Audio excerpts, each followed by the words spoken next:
time is 10 minutes after 10 o'clock, and after correcting a small technical difficulty, we will call this meeting of the Texas Appraiser Licensing and Certification Board to order. Today is Friday, September the 6th, and we welcome those that have chosen to join us today. Our first item on the agenda, of course, is the pledges to the allegiance. And Joyce, will you take care of that for us?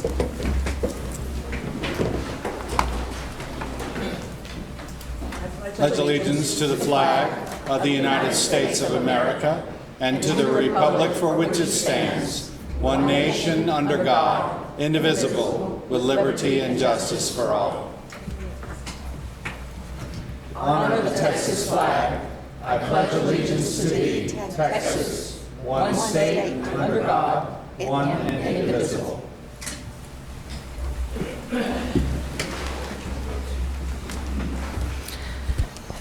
Thank you. We'll now have roll call. Chair Jamie Wycliffe. Present. Martha Gail Reed Lynch. Present. Chance Bolton. Present. Clayton Black. Jim Jeffries. Here. Tony Pena. Present. Lester Redcroft. Present. Alex Oster. Present. And Joyce Eunice present. I want to say thank you for adjusting the meeting date to my fellow board members and the stakeholders whose schedules I had interrupted. I had an unexpected, untimely death of a great military veteran whose funeral was occurring on the day that we were supposed to meet. So thank you very much for rescheduling your meetings. Mr. Black, at the time of the request of change, informed me that he would not be able to make this meeting date, so I would request a motion to excuse his absence. Madam Chair, I move that we accept Clayton Black's non-attendance. Second. We have a motion and a second to excuse that absence. Any discussion? All in favor? Aye. Anyone opposed? Motion passes unanimously. Get to do a fun item now. We are very excited to announce the recognition of some new AMC Advisory Committee members, and with regret say goodbye to some that have served us very well for a long time. I'll turn the mic and the presentation over to Commissioner Oldmixon. Thank you, Don. Thank you, Madam Chair. Just wanted to acknowledge that the Governor's Office has made appointments to the AMC Advisory Committee, bringing the total number of current appointments. There we go. Sorry. Let me start that over. Okay, I just wanted to acknowledge that the Governor's Office has made appointments to the AMC Advisory Committee, and we're pleased to welcome here today David Mentasana, who's been appointed actually for over a year as an AMC member, joining us, and then a brand new appointee, Ms. Lisa Rodriguez, who's also an AMC representative. So if the two of you would stand and be welcomed. Oh, there he is. Okay, wonderful. Thank you. We also have a new public member, Mr. John Heidelberger, who is an attorney, but will be on the committee as a public member, leaving us still one open public member seat. So if you know of anyone who is interested in serving in that capacity, please have them contact the Governor's Office. Because we have new appointments on the AMC representative side, we are able to say a very fond farewell to our longest serving AMC representative on that committee, Ms. Sarah Jones Oates, who's with us today, but I wanted to just say a few things about her. When I first met Ms. Oates, it was in late 2009, and we spent most of 2010 and half of 2011 working on AMC legislation. That was the session at which Dodd-Frank had been passed in July of 2010, while we were already working on a draft with all the members of FACT. It just so happened that Ms. Oates was heading up the Legislative Affairs group or team committee that particular year. And so we spent a lot of time with all of the stakeholder groups working on that legislation. Had lots of folks from AMCs as well as lots of appraisers from the various professional associations gathered together as FACT. And I do have to say that it was a great pleasure to have someone who was both committed to ensuring that the process was fair and open, and that we achieved a balanced outcome. Because those goals, this was long before there was such a thing as an AMC advisory committee. That actually was a legislative compromise during the session to figure that out after the hearings had already started. But Sarah stayed committed to that process the whole way. I think we probably had, I don't know, more than a dozen meetings over that time, and on behalf of the board, which is of course the regulatory beneficiary of that effort, and the appraisal community, we want to say thank you. She went on to then become appointed as the first AMC representative to the advisory committee. And so she served from January of 2013, when the governor was first required to make appointments, all the way through July of this year, when the governor finally appointed her replacement. So, Ms. Oates, if you would come up and receive this certificate of appreciation, we'd love to honor you. Thank you so much. I appreciate it. Thank you for the kind words. I appreciate it. Okay. Thank you. Do you want to say anything? No, I'm good. You're good? You're good?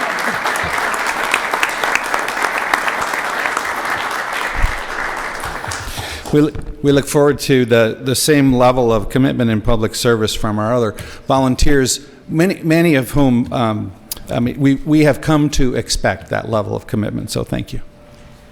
So Sarah, before you leave the room, I want you to know I still have your phone number, and when it relates to AMC matters, while I will certainly yield to my subcommittee, I'm going to be calling you.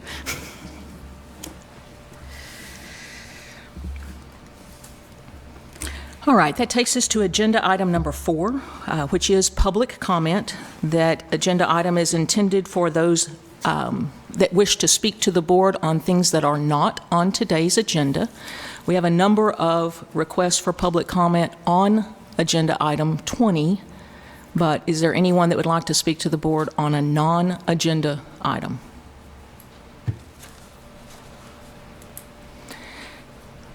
Seeing none, now seems like a good time for me to explain that I'm probably going to fumble the ball today because I'm about to adjust the agenda fairly significantly in light of the fact that we do have a number of public comment requests, as well as recognize a number of stakeholders in the room, and in respect to both their time and energy levels getting here to Austin to talk to us, I want to move agenda item number 20 up.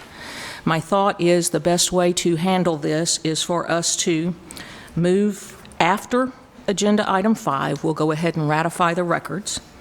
I intend to do 9, 10, 11, and 12, which happen to be the reports.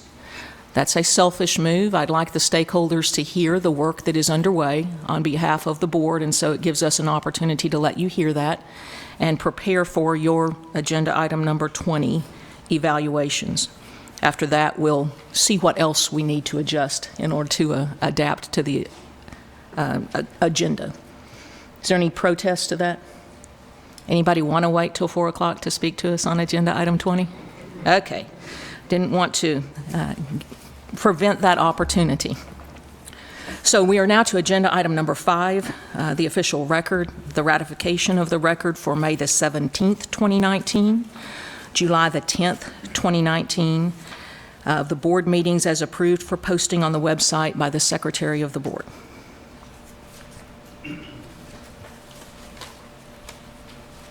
Any changes? Madam Chair, Mr. Pena? I'll move that we vote to ratify the official record of the May 17th and July 10, 2019 board meetings as approved for posting on the website by the Secretary of the Board. Second. We have a motion by Mr. Pena, a second by Ms. Reed Lynch. Any discussion? All those in favor? Aye. Anyone opposed? The motion passes unanimously. We will move to agenda item number 9.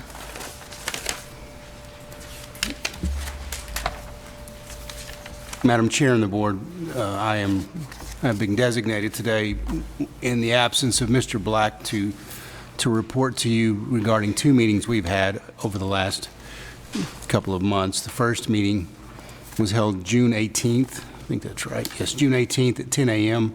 via teleconference. It was attended by Clayton Black, Alejandro Soster-Odio, and myself, as well as Board Chair Jamie Wycliffe. In attendance, and I'm going to, since I have 2 of these, I'll try to cut back where I can. Doug, Priscilla, and Aretha, our Commissioner, our Director of Staff and Support Services, and our Budget Analyst were also in attendance. The meeting was called to order at 10:03. Commissioner Oldmixon walked the Budget Committee through the second draft of the fiscal year 2020 budget, and we discussed possible scenarios for reducing reserves and increasing fees. The discussion included how to reduce or eliminate certain fees to create efficiencies and decrease the burden on appraisers. One fee is a $28.25 criminal history background check, which can be eliminated due to the DPS Wrap Back program, which eliminates the need for additional fingerprints after the initial set. This program would go in effect 1/1 of 2020. For some individuals, the fingerprints are unreadable, and the Commissioner proposed absorbing this cost of about $1,300. Staff recommendation consistent with board preferences expressed at the May meeting was to increase fees over 2 license cycles, and these are other fees, while reducing other minor miscellaneous fees to provide efficiency and equity. And I went through that quickly because our next meeting kind of changed all of that. We did have a motion from myself and a second from Mr. Black to approve the staff recommendation and to present to full board meeting at the August meeting, which is now, and then the motion passed unanimously. There was also additional discussion regarding the depletion of the customer reserve. Mr. Soster-Odia gave the motion and Mr. Black seconded. We then recommended to full board that the agency deplete the customer service reserve over the next 3 years, and then that motion passed unanimously. So basically, we met to discuss our fee scenarios consistent with the discussions we've had in the past regarding the customer service reserve, and we made some decisions there, and we presented it.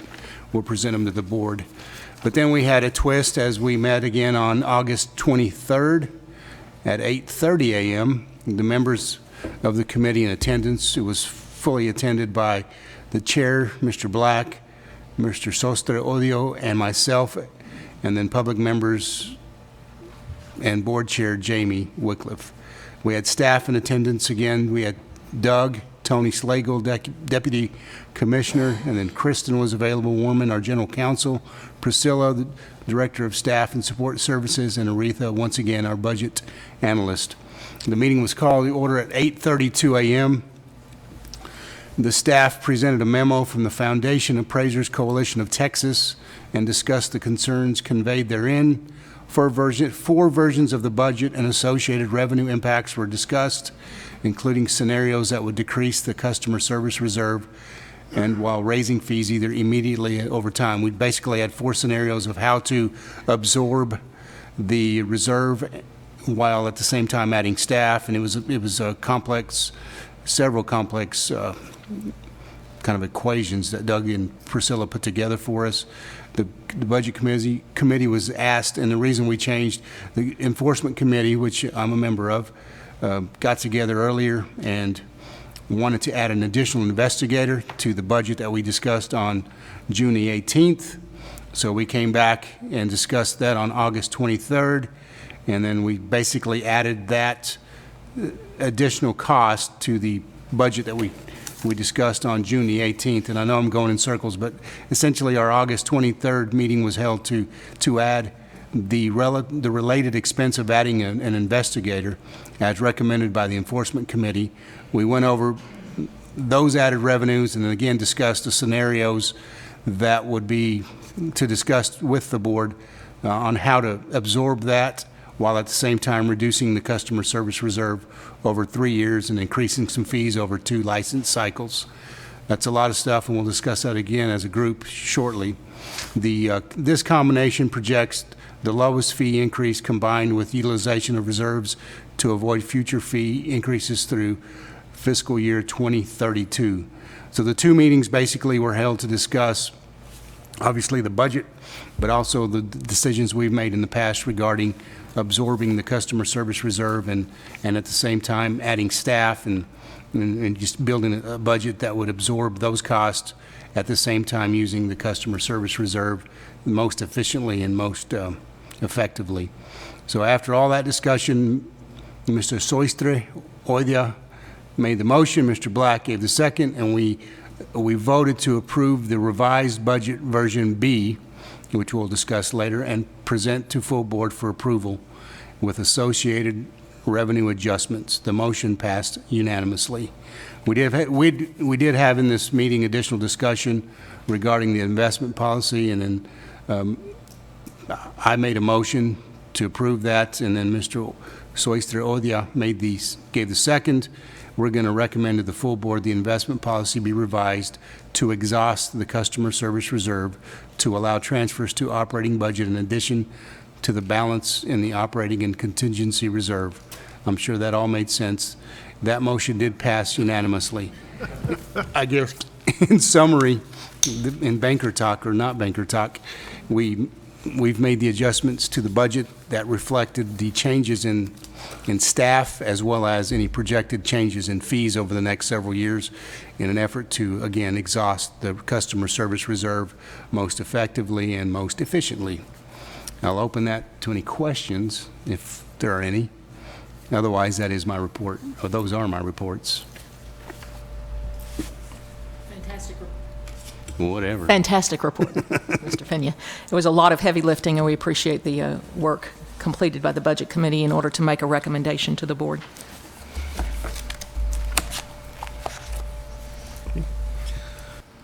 Okay, so that moves us to the Enforcement Committee report. Since May 17, 2019, since the May 17th board meeting, the Enforcement Committee met on July 19th at 9 a.m. Via teleconference. Committee members in attendance were myself, the committee chair, Buster and Buster Renfro.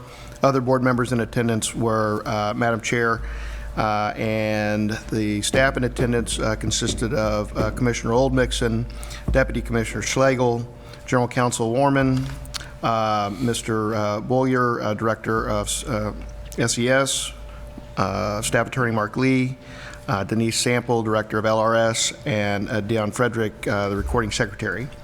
Members of the public in attendance included Scott DiBiasio with the Appraisal Institute, Victor Probant with FACT, Joe Waller with FACT, Linda Powers with FACT, and Greg Stevens with FACT. The meeting was called to order at 9:03 a.m. The committee reviewed the fiscal year 2019 SES staff reports as of the end of June 2019, including reports regarding the progress on processing experience audits. As of July 15th, 44 experience audits for certified general appraisal applicants were pending, and contract reviewers were averaging 26 days per audit, experience audit. The committee discussed various options for improving the experience audit process and allowing committee members to gain a better understanding of the process. After the commissioner confirmed that funds were available, the committee made the following recommendations. 1, hire another certified general appraiser investigator. 2, post another RFQ for fiscal year 2020 with a 20-day response time and revised minimum qualifications for contract reviewers. 3, invite board members to attend an educational briefing by investigators to explain the experience audit process for a closed application file. And number 4, invite committee members to receive progress updates on an experience audit timeline. The committee also requested staff to evaluate the experience audit processing dates shown on the TALCB website and bring recommendations for providing more accurate information to applicants for consideration at a future committee meeting. The committee also considered amendments to TALCB rules to implement legislative changes enacted by the 86th Legislature in House Bill 1342, Senate Bill 624, Senate Bill 1217. The committee recommends the board adopt emergency amendments to TALCB Rule 153, TAC 19, licensing for persons with criminal history and moral character determination, since the statutory changes in HB 1342 and Senate Bill 1217 take effect on September 1, 2019. The committee also recommends the board publish proposed amendments to Chapter 153, TAC 22, Texas Administrative Code. 153 TAC 17, licensing renewal. 2, 153 TAC 19, licensing for persons with criminal history and moral character determinations. And 3, 153 TAC 24, complaint processing. Although voting in favor to publish the proposed amendments for public comment, the committee chair, me, noted his objection on record to the new statutory requirement to protect a complainant's identity when sending notice of a complaint to a respondent. The committee recessed into executive session at 11:32 a.m. to receive advice from counsel, including a legal opinion regarding appraiser performance of evaluations, and reconvened in open session at 12:05 p.m. The committee recommended that counsel forward the legal opinion to the full board for consideration at the next board meeting today. The committee did not set a future meeting date and adjourned at 12:12 p.m. Thank you, Mr. Bolton. That brings us to the Executive Committee report. The Executive Committee has met a couple of times since our last meeting. On June the 19th, the TALCB Executive Committee met in person in a joint meeting with the Texas Real Estate Commission. Those in attendance were Scott Kessner, the TREC Chair, Bob Leonard and T.J. Turner, myself, Martha Gale Reed Lynch, and Chance Bolton. We were also joined by respective legal counsel. We were there to discuss performance appraisals and salaries of the executive director. There was a decision to provide no raise and a recommended full combined board and commission joint meeting, which occurred on July the 10th. The executive committee met again on July the 31st via teleconference. Mrs. Martha Gale Reed Lynch, Mr. Bolton, and myself were joined by staff to take up AMC issues. Additionally, we were joined by Mr. David Minnesota from the AMC committee to give input as well. Until the recent appointments to our AMC committee, the executive committee has had to take up, the AMC committee has had too few members to create a quorum. And so the executive committee has taken up the work of the AMC committee in the absence of the ability to meet with a quorum. So speaking for the executive committee, we are very happy to hand the duties back to the AMC chair, Mrs. Martha Gale Reed Lynch, and her newly seated AMC members who we look forward to getting on the ground running fast. The committee considered the AMC National Registry and collection of the AMC registry fees, this issue, and the executive committee recommendations to publish the proposed rules for public comment, and amendments will be taken up later today as an agenda item. Additionally, the committee considered topics for the board workshop that's regularly held in November, and we will be looking for board input for additional topics today as well. That is the report of the Executive Committee. Which brings us to agenda item number 12 and the reports from staff.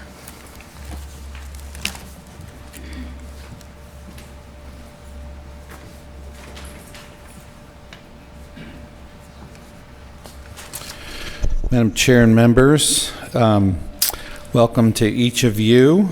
And we also welcome all of our guests who are with us today and all who are tuned into the live stream for this meeting via the link on our website. With the fiscal year changeover, August and September are always very busy months for the agency. At this regularly scheduled meeting of the board, the agenda is full, as it always is after a legislative session, but especially this year since we also underwent the Sunset Commission review and now are implementing all of the changes that resulted from that process. Several rule amendments are on the agenda today, including emergency rule proposals to implement these changes, and also the future budgets necessary to accommodate those requirements. Other key changes include the National AMC Registry and FBI Wrapback implementation, which are scheduled for early in 2020. I'm very pleased to report that the agency is making sustained progress in our response to customer service needs. August was the third consecutive month with average monthly call hold times under 3 minutes. We continue to look for ways to improve our hold times and to ensure that we can provide information in a timely manner. We're fully staffed in the contact center. We've also posted an application status tracker on the board's website last month that provides appraiser applicants information on the status of their individual applications. We continue to work on providing a simpler method for all license holders to sign on to the online service portal when a password is forgotten. We anticipate that to be up this month. We're also adding additional contractors to our pool of certified general appraisal reviewers to speed up our audit of commercial reports for certified general upgrade applicants. All of these tools will help to reduce the number of calls necessary to the agency. September the 1st marked my 10-year anniversary at the agency. When I was asked to lead the agency 10 years ago, I worked with the commissioners and the board members and compiled a list of priorities and projects that they wanted to have completed and tasked me to accomplish. I'm proud to say that each of the items on this agreed list have been accomplished, and much more. A brief recap is in order. When I first started at the board, Chairman Clint Sayers asked me to get with FACT immediately and try to get them on board with a planned fee increase, help resolve the complaint outsourcing dilemma that was ongoing. That discussion was ongoing at the time, and also set outside practice rules for the staff, as many of our staff at that time both were part-time here and maintain outside practices. On the TREC side, the goal was to enhance professionalism by strengthening broker responsibility. That had been an ongoing discussion, and also improving education standards. Several other things that just were in for the entire agency: modernize the rules of development process to minimize regulatory burdens while enhancing consumer protections, and increase stakeholder involvement. Bring the agency's technology forward from an era of older proprietary systems to a more web-enabled, accessible, distributed service model that updates routinely as technology improves.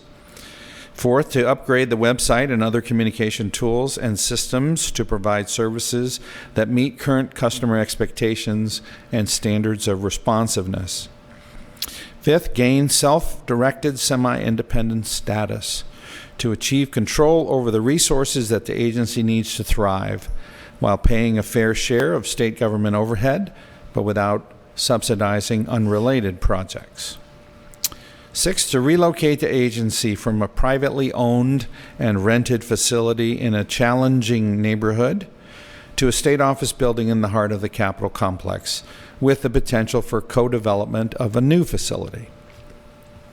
And seventh, to build the agency into an attractive workplace by creating a group of self-developing staff teams led by visionary directors who are capable, proactive, and forward-looking, and who interact regularly with their peer agencies across the nation while learning best practices and earning respect by demonstrating sound public policy making. All of these goals have been achieved, and we're very proud of the collaborative efforts of our great stakeholders and the professional associations which have made all of these advances possible.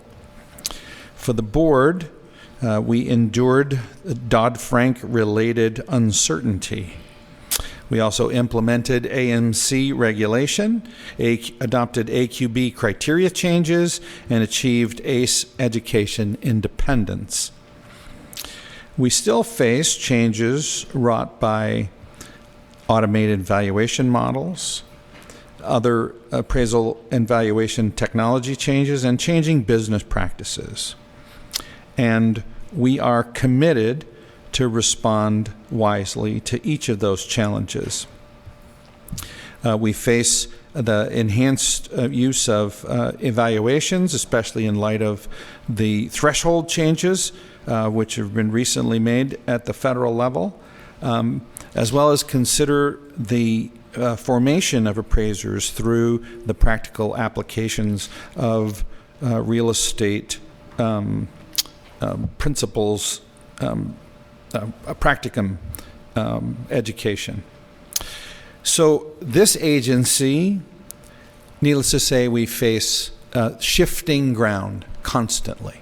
And this agency is considered a leader in national regulatory matters. While there's still much work to do, we also have much to be grateful for. And you can count on us to continue to aim high.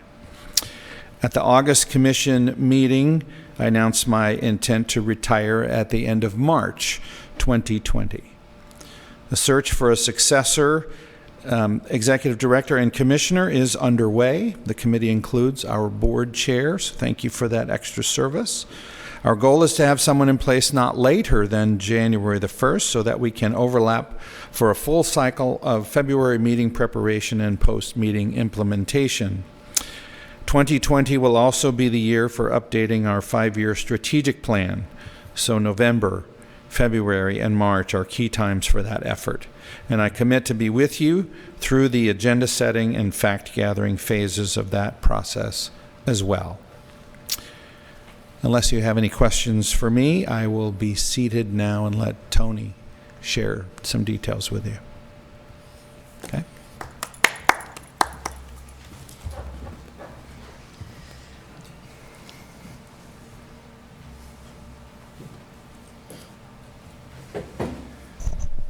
Good morning, everybody.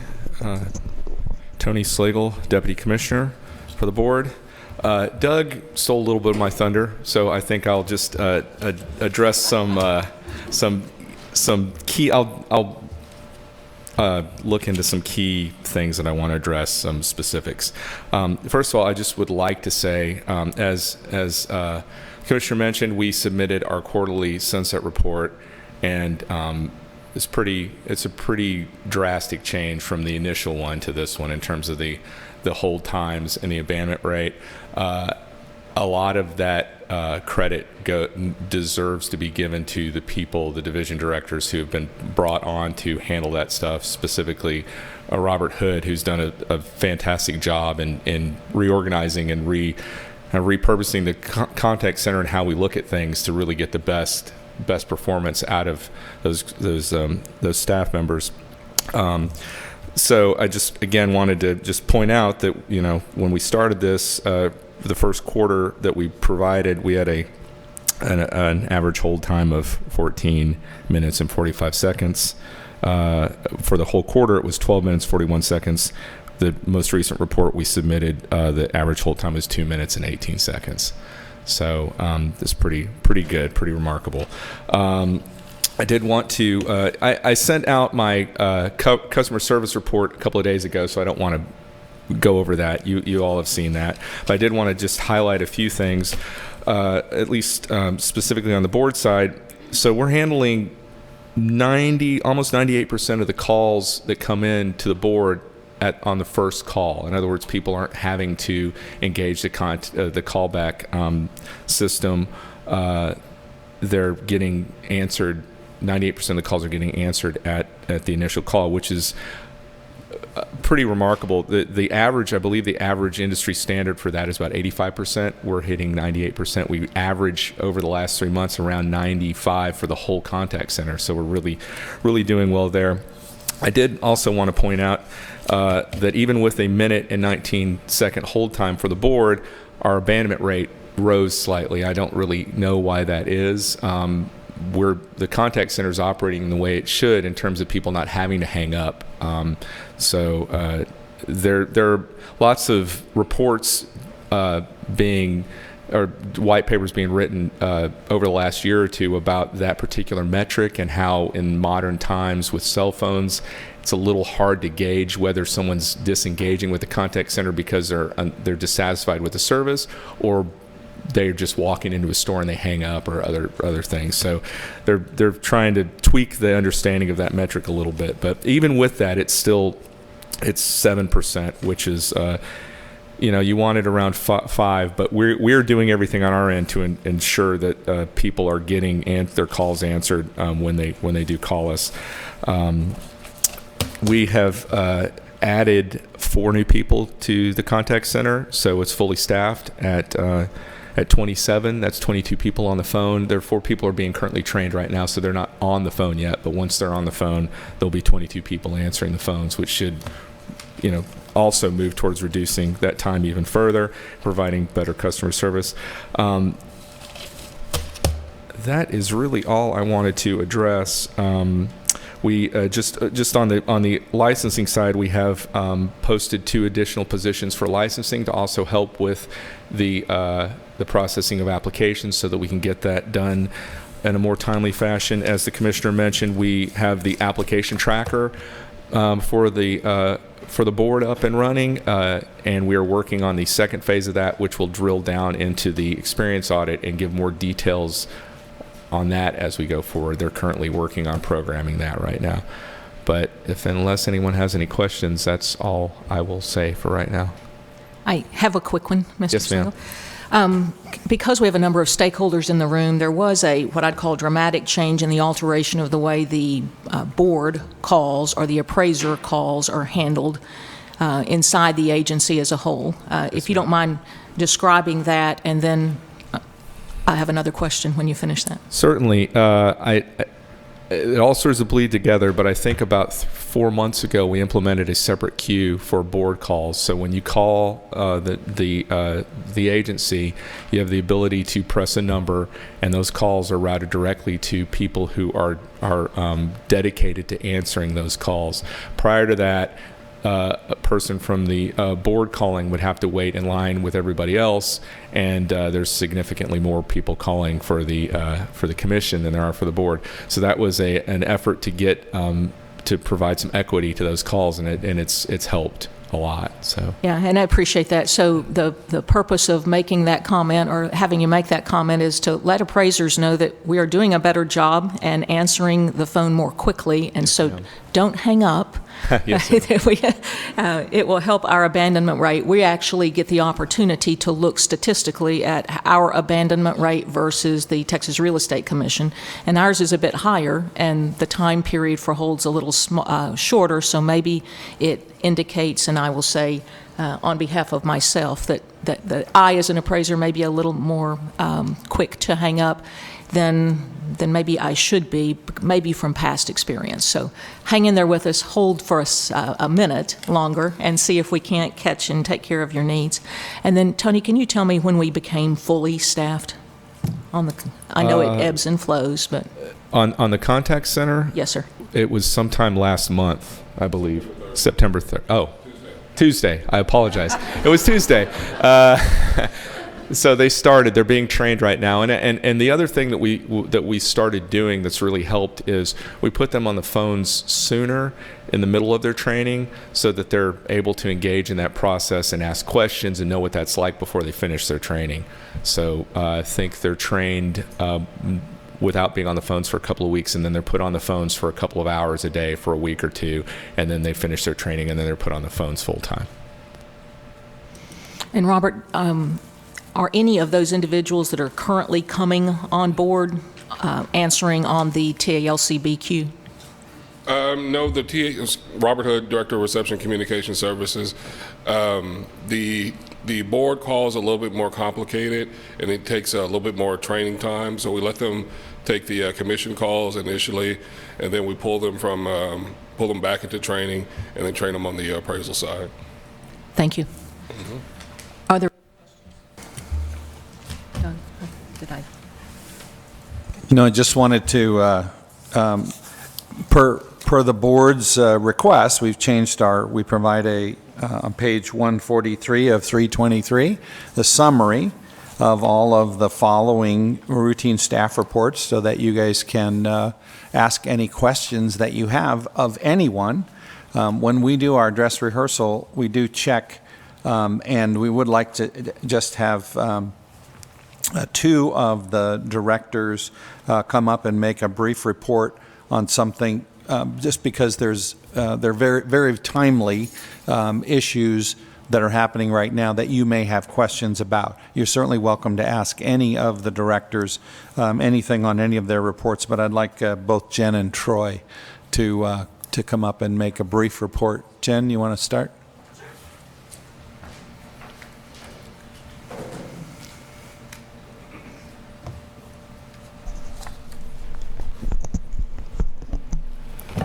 Good morning, Madam Chair and board members. I'm Jennifer Wheeler, Director of Education and Examination Services. This morning, I just wanted to provide you with an update on recent changes to the ACE program. September 1st marked the effective date of new rules requiring board approval of appraiser continuing education providers and courses. To date, we have 17 ACE providers and more than 300 courses available. We appreciate the efforts of all involved, including committee members and board staff, and I'd also like to extend an appreciation to the education providers for their timeliness in preparing for the changes. Are there any questions for me? Okay, thank you.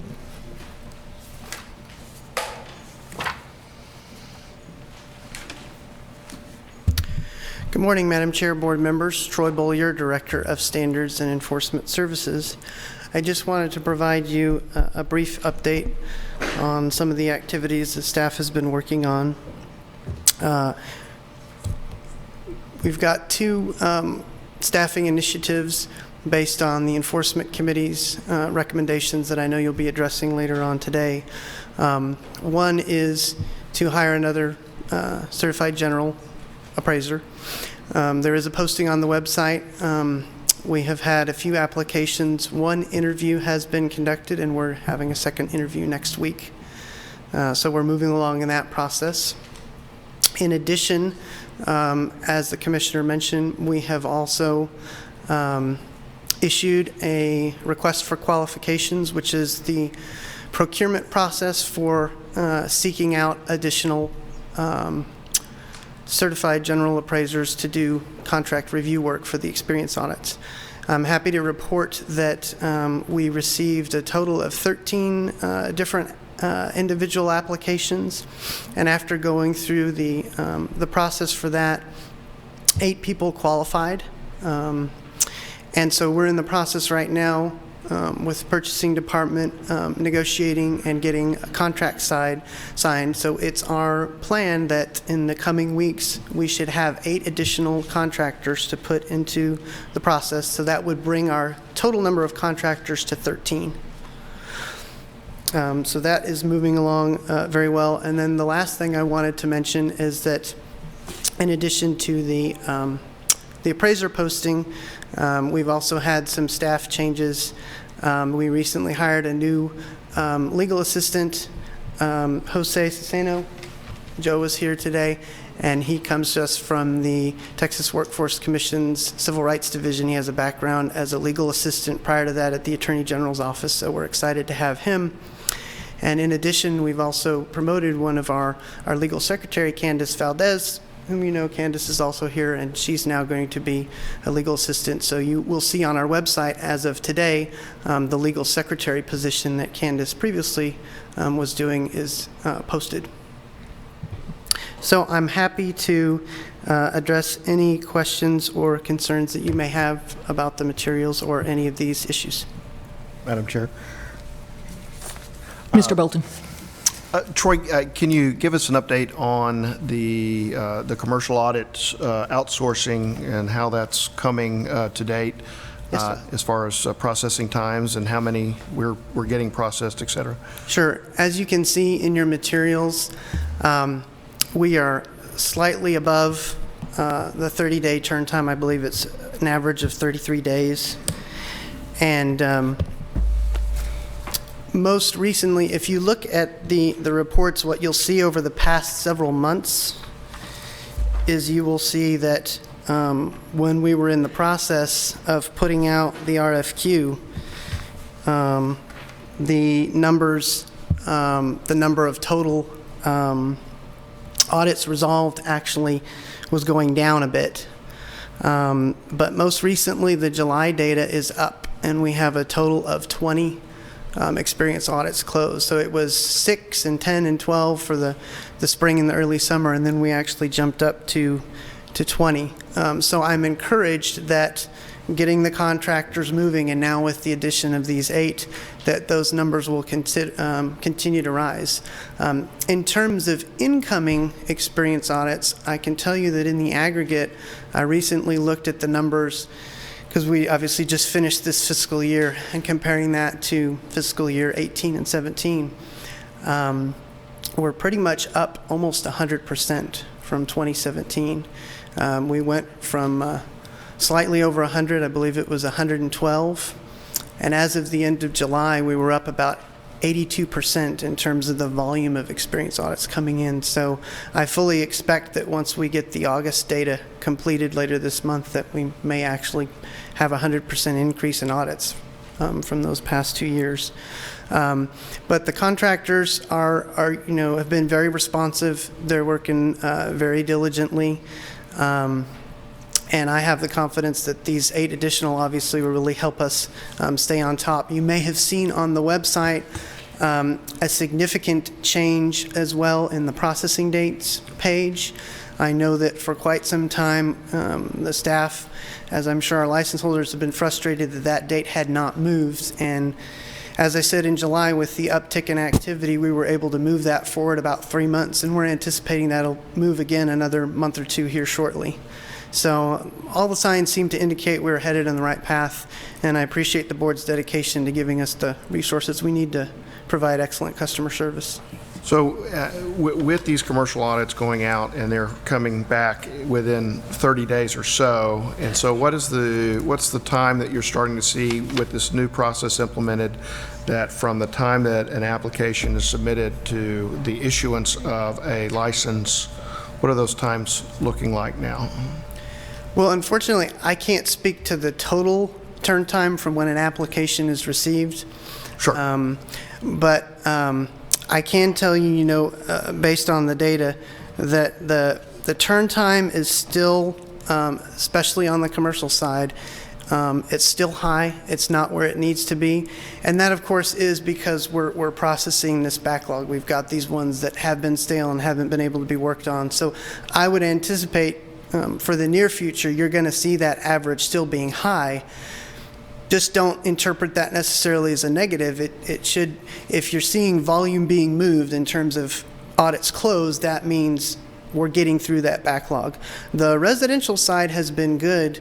If you look at our website, we're basically staying within that 30 to 60 day targeted range that we've set for both the residential and the commercial side. Obviously have a lot to improve on the commercial side, but I think we're finally developing the resources and starting to make headway on that.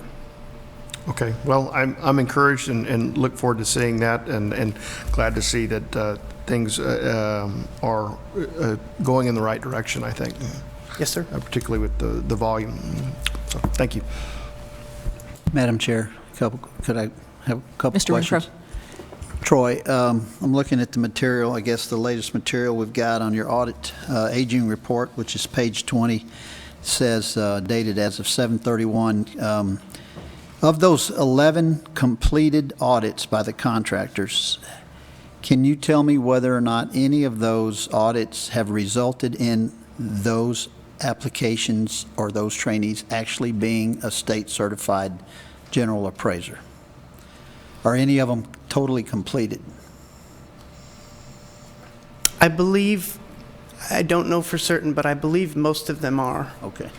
I can follow up and get you that answer later today, but I recall looking at that. I just don't remember the answer, but I think most of them are, yes. Because obviously, the audit process is just one stage, and so once the audit's completed, it does have to go through some additional steps. I understand, but the calls I get are people want to actually be certified. They want to see their certificate. So I'm just trying to get a handle on how this works and how it breaks down. So the 3 pending, does pending mean they're with one of the contractors and they're Yes, in sir. process? Is that what that means? Yes, sir, Okay. that's correct. And we do our very best to keep those, everyone having, something to work on all the time. So it was, I looked and it was just a fluke. I mean, we've got 5 right now that are working, and at the time we ran this report, there may have been a day or two where somebody was offered one and had a conflict, so they rejected it. So at the time we ran this report, I know it says 3, but please understand that at all times we're making sure everybody's got one. Nobody's sitting.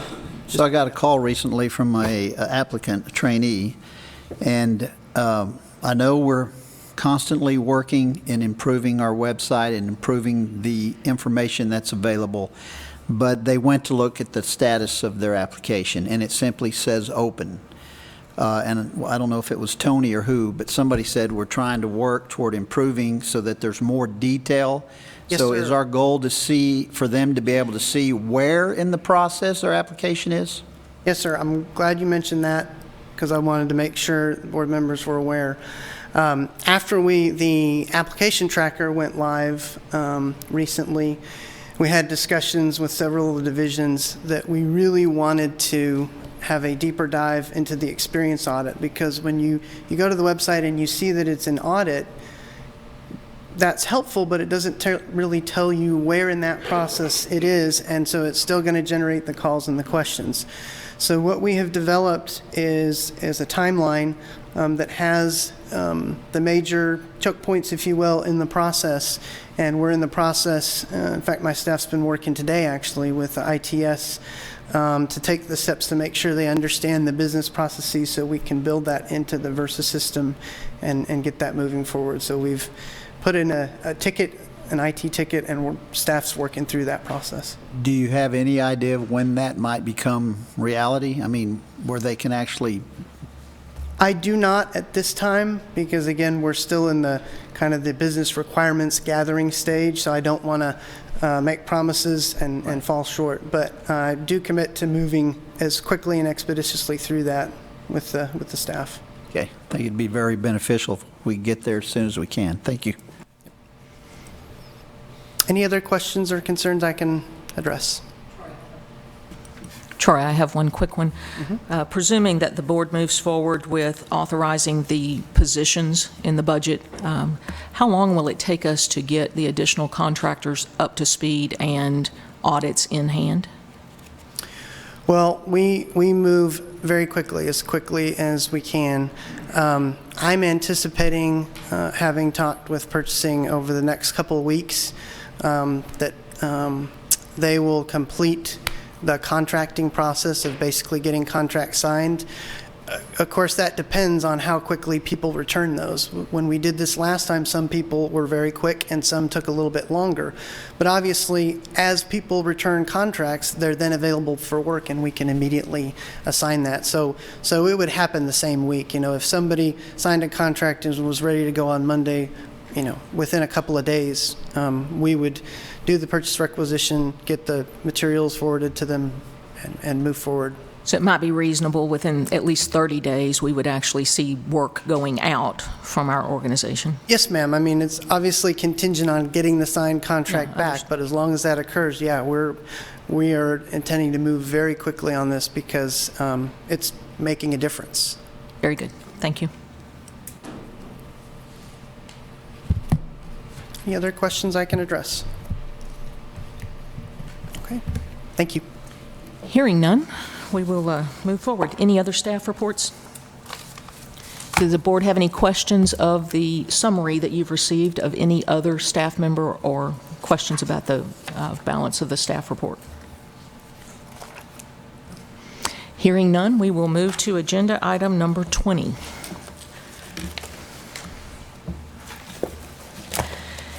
Agenda item number 20 is discussion and possible action to adopt a board position regarding the appraiser's performance of evaluations.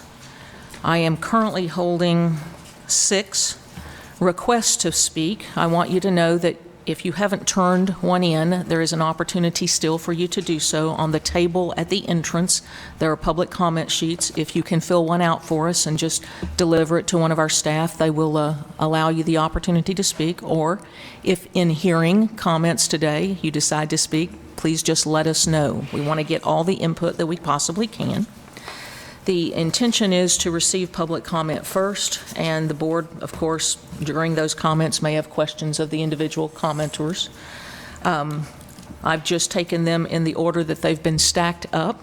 I'd ask that if we can, to attempt to limit the comments to a 5-minute time frame. That won't be affected by questions asked of you, but that'll allow us the opportunity to maybe not be here for the next 3 days. I will tell you this topic has been extensively researched and been a topic of conversation amongst our organization for about 18 months to maybe longer than that, and so we anticipate it taking up an amount of time today.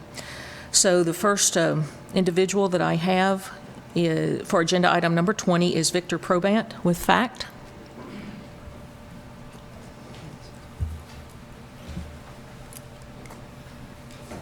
Good morning. Good morning. As she said, my name is Victor Probant. I'm here as representing the Foundation Appraiser Coalition of Texas.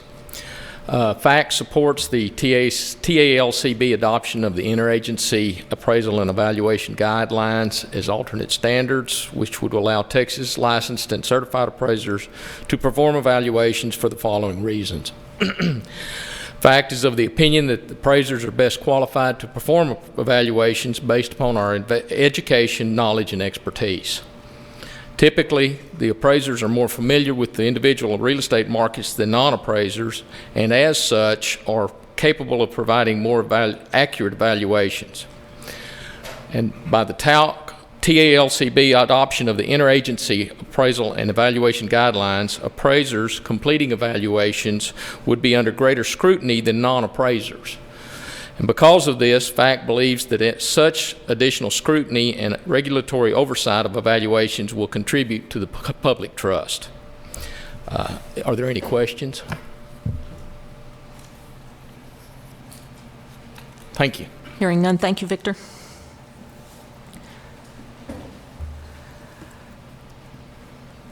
Linda Powers with the Appraisal Institute and FACT.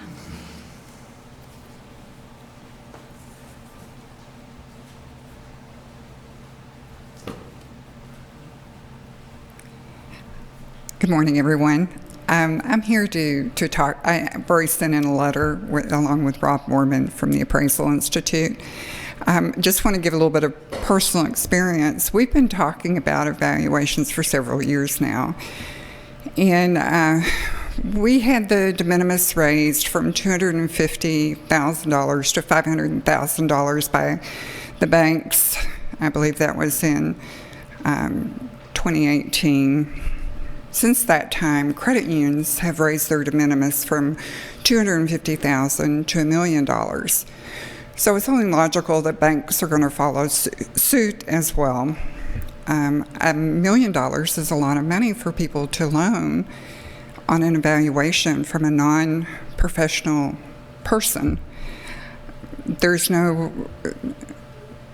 probably no limit that they're going to keep raising these de minises to try and streamline the process, get loans through quicker. But it does nothing for the public trust. I've had banks call me and ask me, well, Linda, I need you to do an evaluation. And I've had to explain to them, I said, well, pretty much anybody else can do an evaluation except a licensed appraiser.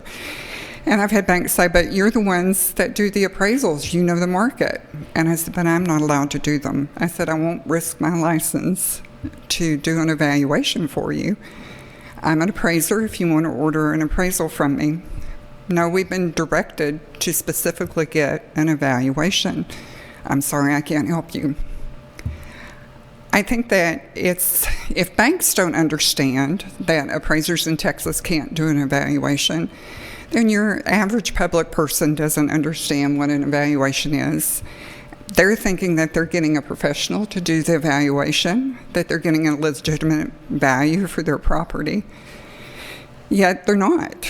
These are people that haven't had the training that appraisers have had. A lot of appraisers within the state have sought different designations through organizations that require a lot of additional education. So you're letting people who aren't educated, who may be sitting in a desk in Florida who have never seen a property, do evaluations. There's an obligation to the public trust. We have to know that those people are being protected. If you all have the oversight of appraisers doing evaluation, I think that speaks volumes, that you're looking out for the public. Right now, there's no oversight. There's no education required. There's no license required. Anybody who holds themselves out as a real estate professional, whether they're licensed or not, are allowed to do evaluations. So in my opinion, we're not doing the public justice. As these amendments keep going up, the public deserves to be protected. And I would like to see that you all have oversight over the people that are doing evaluations. Thank you very much. Thank you, Linda.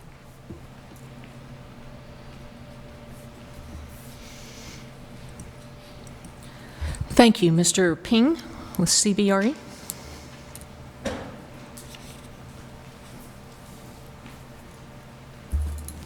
Good morning, Madam Chair and board members.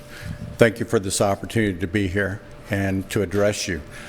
This is a topic that is near and dear to my heart. I began my career here in Texas as an appraiser and got my appraisal designation from the Appraisal Institute here before moving and spending 17 years as a chief appraiser for two very large top 20 institutions in the United States.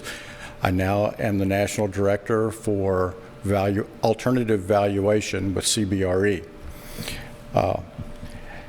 We're at a crossroads right now in the appraisal industry, and we must make a decision at this point to the most appropriate direction for securing the public trust. Financial institutions have a regulatory avenue to manage the risk within their institutions by using evaluations.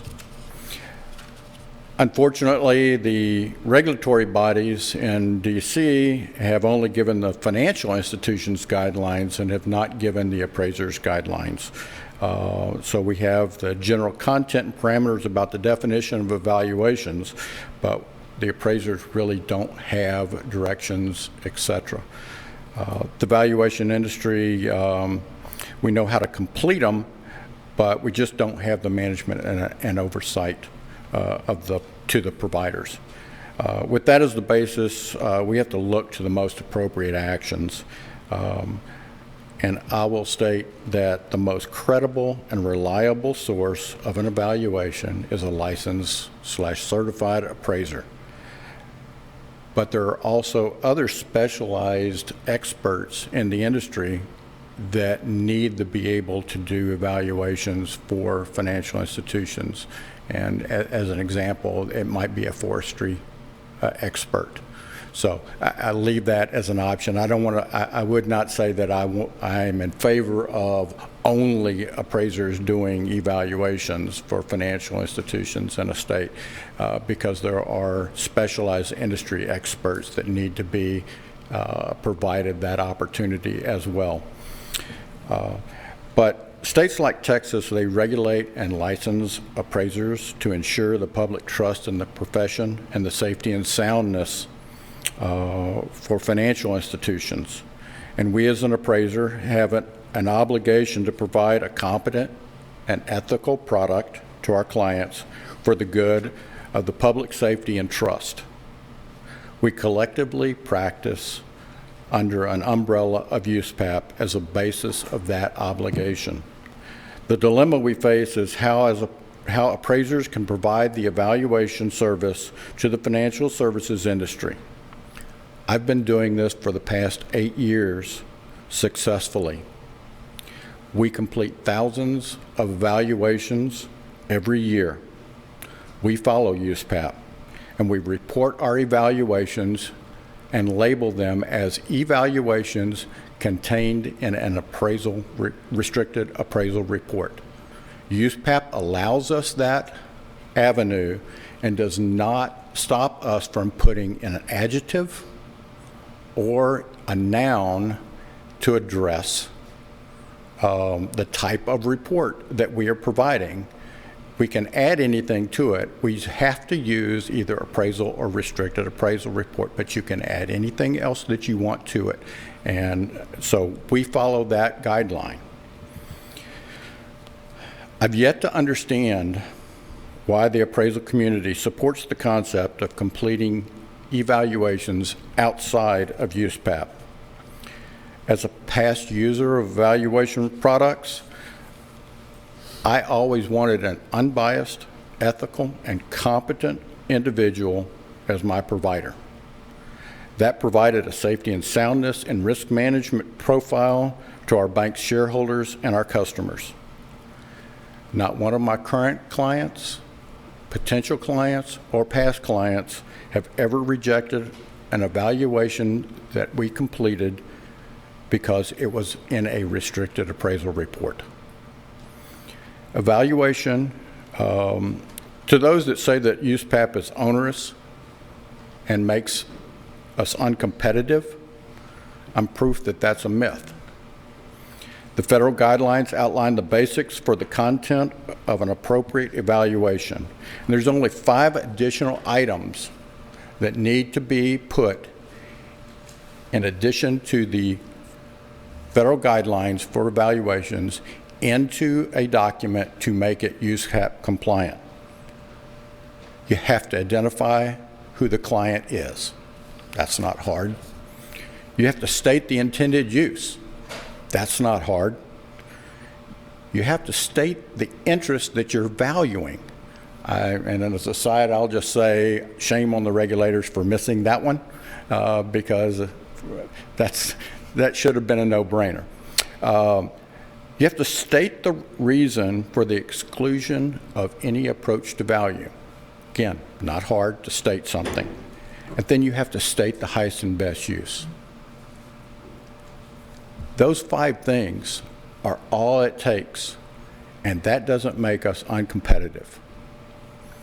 I don't understand the difficulty to include those 5 items, and I'm wondering why we are afraid of those 5 items.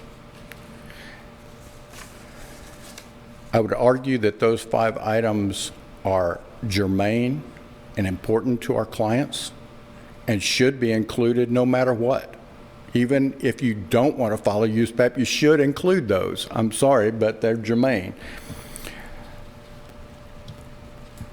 I ask you not to follow in the mistakes of other states that have changed and adopted and allowed individual appraisers to go outside of USPAP. One may make the case here that if you allow appraisers to step outside of USPAP, you may lose some enforcement over those appraisers. It may be limited to ethics and competency only. I urge you to strongly consider the repercussions of bypassing USPAP. At least please table this discussion and allow the Appraisal Foundation to potentially address this sooner rather than later. There is a meeting in October, a public meeting in Washington, D.C. That is addressing this. As you know, a concept paper just came out. It maybe raised a lot of other questions and wasn't addressing everything, but there is an opportunity here for the Appraisal Foundation to fix this issue, and hopefully very soon. I mean, there's always the outlying chance here that we could have an emergency alteration for USPAP if we need it, if it works out. To address one of the other comments made by one of the other speakers, I would say that the regulatory boards, the National Credit Union Association, changed their threshold to $1 million. It's because their accounting and GAAP issues make them different from other state and federally regulated institutions. And I will tell you that having spoken with individuals in the regulatory agencies in DC, it was difficult to get the threshold moved to 500,000. I don't see it moving anywhere close to $1 million or even moving, and there's nothing being contemplated at this point. I thank you for your time, and I am open to any questions that you may have. Thank you for your comments. I do have a couple of quick questions. Okay, sure. How long has CBRE had an alternative valuation department? Has it always had one? About 8 years. Okay. I heard you say you'd been in that role, but I wasn't sure if that was when it was Unfortunately, established. I was with another large organization for 6 years prior to that. I started up the evaluation process with that other and then joined CBRE 2 years ago. Okay. And then I assume from your comments that CBRE in Texas is currently supplying these kinds of evaluations, but just simply following uniform standards? That is correct. And as the product, for the product that you happen to be producing, which is, I'm assuming, more commercial in nature? It's all commercial. Okay. Is there a difference in the rate you receive for the evaluation versus some other form of a uniform standard appraisal report? Absolutely. The scope is different for an evaluation than it is for an appraisal. And so therefore the pricing is different for an evaluation. And I'm sorry, we do use a third party to go out and take photographs for us in rural areas, et cetera. So that allows us to keep our pricing more competitive. Is that unique to the evaluation process, the outsourcing of the photography or the inspections? It is. Interesting. Okay, and then finally, I understand your 5 items. In fact, that's been a topic of conversation amongst our board, the 5 items that you've identified as client, intended use, interest valued, exclusions of the approach, and the highest and best use. And I understand the concept of a restricted appraisal report, potentially, we'll call it weighing less, if you will, meaning a smaller item that's delivered to the customer. But as it relates to the support documentation inside the file, are they handled inside your organization similar to a uniform appraisal report, so that your support for your highest and best use and those items? Absolutely. We use, our file documentation is as extensive as we would do because we are under USPAP and we're required to do that. I will tell you that while we go under the label of restricted appraisal report, it's really, and some financial institutions have argued that we're doing an appraisal and not a restricted because of the documentation that we have within our reports. I quite honestly, I'll market our product as a restricted report on steroids because of the federal guidelines related to documentation and making sure that it's reviewable by a third party to make sure that they understand the logic of what we did and how we did it. It's more on steroids than it is. And because we state some things, we put the restricted label on the report. Madam Chair? Yes, sir, Mr. Jeffries. I asked a question. I heard you say that your work was exclusively commercial, and I wonder out loud if you did residential, would a restricted report, which as I understand it is for the client a single user kind of document, would it stand the muster to go up the regulatory chain to Fannie Mae, Freddie Mac, and all that, all the other governmental reviews that might be received? That's a good question, and I can't really speak to Freddie and Fannie at this point and those issues, but I will tell you that As chief appraiser, we handled about 35,000 mortgage applications a year, and we were involved in getting evaluations done, more for internal purposes than external purposes. Then you have Reg B issues related to disclosure of your documents to consumers. And in our situation with CBRE, we know that our clients in Reg B situations have to release that document to their customer.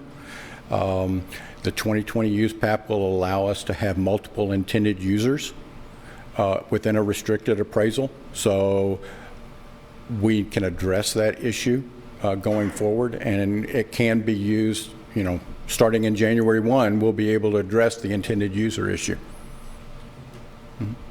I have one other question. You were talking about the thresholds, and you doubted that it would increase over the 500,000. Right. Isn't October a deadline for it to reach the $1 million number? I'm not aware of an October. I mean, I know the National Credit Union Association has moved. I was contacted earlier this week by one of their examiners talking about their trainers. Their examiners are undergoing training next week, and I've been asked for input on that to help them train their examiners on the evaluation frontier, but that's going to $1 million. And like I said, a lot of that has to do with the accounting and GAAP issues of how credit unions are accounting for transactions versus federal, but there's no federal change being contemplated. Thank you. Madam Chair. Mr. Bolton?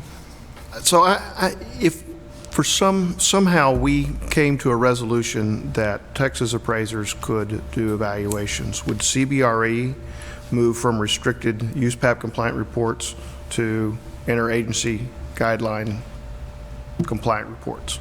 No, we would not. As licensed appraisers, I strongly believe, I support the concept that we need to be ethical, compliant, and ensure the public trust through our competency. And by doing that, we're going to follow USPAP. Thank you. We appreciate you making the long trek to Texas to come speak to us today. And, Good to come home. Thank you. Very good.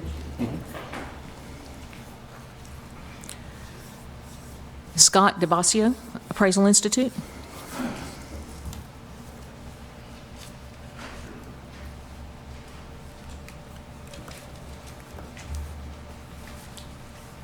Morning, Madam Chair, members of the board, Commissioner.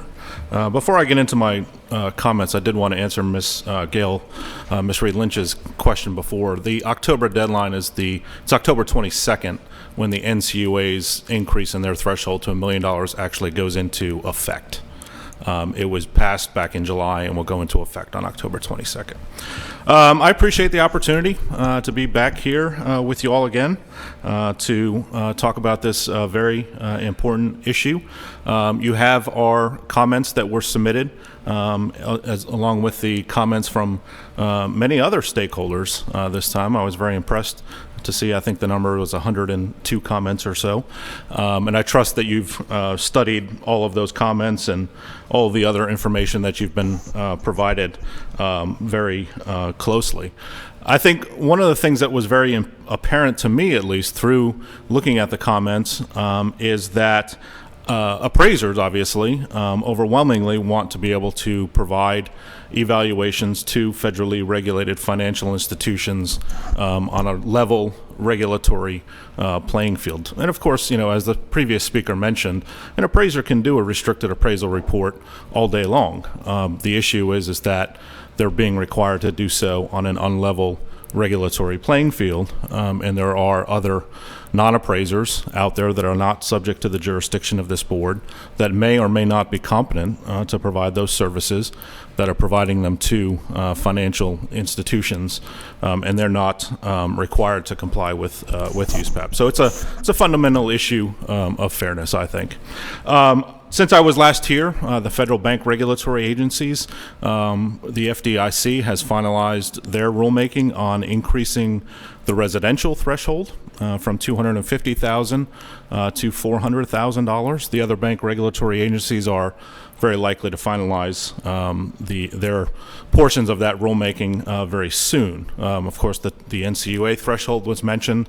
We've heard rumblings already that the other bank regulatory agencies, other than the NCUA, will very soon be proposing to raise their non-residential threshold as well to $1 million. And we're fully anticipating that will touch off what we're calling a regulatory arms race, and the NCUA will then go to $2.5 million, and the other bank regulatory agencies will also. So very soon, we're going to be at a situation where the threshold for commercial real estate and qualified business loans is probably going to be somewhere around $3 million. That's a lot of transactions that aren't going to require appraisals. I want to just to reiterate that it is our position that Section 110304 of the Occupations Code already allows appraisers to perform evaluations, and that is because they are very specifically allowed to do so under federal law and federal policy.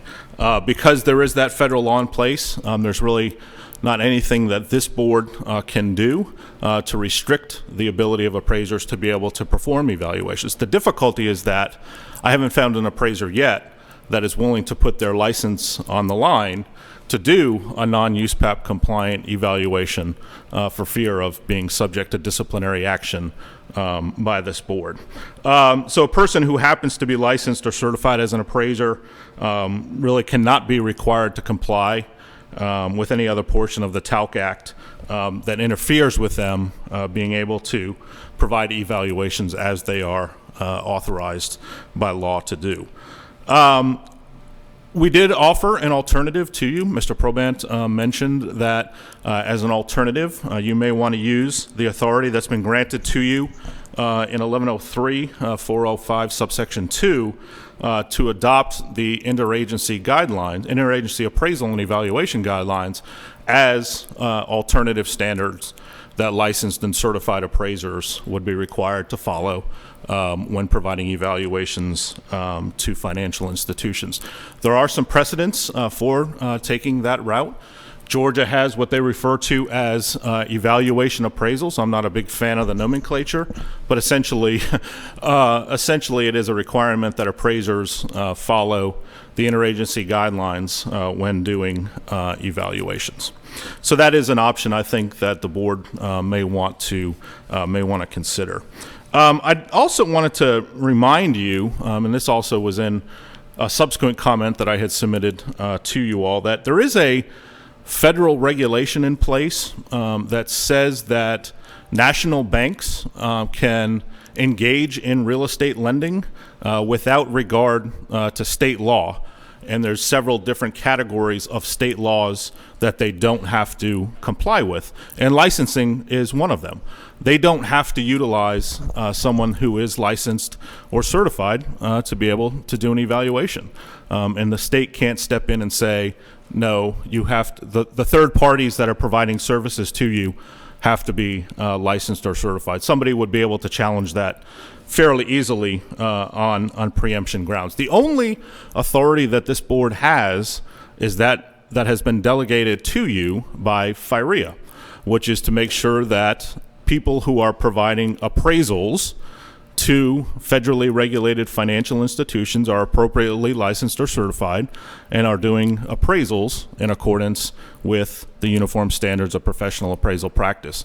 There's nothing that you can say about other valuation products for which no authority has been delegated to you by federal law.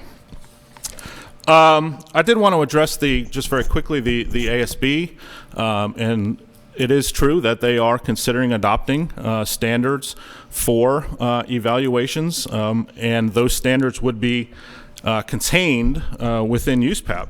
While I think that this is a fairly valiant effort, any evaluation standards that are contained within USPAP that result in a USPAP compliant product, call it an evaluation, call it whatever you want to call it, those products will have very limited utility in the marketplace. Despite what one of the previous speakers had said, we find that financial institutions, when they have a transaction that qualifies for an evaluation, which is very specifically a non-USPAP compliant product, that's exactly what they want.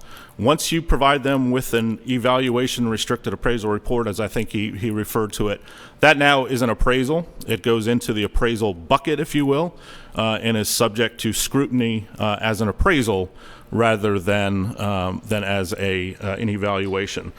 So any attempt really to interchange the two by imposing standards for one on the other will not be helpful and likely will not result in appraisers being able to provide true evaluations to financial institutions. With that said, we'll see what they come up with, but I'm not really all that confident that what they do will solve the problem that we have. And just to close, I do have one additional issue, and I know that you all have been provided with a legal opinion from your general counsel as to what is and is not allowed under the statute. I did want to bring to the board's attention, and I apologize, I should have submitted this as part of our comments, and with the chair's indulgence, maybe I could distribute it. But there was a previous legal opinion that was provided to Mr. Bollier on this very issue. It was back in 2012, and just to quote from that legal opinion very quickly, it says that, and this is from a staff attorney within the agency. I don't believe he's with the agency any longer. But that memo does say that, quote, if it is an evaluation not being performed by an appraiser and is not being represented as an appraisal, absent any other information, the complaint should probably be dismissed. Those are the non-appraisers who are doing evaluations, basically saying if you get a complaint about a non-appraiser providing an evaluation, then you don't have jurisdiction over that person, and the complaint has to be dismissed. The memo goes on to say that it would seem that an appraiser not acting as an appraiser, performing a qualified evaluation, would not be bound by the act. And I agree wholeheartedly with that statement.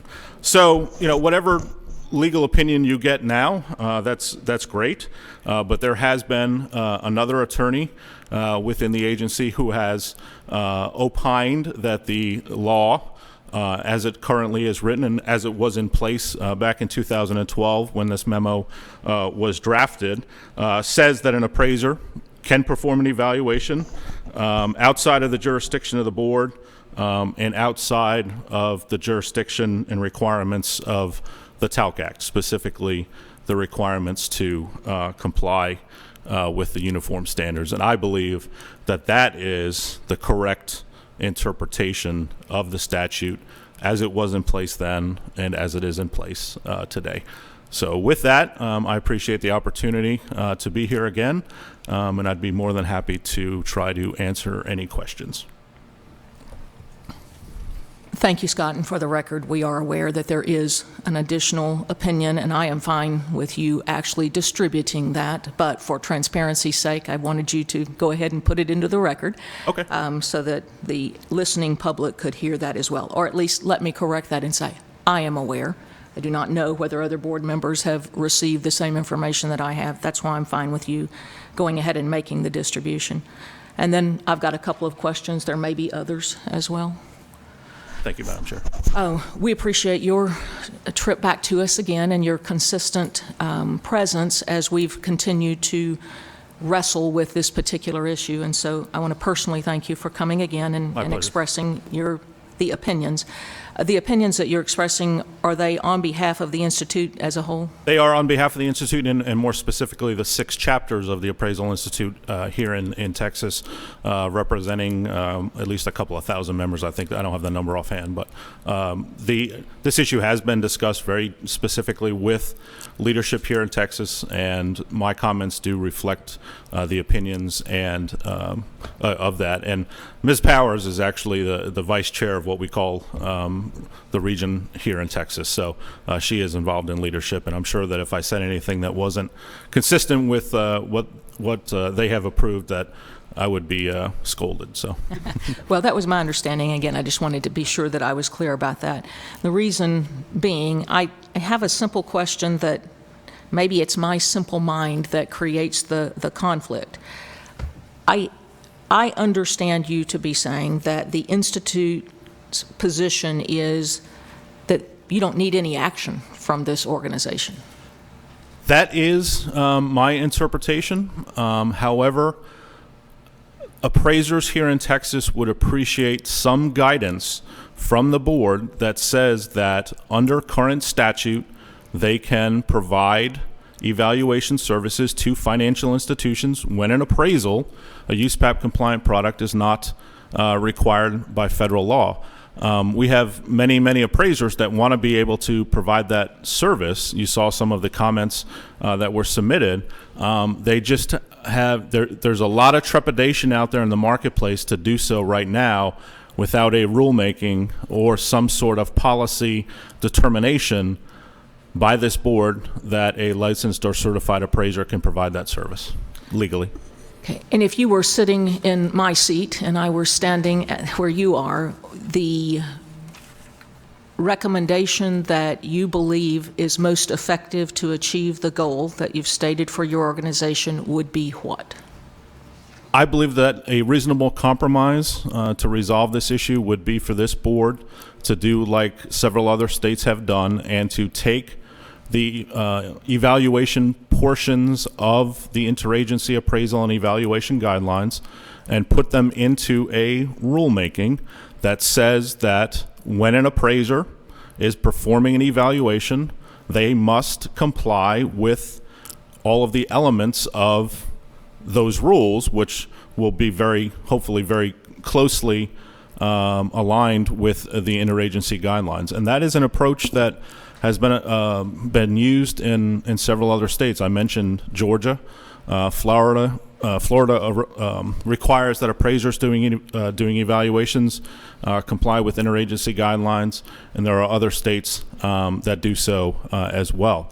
An evaluation must obviously comply with the interagency guidelines, and I really have no problem with this board retaining jurisdiction over appraisers when they're providing those services. However, I don't think it's fair for this board to say that, oh, you're an appraiser, therefore you have to follow USPAP when providing an evaluation, but the thousands of other non-appraiser providers that are out there only have to follow the guidelines. So I think it would very easily level the regulatory playing field by saying that as an appraiser, you have to comply with the guidelines when performing an evaluation, and you are still subject to the jurisdiction of this board. I have a question, Scott. So we've had these 5 very minor requirements that USPAP requires and the interagency guidelines does not. Okay, and so we have these 5 minor areas. So do you agree? I mean, it's very similar to a USPAP appraisal because they have a whole list. The evaluation guidelines has a whole list of all the things you have to do and have to provide a reliable conclusion and what they're requesting from us. Right. So if it's that similar to USPAP as I see it, then an evaluation is very much supported. The 2 biggest elements that we hear cause appraisers heartburn are not only the requirement to do a highest and best use analysis, but they're also required to do an analysis and develop an opinion of market exposure time in an appraisal that opines as to market value. That was one element that one of the previous speakers didn't mention. And those are two pretty big, if you have a complex property, a complex transaction, those are two things that could take the appraiser a significant amount of time to be able to develop, report on, and support within their work file. And those are elements that are not required by non-appraisers who are doing evaluations. And, you know, it takes more time, and therefore the appraiser has to obviously charge significantly more for an appraisal than an evaluation. So, and it's a fundamental issue of fairness. There are people that are out there that are perhaps competent and qualified, perhaps not, that are doing evaluations that don't have to comply with the same requirements that an appraiser is required to comply with. And to me, that's just fundamentally unfair. I would like to read something from the appraisal and appraisers and evaluations from the Appraisal Institute. And I think it clears up the areas where you can use an evaluation as not an appraisal. So if you don't mind, may I, Madam Chair? Yes, ma'am. Okay, these are permitted evaluations for these items. Any transaction value is $250,000 or less. A qualified business loan with a value of $1 million or less that is not dependent on the sale of or rental income derived from. Real estate as the primary source of repayment. 3, the transaction involves an existing extension of credit at the lending institution, provided there has been no material change in the market conditions or physical aspects of the property, or there is no advancement of new monies. And 4th, finally, the transaction is a commercial real estate transaction that has a transaction value of $500,000 or less. Okay, so just to be clear, we're not speaking to all appraisals, all valuations, all types of property, all types of loan. We're speaking to 4 areas that are minimized in the whole scheme of things. So, I mean, these are areas that you're asking that appraisers can perform evaluations on, and this is the area for the interagency guidelines.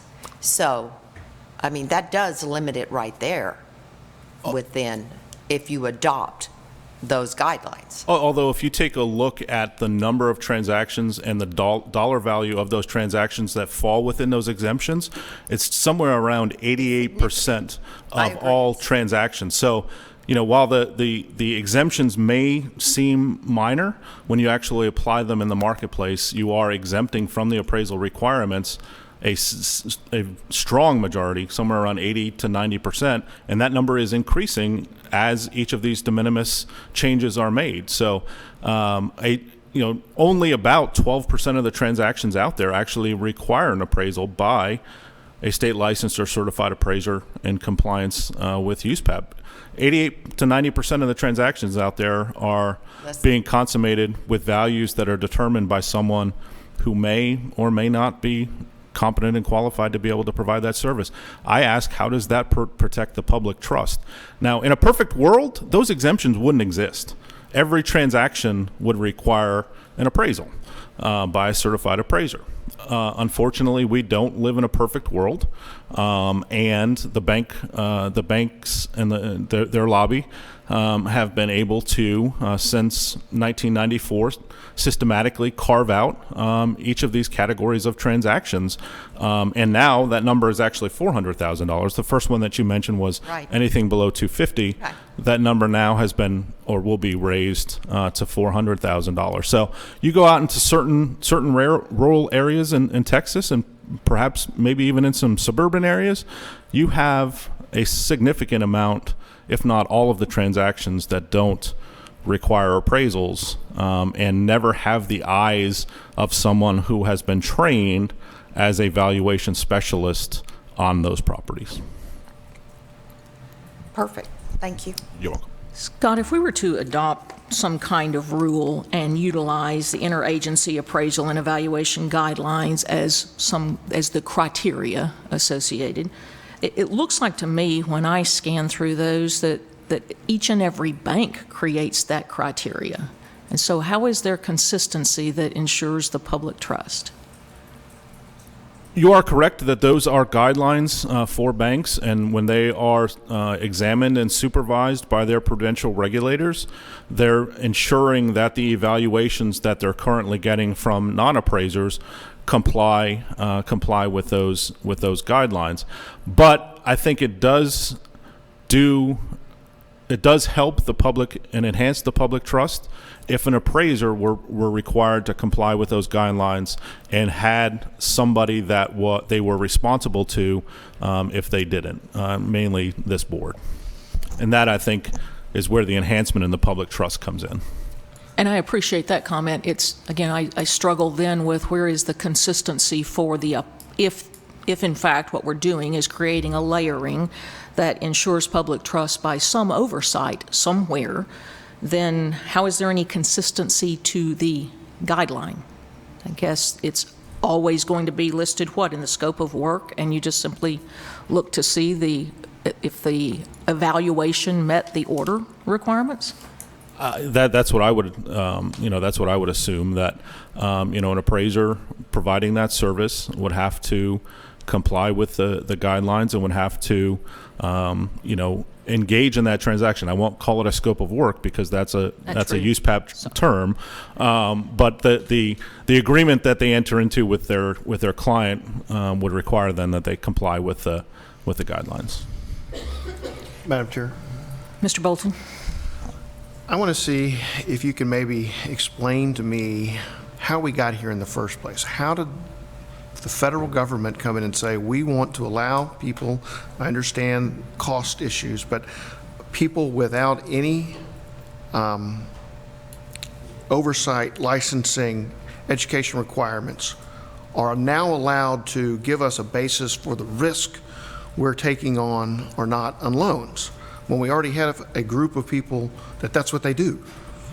And then the second part of that is, how does it look when, if there was a way for us to get to allowing appraisers to do evaluations under our oversight, is there two layers then? Are there the people that aren't appraisers who have no oversight, and then appraisers who are doing exact same work but are subject to enforcement, et cetera? And that layering already exists now. There are people out there that are providing evaluations that by the guidelines are required to contain an opinion of market value. They're not state licensed or state certified appraisers. They're not required to comply with USPAP.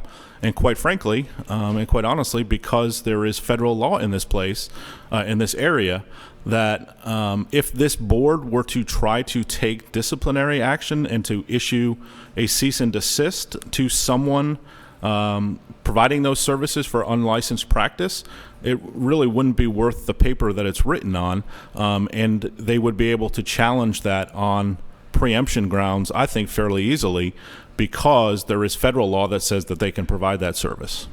And like I said previously, in a perfect world, we would not be having this conversation, because beginning back in 1994, the bank regulators would have resisted any of the attempts by the banks and their lobbying groups to carve out all of these different transactions that don't require an appraisal. And they will argue that, obviously it's a significant cost center for them. And by allowing evaluations, they are able to offer lower priced consumer credit in the marketplace. We don't agree with the exemptions, and if you look back at our comments, we have resisted each and every one of them as hard as we possibly can. But unfortunately, we are not able to go up against the banking lobby and the banking regulators. It's just as an aside, it's very interesting to look at where the bank regulators come from in terms of what their backgrounds are. And most of them were bankers themselves in their previous careers. So with that, who do you think that they're looking out for? They're looking out for the banks. They're not necessarily looking out for the consumer, and they're certainly not looking out for the appraiser. Could I add something to that, please? I'm a 30-year banker, 20 years as a commercial lender. Most of the regulators, just to not so much clarify, most of the regulators begin as college graduates, and they choose to begin their banking career or their regulatory career out of college. And then ultimately, because of their experience as a regulator, they become bankers. I don't know any bankers in 30 years that chose to go the other direction. One thing I'd say just for banking, yeah, we're as regulated as anyone. Something that could be clarified is within this process, the value of land or real property is probably the third component to a credit decision, okay? We don't make the decision based on, here's a $100,000 piece of property, we're going to lend you $100,000. We first define character, which is very subjective, and then we go into capacity, which is the financial component, and that's probably the most, I guess that's the one we're best at, I guess, and that's one we focus on the most. And then, of course, we then include the value of the tangible or sometimes intangible collateral that's involved in the transaction. Then a decision is made. We're not a pawn shop for land and houses and buildings, and we're never going to be that, because if you've ever had to look someone in the eye and tell them that I have to have that back, then you don't make decisions based on that property. This thing here, this idea of an evaluation is it's difficult from my perspective just to spend so much time on it, because there are lives and people's professional lives that are at stake. The bank lobby is not as good as the credit union lobby, obviously, but the banks, we ultimately have to speak for the decisions that we make. It's not just a number that we're asking for. Within my organization, we have management that was raised in the 80s in banking, and that was a horrible time. So regardless of the threshold, we're going to be very, very aware of the things that we're using for collateral, in this case, property. Regardless of if it's a $2.5 million threshold, I can give you the name of my chief lending officer that tomorrow will tell you, no, we'll never. He's freaking out over 400,000 and 500,000.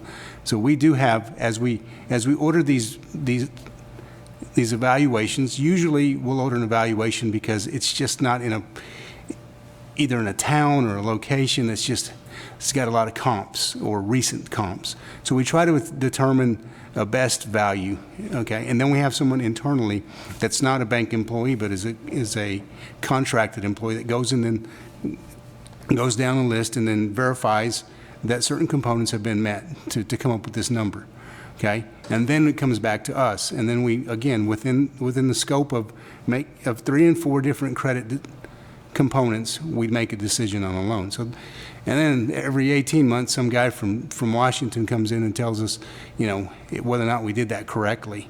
So the public trust is in pretty good hands when it comes to a lending transaction. Mistakes are made, and it is a financial transaction, and you've got economic and so many other variables that are involved that we can't control, but we try to control, or at least be aware of any part of that.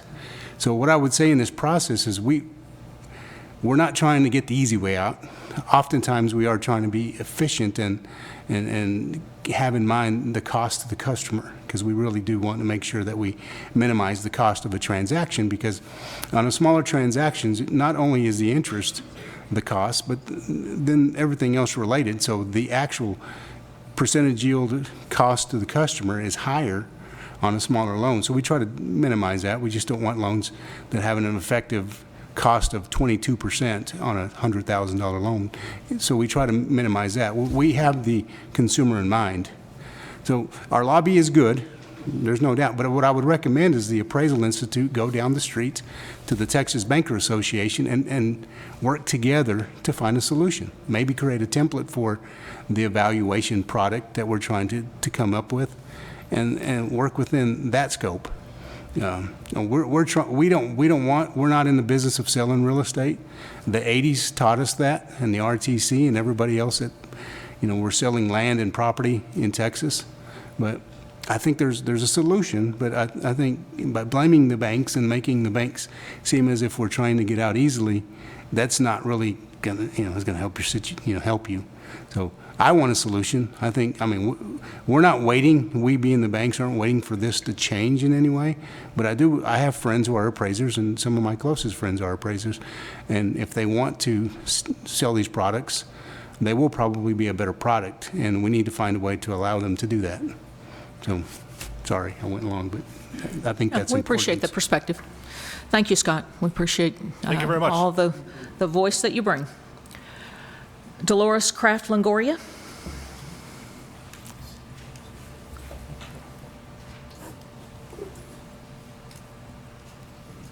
Good morning. I am Dolores Kraft Longoria. I am a member of the Appraisal Institute and MAI, and I recently received my review designation as GRS too. So I obviously, some of you know that I've previously here at the agency or at the board as the first investigator that came on. So I can tell you from starting from 50 complaints and going to 500 when I left, 12 and a half years later, it was quite an adventure, and that was through those mortgage fraud days. And learned a lot that has carried me in my endeavors in my professional practice today, and appreciate that opportunity. But it's also scary in seeing what's going forward here, because as a user of evaluations today and still appraisal reports for a financial institution, I stand here today and say I'm opposed to allowing appraisers to do evaluations outside of USPAP. I think there is, as it was previously pointed out, and I would ditto a lot of what Mr. Ping from CBRE had iterated, because he basically took my notes. But I believe that there is not an onerous thing of an appraiser to add those 5 different components to complete an evaluation within a restricted appraisal report. I have them done today, and would I prefer having an appraiser do them? Absolutely, because they do have the knowledge and expertise. Do we do other sources? Yes. Do we have issues with those? Yes. But primarily, we have internal analysts and trainees that are performing evaluations, and but unfortunately, that's not the opportunity for every bank in the country or in the state of Texas. And where I feel as though there's going to be problems is for your community banks that don't have a staff of reviewer appraisers with a long time experience to know whether it's a good product or a bad product that they just received.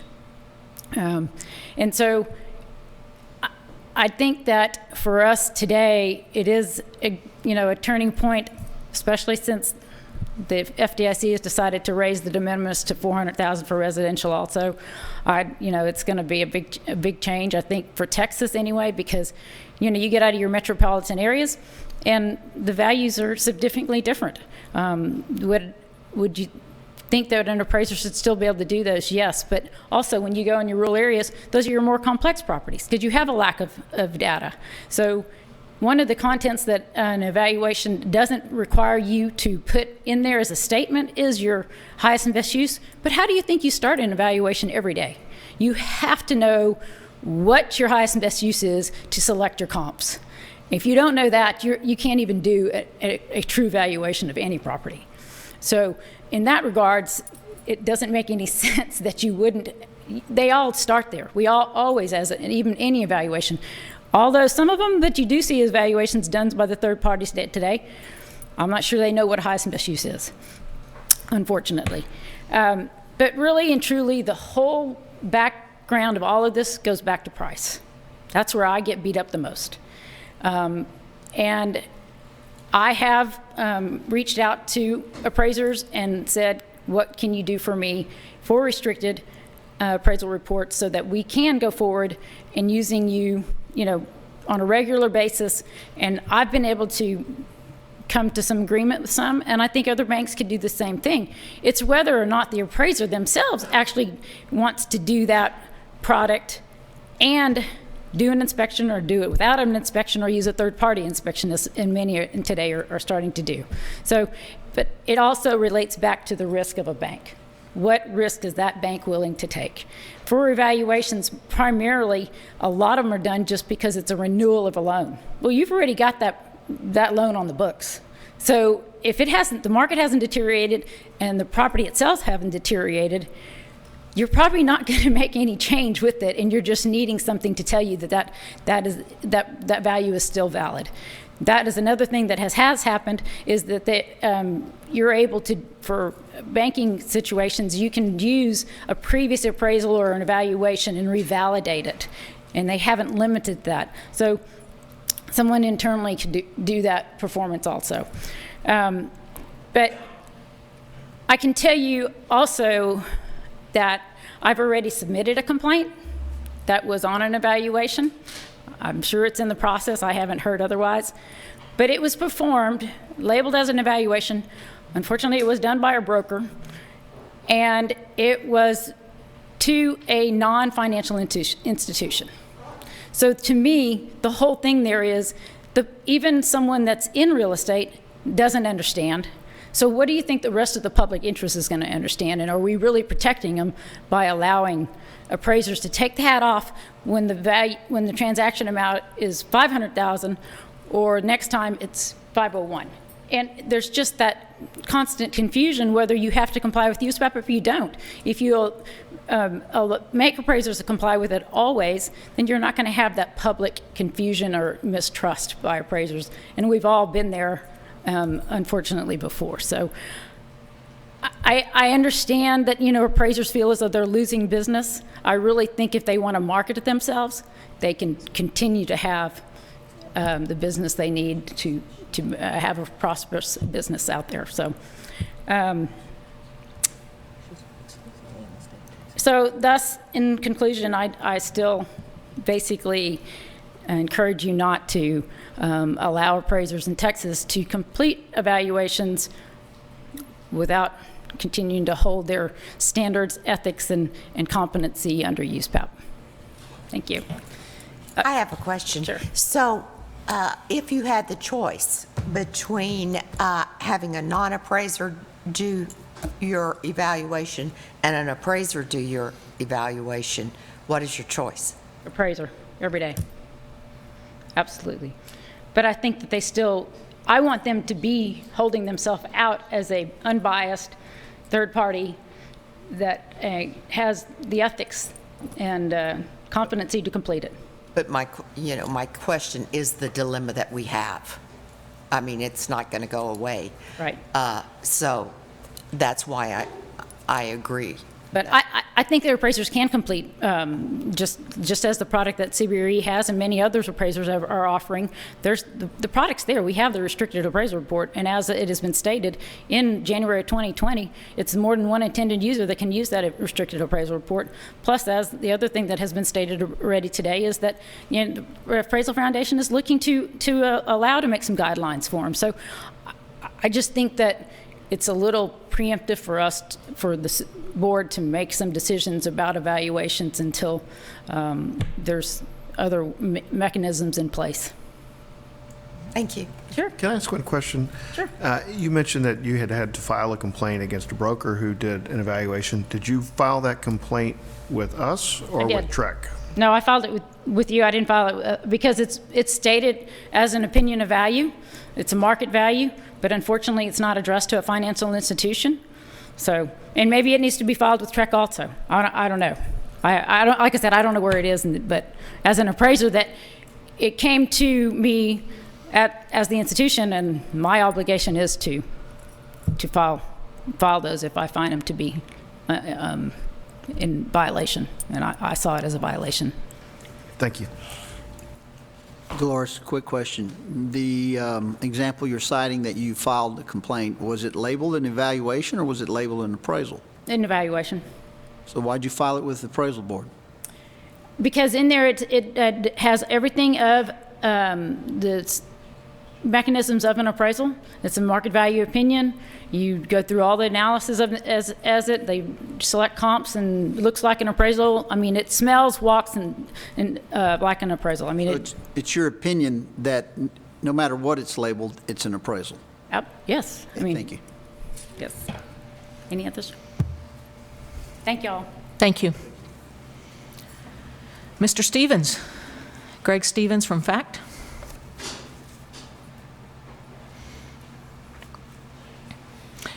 And Greg, I will allow you the same courtesy I have allowed Scott and Dolores, which is more than 5 minutes, but I'm going to try and, as we proceed down the path of additional comments, I'm going to try and get a little more control of the timing.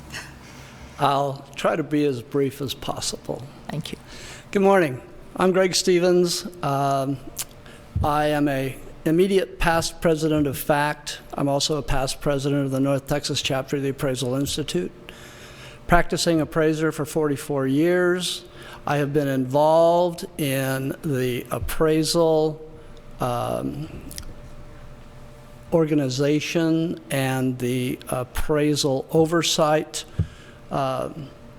for over 30 years, and became involved with the appraisal standards by the state appraisal boards after the enactment of Title 11. I was in California. I was involved in helping establish the training for the California staff when they were transferring staff in from other agencies. Was actually teaching them how to look at an appraisal because they were evaluating the appraisals and assigning credentials, and they'd never even seen an appraisal before. So I'd like to put a little perspective on this. We have this gentleman here, banking background, very conscientious. In 2010, December of 2010, the interagencies updated the appraisal and evaluation guidelines. And in there, they specifically named out automated valuation models and broker price opinions. Now, why did they do that? Well, when I go around the country and I go to conferences, we have 200, 300, 400 appraisers in the room, and we agree that we're preaching to the choir. Because those that are attending those conferences are the ones that are really concerned about the industry that are participating. So when we have the bankers and we have the appraisers that are here participating, you know, again, we're preaching to the choir.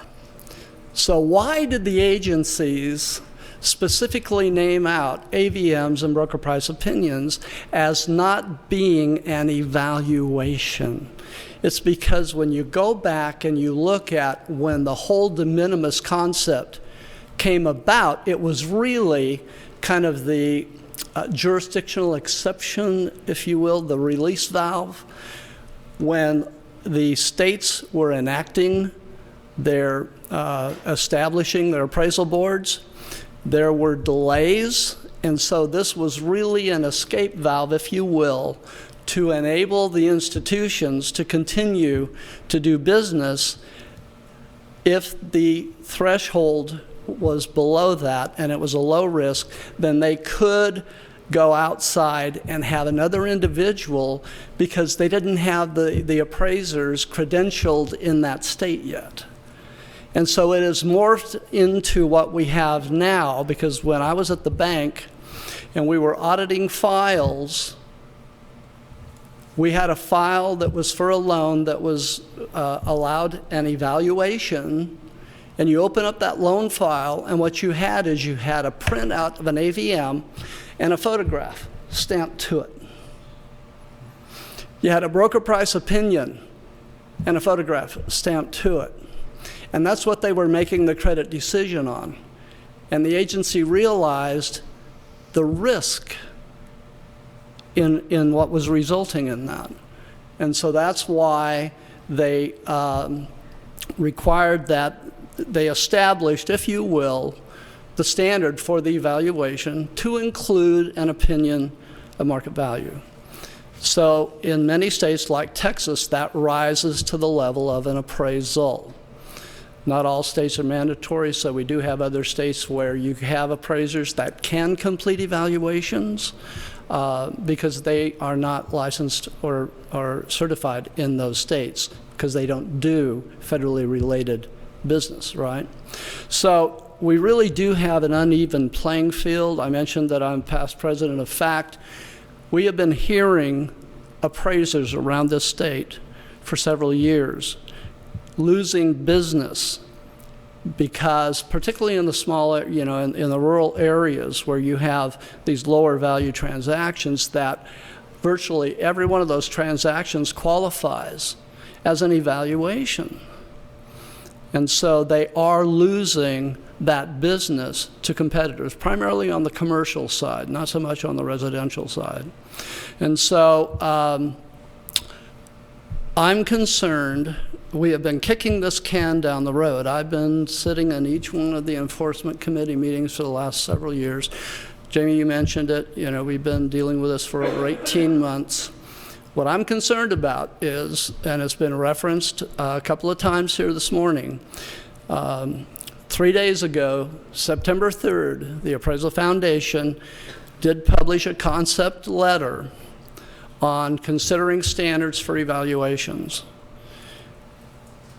They have an October deadline, and when the arrow meets in December or in DC in October, the Friday, traditional Friday before that arrow meeting, they will be having a public meeting addressing this and moving forward. Well, I can tell you, having been in that process for years and years and years, I mean, I was actually involved in the Appraisal Foundation back in 1999-2000 as the representative of the California Association of Real Estate Appraisers dealing with TAFAC. That process is a very long process. So even if the Standards Board does decide to move forward with establishing standards for evaluations, we are looking several years down the road. It concerns me that we have individuals in this room that are recommending that you wait to see what they're going to do. We have appraisers in Texas that are adversely impacted today and tomorrow and the day after because of the current status of the regulations involving evaluations. So I would hope that you would decide not to postpone making a decision based upon that, and that you do take action. And I highly recommend that you do look seriously at the Interagency Appraisal and Evaluation Guidelines as the alternative standard. You can add a couple of criterion to it based upon the recommendations made, but we can have a standard by which appraisers, and you can also include their ethics. I heard that mentioned. Gee whiz, gosh, you know, if they have to step outside of USPAP, is that appraiser going to still be ethical? Really? But I mean, you know, this is the language that can be added. So I'm just saying, the reason I got up here to speak today is really a concern that we're going to continue to kick this can down the road while Texas appraisers are being impacted today. Thank you. Thank you. Thank you, Greg. I had a question real quick, Greg, just to clarify, please. Sorry about that. Got ahead of myself. Yes. Just wanted to clarify. So you're more concerned with the amount of time it's going to take for these standards to be developed for evaluations, but are you opposed to there being a uniform set of standards for evaluations? I'm not opposed to the Appraisal Foundation, the Appraisal Standards Board, looking at establishing a standard for evaluations. So your I'm not main opposed to concern, that as at I hear all. it, is the amount of time it may take. I'm concerned, well, I have two concerns. Number one, the system that we have today did not, and let's go back. 1989, FIREA. Why did we have the first significant federal banking regulations? It was because of all the S&L failures in the 1980s. Title 11, we established a criterion by which lenders had to follow when they were using an asset as a decision in the collateral. So from that, we established the appraisal boards, we have the licensing and certification, and what happened in 2008? Crash. We had a market meltdown. We had millions of appraisals that were overvalued, that were out of touch with the market. So the system that was created and followed by the Appraisal Foundation in the establishment of the criteria and the standards didn't really help the public. Did not save all of those life savings that went down the tubes when the market declined, when all those properties. I gave a presentation in DC in 2010 at the Appraisal Institute conference. At that time, I was still at the bank, and at that time, and this would have been in July 2010, 65% of the properties in Las Vegas were underwater, meaning that their mortgage was more than the value of their home. 65% of the properties in Phoenix, 75% of the properties in Stockton, California. Significant adverse impact. So I would rather see the Texas Appraisal Board take this on and come up with a solution that's going to protect the Texas appraisers. And then if and when the Appraisal Standards Board establishes a standard, then we can look at that and see how that fits into what we already have in place in Texas. Thank you, Greg. All right, thank you. Madam Chair, Hang just a second. You have a question of Mr. No, I do not. Okay, go ahead. If there are no other presenters, I move that we go into executive session. Okay, there's been a request to move into executive session to discuss pending litigation and receive advice of counsel pursuant to the Texas Government Code 551.071. The time now is about 12:20. The board will go into executive session to obtain advice from legal counsel, discuss pending or contemplated litigation, including settlement offers and enforcement actions pursuant to 551 TAC 071. We anticipate returning to open session. I hate to even guess, but I will tell you this. I have made a commitment on a hearing that at 2 o'clock, so we will be back in this room at 2 o'clock. We may have to, or slightly before 2 o'clock, so even if we have to take up executive session again later. Madam Chair, I need to request your permission to depart for San Antonio for a family matter at this time. Thank you. I will not be So let the returning. record reflect Ms. Yanuzzi is going to be exiting prior to our moving into executive session. All right.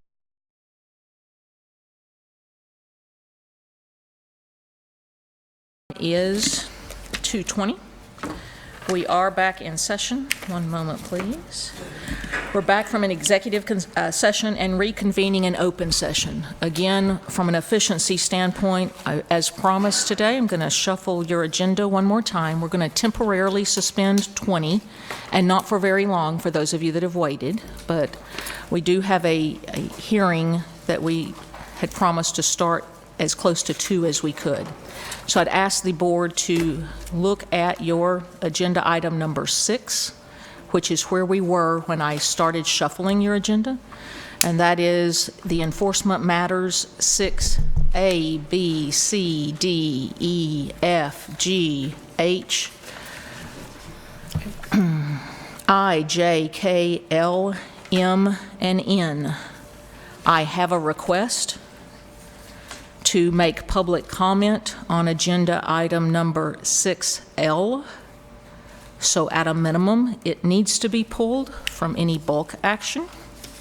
And is there any other complaint number that the board would like set aside from any bulk action for agenda item number 6?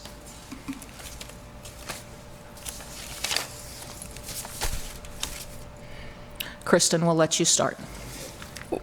Well, Madam Chair and board members, I was just going to remind you that there is no action required on agenda item 6 by the board because the board has previously delegated authority to sign and approve agreed orders to the board chair, and all of these orders are simply in your materials to let you know what agreed orders have been signed and approved since the board last met. And so you're welcome to take public comments, but no action is required. So you've been receiving those as they have been signed, but this is your opportunity to see them in bulk. We do have a request for comment. I'm going to do a terrible job with the name. Tita? When you get here, I'm going to ask you to pronounce your last name for me.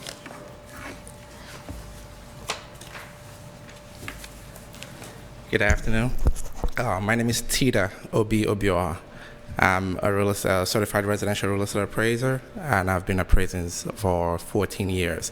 I appraised for 13 years in New Jersey and moved to Houston, Texas last year. My concern is about what we're going through as appraisers, where everything is going to automation by Fannie Mae coming up with the AVMs and newly bifurcated appraisals, where licensed appraisers or unlicensed individuals can inspect the property, gather data, and an appraiser could later do an appraisal on that with that data. I don't think that's to the best interest of the public. And the problem I have there is where that is accepted, where an unlicensed individual can gather data on a property, go measure the property, take pictures, and a licensed appraiser will complete an appraisal report on that. But on the other hand, an experienced apprentice cannot do the same. And by allowing an experienced apprentice to do that would result in a 6-month suspension for the supervisor, which is my case. So now my question is, I've been doing appraisal for 14 years, and we have all these things where they say appraisers are going out of business, and Fannie Mae is coming up with a system. 2 weeks ago, I was in Dallas in a CE class where a review appraiser for Fannie Mae said they're coming up with a system where the computer could actually look at a picture and view it from the appraiser's eyes, where this kitchen, it could actually put a condition rate into the kitchen, C3, C4. So all these are being done to get the appraisers out of business. So I go into a USPAP class, and the instructors are saying appraisers are going to be out of business in 5 years. This was a USPAP class in 2017, so I guess in 2022 I'll be out of business, or we all will be out of business. So I come into Texas and I decide, you know what?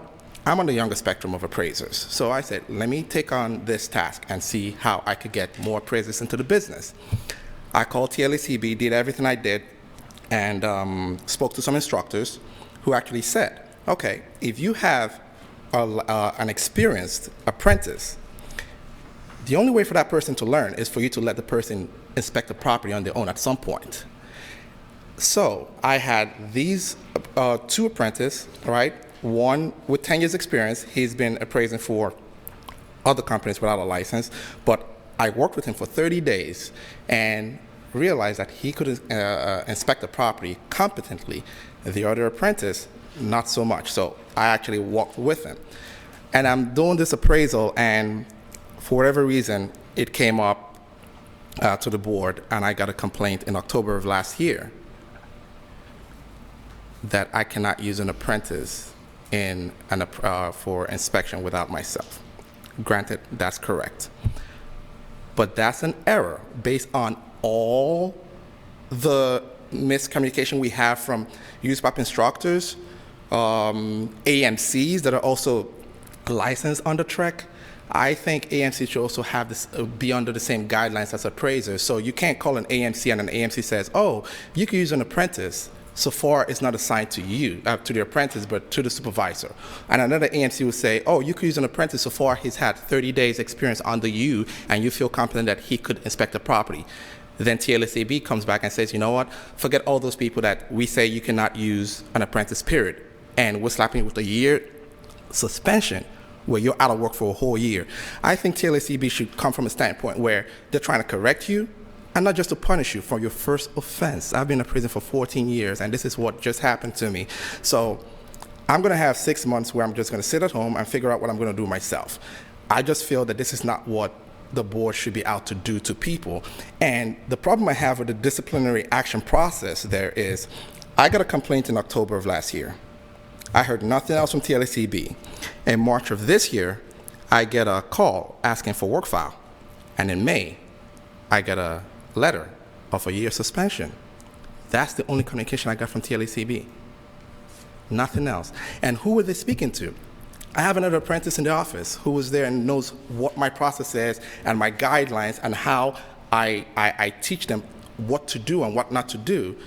And the only person they're talking to is the person who's the subject of the appraisal, that is the subject of the disciplinary action.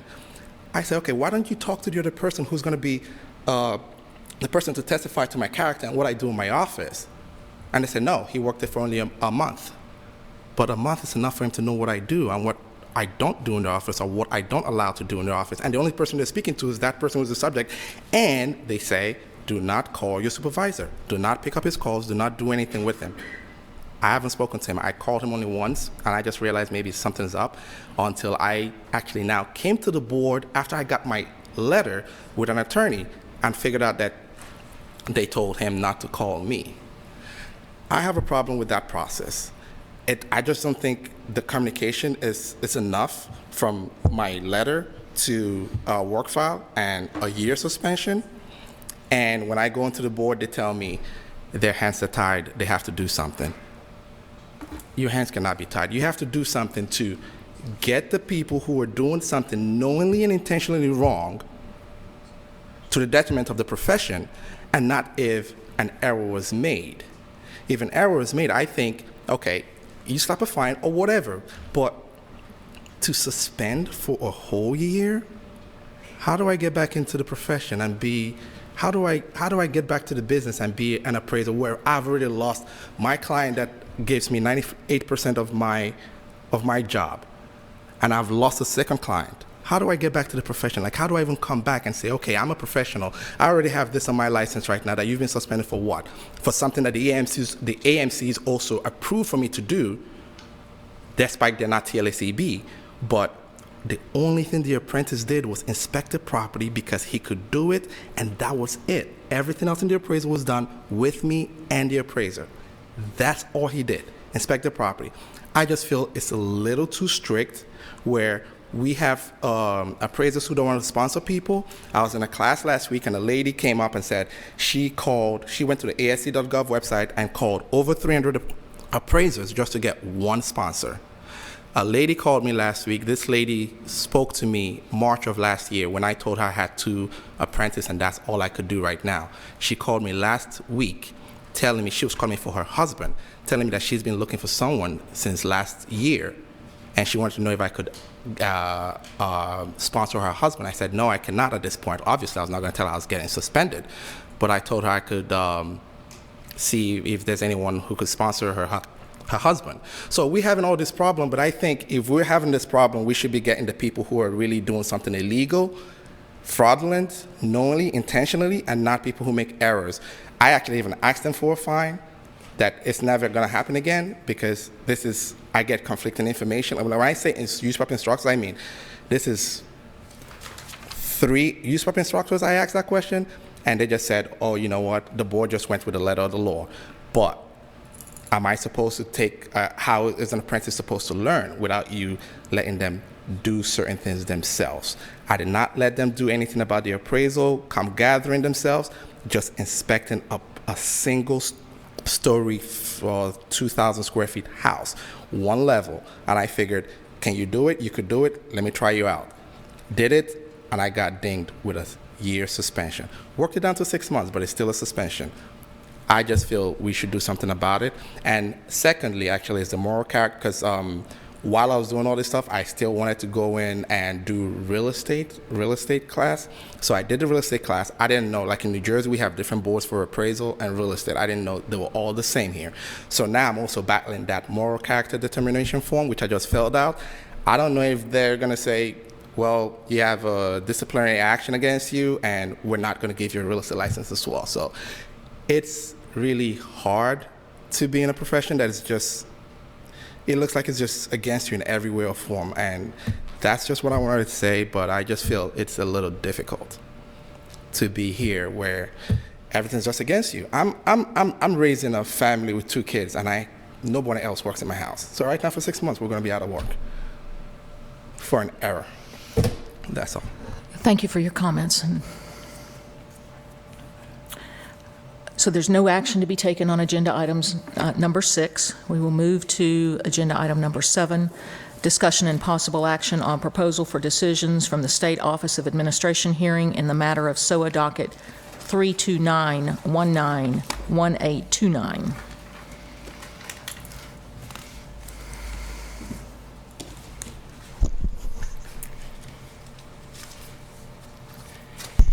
Madam Chair and board members, the proposal for decision before you today in this matter recommends a mentorship and a $1,500 administrative penalty. The parties are both here and able to present their arguments to you. Thank you. I do have a request for public comment from Barry Duncan on this agenda item. Mr. Duncan? Yes, sir. Come on up. Good afternoon. All I can say is if I had wanted traffic and road construction, I could have stayed in Houston, but I'm here instead. I'm Barry Duncan. I've been a residential appraiser since the late 80s. I've been a state certified appraiser since there was such a thing. I went over 25 years without any kind of problem at all. Not from Fannie, not from Freddie, not from FHA, not from a lender, not from a management company, not from relocation company. 25 years, 26 years actually, without any problem at all until the last 4 or 5 years. I misadjusted one comparable, not by the total amount, but by 2 individual adjustments that I should have made a positive and a negative adjustment. So that was and that was with a management company that turned it in, and they were so worried about it they continued giving me work, and for quite some time after that. So I think they just mostly turned it in because they were unsure about what what the rules were back then and how, I don't know how strict or whatever to be. But at any rate, that stubbed toe with you from 4 years ago, made it so that I can't get any sort of deferred, whatever the word is, deferred adjudication, some sort of lesser penalty now on what I did here, 2 years ago now.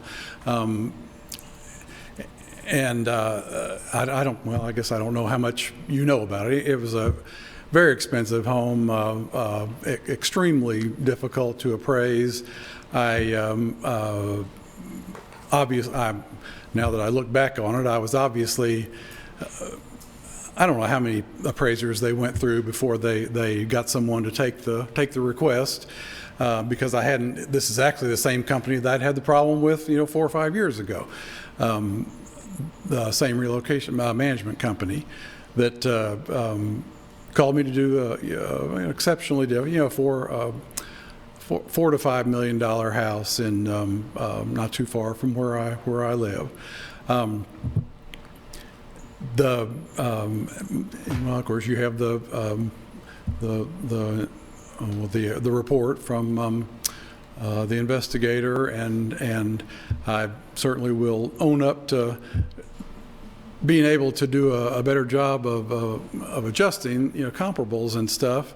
But there's nothing else on there of any substance, and the adjustments really aren't of any substance either. When you consider a $4 to $5 million house, you have to have a pretty substantial adjustment to make any real difference on that. I'm here for one reason, and that's I didn't make the value. That is the only reason I'm here. The management company needed an excuse to order another appraisal. I actually didn't even know what the value was, but I obviously didn't put enough on there for them to. It was a refinance of new construction, and I obviously did not put enough on there for them to make the $2.3 million loan that they made a few weeks after I did the appraisal. So that so at any rate, that's. I mean that is the only reason I'm here, and I guess that's the I don't know. Let me say one more thing about the SOAH. I don't have any idea if that reflects poorly on me because we went to the hearing there. The only reason we went to that is because of the Sunset Commission. This became an emergency when it had a birthday and then was headed towards another birthday, I think. So that's the only reason it went to that. I thought there might have been a chance that the judge would dispense with the what I consider arbitrary rule that you can't consider, if you have agreed an AFO in the past, that you can't have some sort of a deferred adjudication in a current problem now.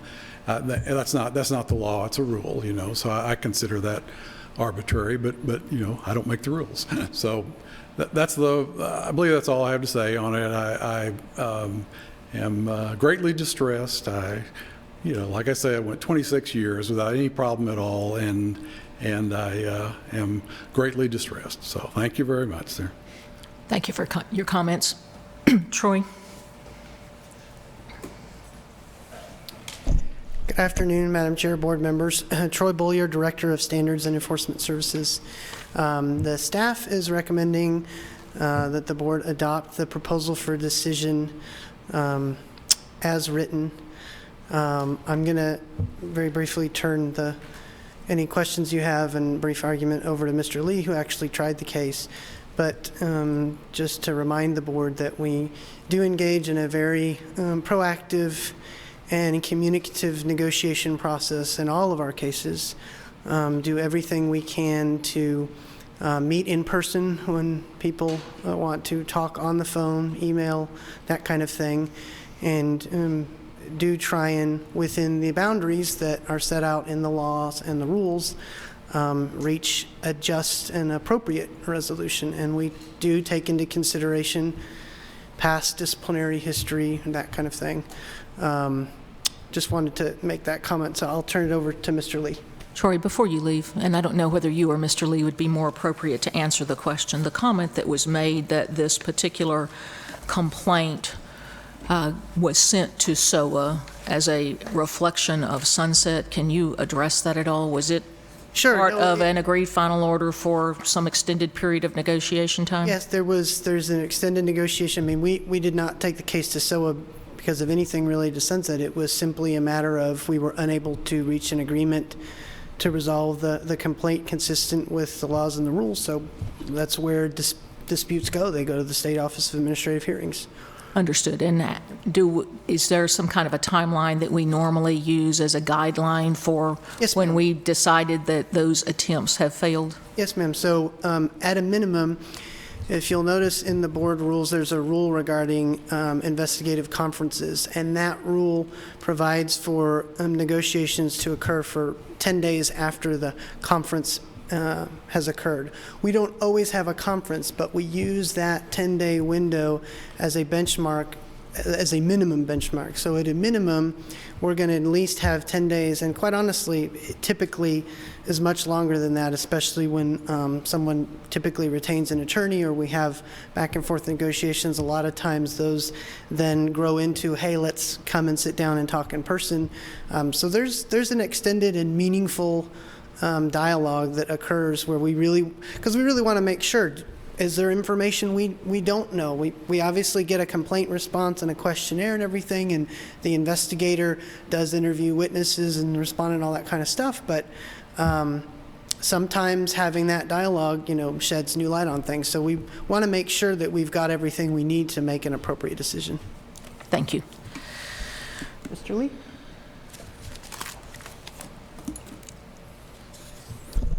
Madam Chair and board members, I'm Mark Lee. I'm the staff attorney that handled this case in front of the State Office of Administrative Hearings. We believe the judge reached appropriate fact findings and conclusions and made an appropriate recommendation. And I just want to elaborate, he didn't specify the number of hours for mentorship. He just said mentorship. And we would recommend 4 hours of mentorship concerning researching, developing, and supporting adjustments. And just to amplify on Troy's answer, because it was a concern, we do everything we can to avoid going to a SOAR hearing because it's expensive for us, involves a lot of time and effort on staff that we really would rather be spending on cases that we can get timely resolutions on. And I think that's reflected in our record at SOA. The few cases that we do take there, I think in the past decade our rate is like 98% a success. We really do try to negotiate and reach a fair and consistent resolution without having to go there. And we only go there when we just can't resolve the case any other way. Was there active negotiation in this case, or was there simply silence? Yes, there was quite a bit of negotiation. There were some emails back and forth with Mr. Duncan. And really what it boiled down to is we were restricted by the board's rules that say if you have a second time serious deficiency, it will result in an order. So we didn't have any latitude with respect to resolving it any other way in this case. And Mr. Duncan wanted us to show him how we would have done the appraisal. But that's also something that we don't do as staff. That's why we send them to mentors. We determine as best we can if you follow the rules and procedures and correct techniques and applications in your appraisal, but we are not in the business, and I don't believe we're authorized to sit down or to hire someone else to do the appraisal and say, this is what you should have done. What we look at is the work that they did and see if that complies with USPAP. I'd be happy to answer any questions. Thank you, Mr. Lee. Does the board have any questions?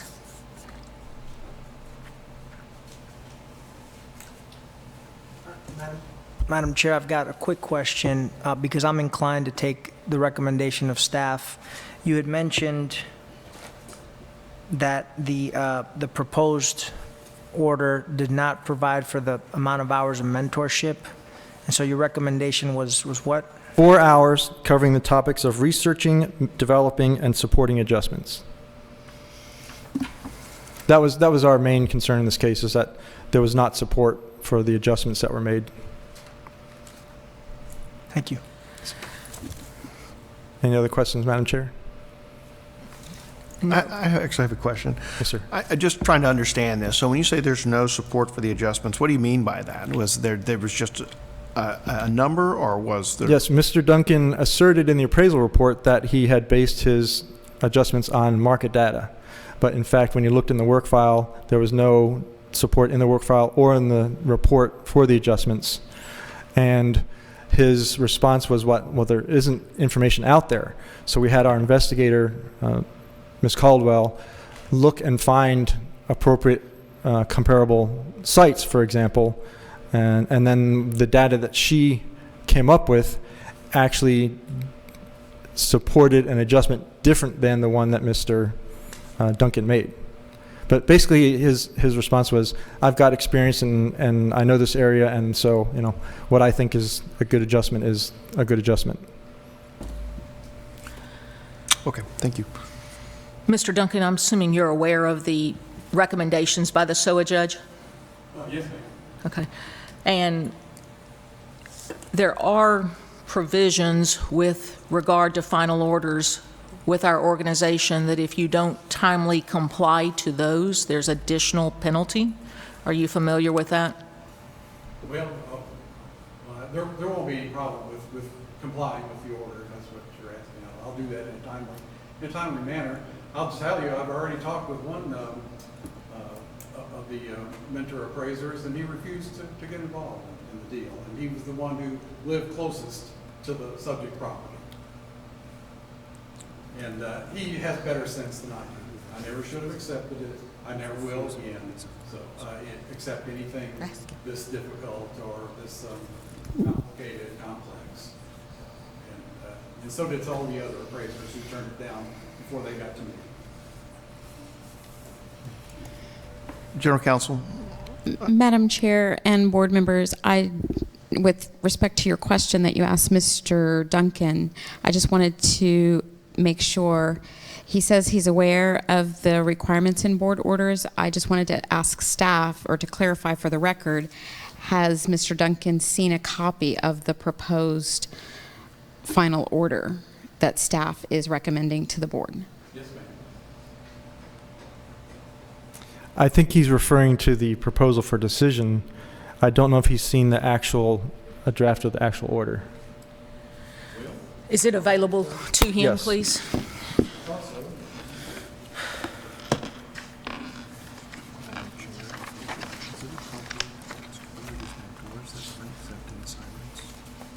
The floor is open for public question. Mr. Lee, I do have one question. Yes, just since this is a repeated using the word offense, I don't mean that in a lot of ways. Sure. But is there a time element? Is there a spread of over a certain amount of time? Does that go away, or is it always on the record? Well, orders are published for 10 years, but the board's rules require us to consider any previous discipline within the past 7 years. Okay. Thank you. Yes, sir. Mr. Duncan, could you tell me who the mentor is that you asked to perform those services and he declined? Oh, well, I guess I'd rather not. But Okay. I will be welcome. I will. He's not a mentor. Okay, very good. Thank you. But he was at the time, and he lived closest to the subject property, and he had better sense than to get involved. Thank you, sir. Mr. Bolton, if I could elaborate on that. Our understanding is that he did not this was before an agreement was made, or before we went to SOA, that he did not refuse to do mentorship. He refused to do a reappraisal of the property. Okay. That's fine. Thank you. May I answer that? It was 2 days after we went to SOA that I called him and asked him to actually do a retrospective appraisal using my field data, and he said that he was not familiar with the area, even though he was the mentor appraiser who lived closest to the area.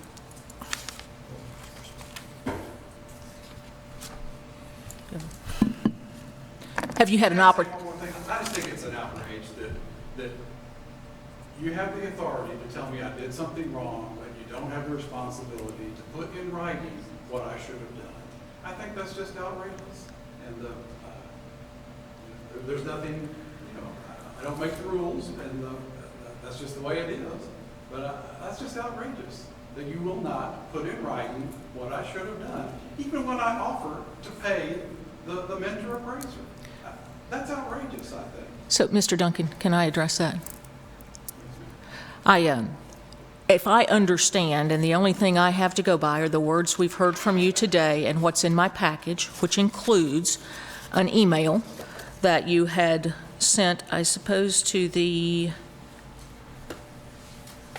SOA parties and to Mr. Lee.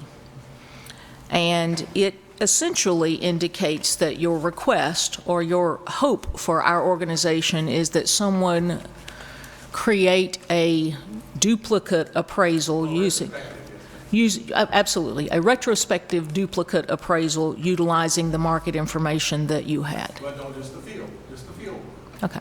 Well, that's I understand that you think that's an outrage. That's an unusual request because it's, well, in fairness, what, did you use a form type report? Well, yeah. Okay. But that was my very first request back when I got the complaint 2 years ago. Was you say I did something wrong? Put in writing what I should have done. So you received, though, the complaint. You were part of the SOA hearing, and you understand the findings of facts. So it's just my opinion from what I'm looking at, and at least what I understand those experiences to be, that what was done wrong should be clear. Well, yes and no. I don't believe it is reasonable to expect on a property like this that the ordinary rules apply. I guess that's the best way to put it. I went 25 miles for comps on this property. I did an outstanding job on this deal. It really does bother me to be here today. My peer appraisers would not have done a better job than I did on this, because most of them would have had a better sense than to accept the request. But starting 2 years ago, that was my original response. Do something, put something on paper that I should have done. All the way through, we went, I don't know how many months we went without talking to each other. So I just reject the notion that it's not a Sunset Commission problem. But at 2 days after the SOA hearing, I called the mentor appraiser who lives, emailed the mentor appraiser who lived closest to the subject property, told him I wanted a retrospective appraisal on it using my data. He gave me the names of a couple of people from nearby there. But they are mentor appraisers. They do not have the imprimatur of the state, that I would have hoped would have had either someone to tell me that here's what you did wrong, and here's what you should have done. It's easy to say what you did wrong on appraisal, but here's what you should have done. Here's the work file. Here's the way the work file should have looked. And on down the list like that. Well, and I think that's our intention with mentorship. And so if those were offered as part of an agreed final order, I understand your right to object to those and to move to the state that we're in. But we are now where we are in a position that we have to take an action on a final order. Have you had an opportunity to review it? Oh, yes, it's fine. That's the best you can do. I've spent a lot of time and money, and I'll be spending even more time and money.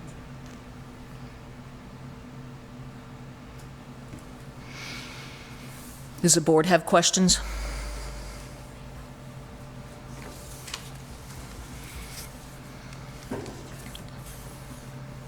Is there any action?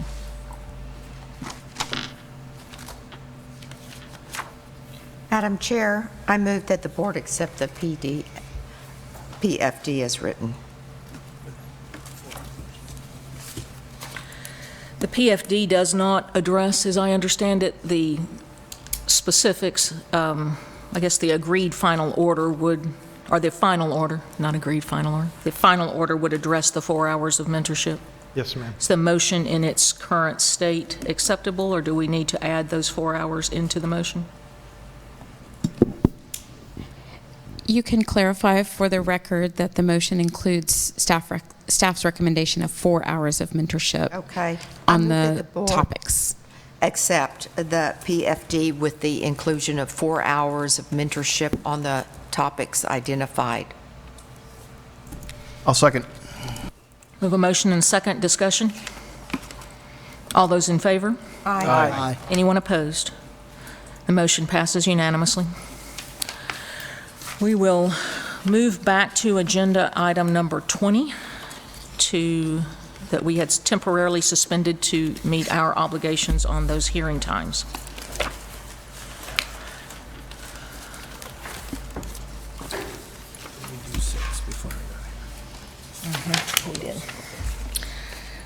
action required, so I just listened to him because he asked for public comment. Go for it. Okay, the floor is open. There has been some there was ongoing discussion as we concluded our executive session to meet our time deadline, and so I will tell the public that there has been some ongoing robust conversation going on about the legal opinion, and the floor is open for board members to make comment, ask questions, get additional input. Madam Chair, Mr. Jeffries. I request that our legal counsel, Kristen Warman, inform the board and the public that is here about what the statute in the state of Texas defines, how it defines an appraiser.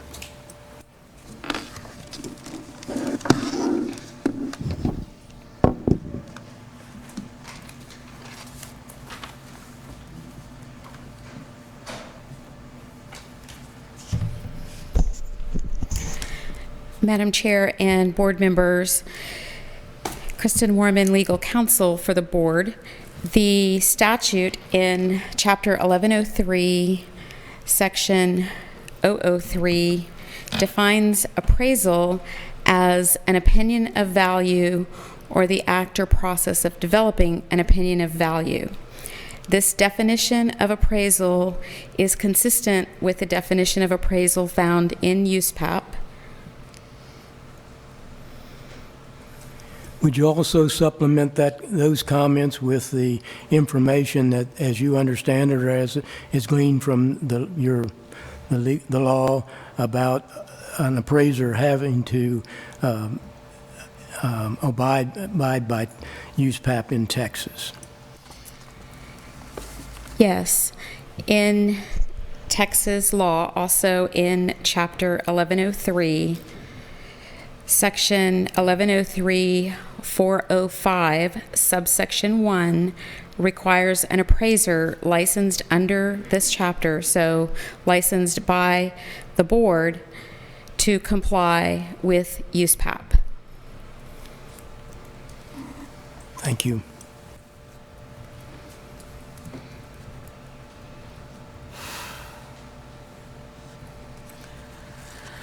Ms. Warman, the part of the public comment we received today included some suggestions or recommendations related to how this board might potentially address those problems, the problem that we currently face. And one of those suggestions implied that we could follow an existing statute that allowed alternate means, as well as adopting some additional regulations or guidelines associated with the interagency appraisal and evaluation guidelines. And we've asked you to give us input or feedback related to that suggestion. Can you give us that feedback? Yes, Madam Chair and board members. Also found in Section 11, there are two provisions in Chapter 1103 that address alternative standards, if you will. One of those provisions is also found in Section 1103.405, and that is in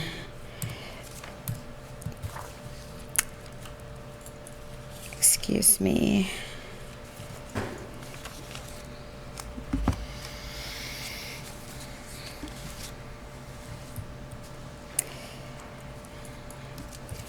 Section 1103.405(2), subsection 2. As I just stated, subsection 1 requires a person licensed under this chapter to comply with USPAP. Subsection 2 allows a person licensed under this chapter to comply with other standards provided by board rule that are at least as stringent as USPAP. As a preliminary matter, the board has not adopted any rule to date that allows for or has found any other standards that are at least as stringent as USPAP. The second provision in the statute that addresses alternative standards is found in section 1103.154, and that provision addresses the board's authority to adopt rules relating to professional conduct. Specifically relevant to this topic, that provision under subsection 3 allows the board to adopt rules relating to the standards for the development of an appraisal and conveyance of an appraisal report by a certified or licensed appraiser or an appraiser trainee that are recognized as substantially equivalent to or consistent with the Uniform Standards of Professional Appraisal Practice, or USPAP. So with the ability to adopt rules, should the board choose to adopt rules allowing for alternative standards, the standards the board chooses must be substantially equivalent to or consistent with USPAP.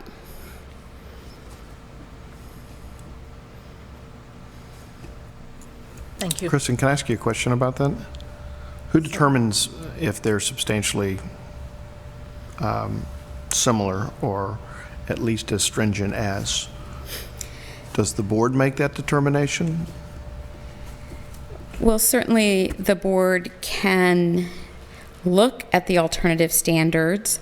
The question to be asked when deciding whether the standards are substantially equivalent or consistent with USPAP is, how are those standards recognized in the industry?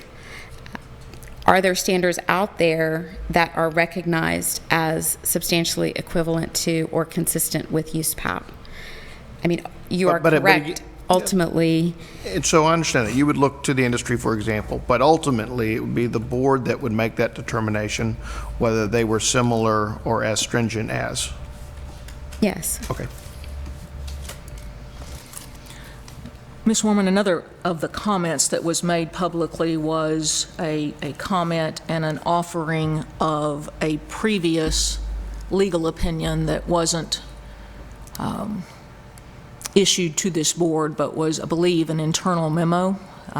Can you take account of that, or at least give us some background now in the public setting as it relates to the age of that and any other authority with which it was intended?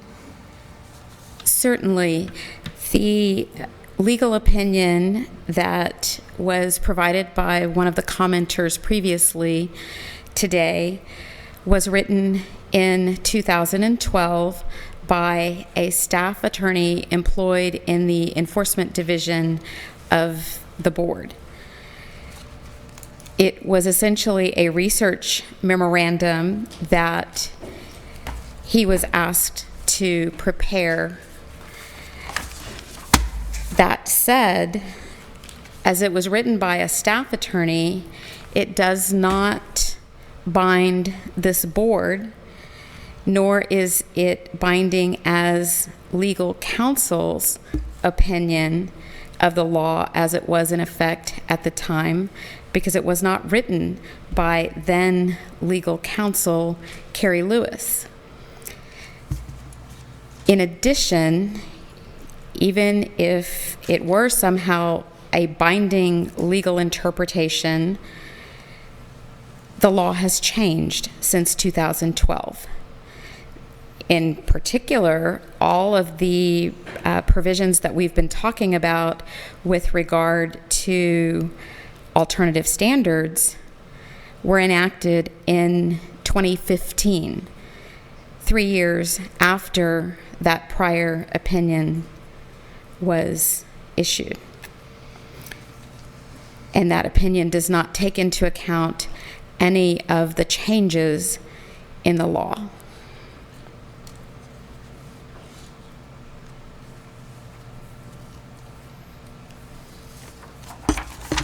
Thank you. Madam Chair, if I could just, I'd like to express some comments about this matter. I'm kind of a little conflicted over the situation. I am, as you all know, a public member of this board, and in that capacity, my primary focus is the best interest of the general public, and I believe that interest is best served by providing a product performed by those most competent to provide that product.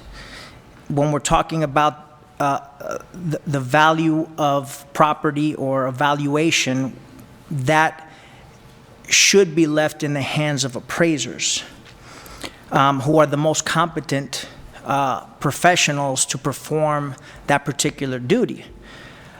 The conflict that I have, and maybe it's because I'm also a lawyer, is that as best I can see, we do not have the authority under the statute to allow a deviation from USPAP at this stage. It just appears to me that we would need to have a change in the statute that would allow for that to be conducted by appraisers, Texas appraisers who must be USPAP compliant. And that's the conflict that I have. Because on the one hand, I would love to have appraisers conduct valuations. On the other hand, they must be USPAP compliant if they're conducted by Texas appraisers. And I've heard comments on both sides stating that to conduct a USPAP compliant evaluation is onerous, and we need to level the playing field to allow Texas appraisers to compete with non-appraisers in performing these evaluations. On the other hand, I've heard that conducting non-restricted appraisals and complying with USPAP is not very onerous at all. Now, I'm not an appraiser, so all I can go by is by what I've heard, and of course what I've read. And like I said, just falling back on what I started this with, the law is what it is at this stage. And in order for a Texas appraiser to do an evaluation, it seems to me that it must be within the confines of USPAP until we're able to change the law. That's what I can see from what I've studied so far. And so in that respect, I think that as a board we need to seek a direction where we can seek to change the law, or to seek some kind of guidance from ASB, maybe to have them expedite their process to provide some guidance to the industry. But at this stage, I just don't know that there's a whole lot we can do, even though we may all want to do something. So at any rate, for what that's worth, that's kind of where I lie on this, and those are my thoughts on it. I'll leave it to the board to continue the discussion. Madam Chair, may I add to this? Yes, Just as we talked about changing the law, which we realize is a timely issue, our other thought is to amend or change or provide direction by the USPAP changes. Now, USPAP's coming out. We can request an emergency or rapid rule change or amendment by USPAP prior to the change, the new USPAP in 2020 and 21. That's a thought. Or maybe even get clarification on the law by the Attorney General's office. Those are just thoughts that maybe will clear away, because it's all something that we realize we need direction, we need timely direction, and we all struggle with it. Those are my thoughts. Thank you, Ms. Lynch. Madam Chair, Mr. Jeffries. I move that the board adopt the following opinion to clarify the authority of appraisers licensed in Texas to perform evaluations. It's the board's opinion that current Texas law allows appraisers licensed in Texas to complete evaluations if those evaluations comply with USPAP. And without statutory changes to Chapter 1103 Texas Occupational Code, appraisers licensed in Texas cannot complete evaluations without complying with USPAP. Thirdly, I'd like to make a recommendation, as mentioned earlier, that we seek an attorney's opinion, the Attorney General's opinion on whether our licensing law does in fact or does not in fact allow us to do evaluations. So those are the three recommendations, and I have, after that's moved, I have some further suggestions. We have a motion. Is there a second?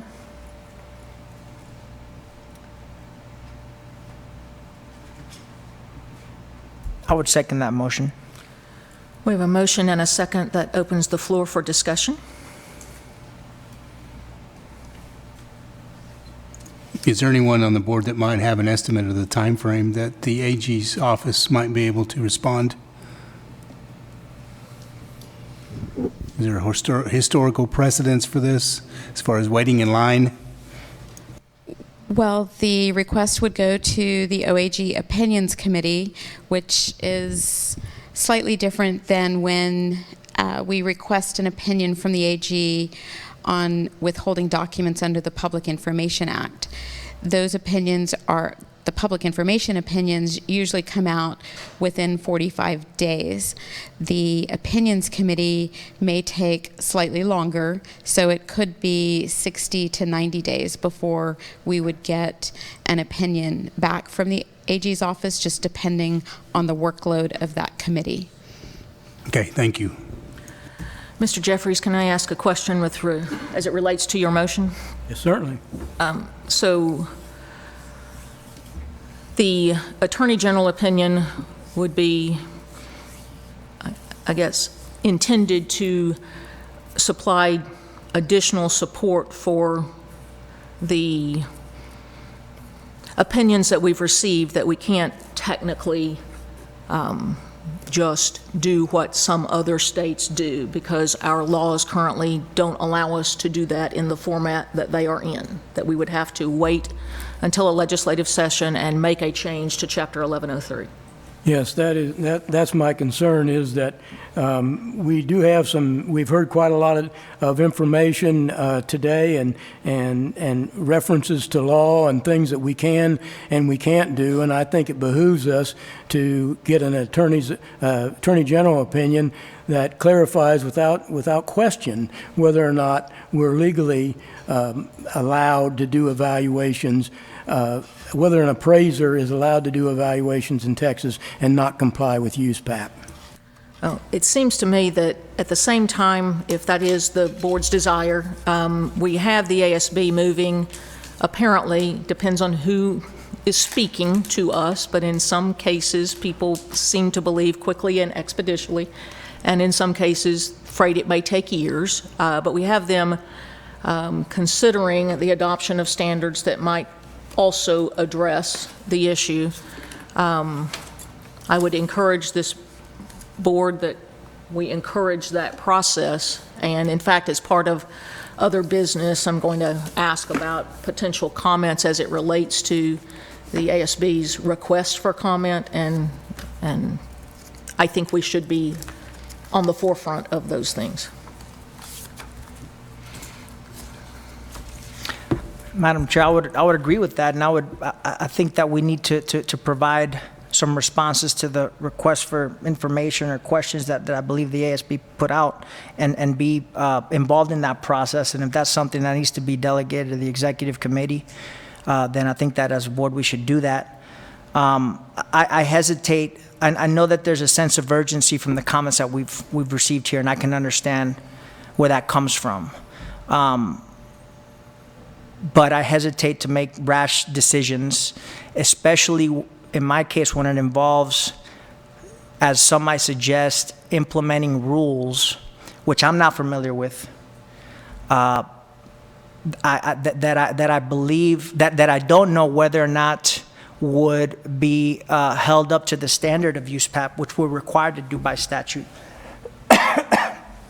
And so, while I understand the sense of urgency, I think that we do need to, and I also understand that this has been something that's been talked about in the industry for a very long time.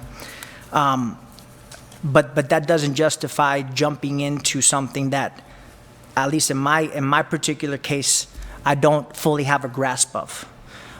So I think the guidance that I do have at this stage is from our legal counsel and from my own personal set of eyes reading the statute.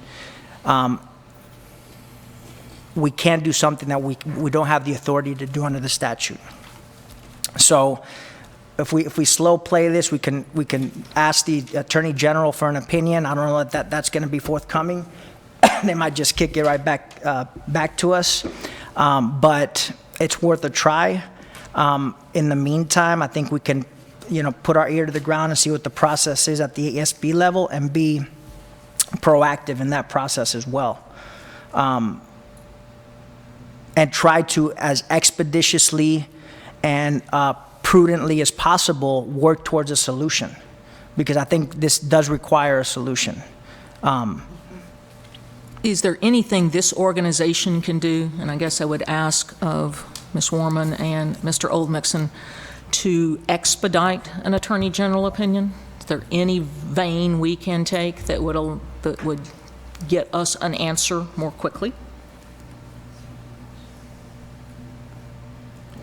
There's nothing that I'm aware of other than, you make the request that says that this is a pressing matter. And that is, of course, a matter of perspective, whether they agree that the market exigency, whether they feel the same sense of urgency that we might. We certainly can ask that question. As also, I think one of the suggestions that was made is that we also respond to the ASB and ask them, and as a part of this board's comments, for the things that might be considered in answering those questions, to also urge them to get an exposure draft as quickly as possible after the public input process. Madam Chair, could I get a clarification? I appreciate Mr. Jeffries putting all this in the form of a motion, but is it my understanding that we're going to adopt this opinion until we hear back from the AG's office? Is that the motion? That we adopt this opinion pending a ruling from the AG's office? That's my understanding of the motion. Is that your intent, Mr. Jeffries? I think I hadn't thought about that. I appreciate you mentioning it, Buster. I would think it would only be prudent if we get information that we have some latitude in acting on the question at hand, that we would then clearly have an obligation, and I would encourage us to move in that direction and pass whatever rules that might be appropriate. Madam Chair. Mr. Bolton. I would I'd be hesitant to agree to an opinion at this time when we're seeking clarity from the Attorney General's office on what our opinion should be. And so I just want, I can certainly appreciate you're trying to move things along in a positive direction, but I would be concerned about making public statements as a board as a whole and then having the Attorney General say, well, you're wrong. And so I would just caution everybody to think about that before we vote on this motion. I agree. And I have expressed that opinion previously, so we understand that is the issue. Madam Chair, I'd like to just add, I don't know that we're expressing an opinion as much. That's not the way I see it. The way I see it is we're expressing what the law states on its face. That's all we're saying. We're not interpreting. The law says what an appraisal is, and it says what a Texas appraiser can do. And that's merely what we're stating at this stage. I think an opinion would be if we state that, you know, this law, while it says this, it means this other thing. Or it goes beyond the face of the words that are written in the law. So I can understand perhaps that some board members might feel uncomfortable saying that. I don't feel uncomfortable stating what we want to express in this motion, which is merely a statement of the law. And so, I seconded the motion for that reason. Madam Chair. Madam Chair. Okay, one moment, please. Mr. Jeffries. With all due respect, I concur with Alex, and that is exactly the reason why I asked our legal counsel to read into the record what an appraisal was and what we are obligated to do under Texas law in abiding by USPAP. Thank you. Mr. Bolton? Yeah, well, if what we're doing here is to simply reiterate the words of the statute, I'm not sure that I see the purpose, but that's fine. But I also would say that if we, well, I'd like to, you know, if that all we're doing is reading the words of the statute, what's the purpose in doing that? I think the purpose is for us to get a legal opinion in addition to our own from the Attorney General that may or may not give us latitude in interpretation, allowing something different. So, Mr. Bolton, I'm not sure that I understood the comment that you made. So when you say you're not sure you see the purpose, do you mean in securing an Attorney General opinion? No. What I'm saying is if we're not expressing what the board's opinion is, and what I said originally was that if I'm not comfortable with stating an opinion that is definite if we're waiting for an opinion from the Attorney General's office. And they said, no, we're just reading the words of the statute. Okay, well, those are published. What do we need to read that into the record for? Madam Chair, I could respond. Excuse me, when I talk a lot, sometimes. No, it's very good. And I don't have any more water. Thank you. I think that there's been a concern expressed about what exactly the statute says. I think most of the public comment, if not all of it, hinged precisely on what the statute says and what it means. There's been some interpretation, whether there's been preemption by federal law or not, whether or not Texas appraisers today can conduct an evaluation that doesn't comply with USPAP. And so the purpose of the statement, while I believe it's basically stating what the law says, is to state that exactly that. Texas appraisers, according to the statute, must, if they're going to present an appraisal, it must be USPAP compliant. And it goes on to define an appraisal as, I mean, it basically says an evaluation is an appraisal. This is kind of my understanding of what the law is here now, based on the legal opinion received. So the whole purpose of the public comment was hinged on this, and that's why we need to state what the law says, and that's the only position we're taking. Well, does that make any sense? It does. I would raise the question, is there going to be a question or concern about the style with which you ask the Attorney General for an opinion? And who's going to format that?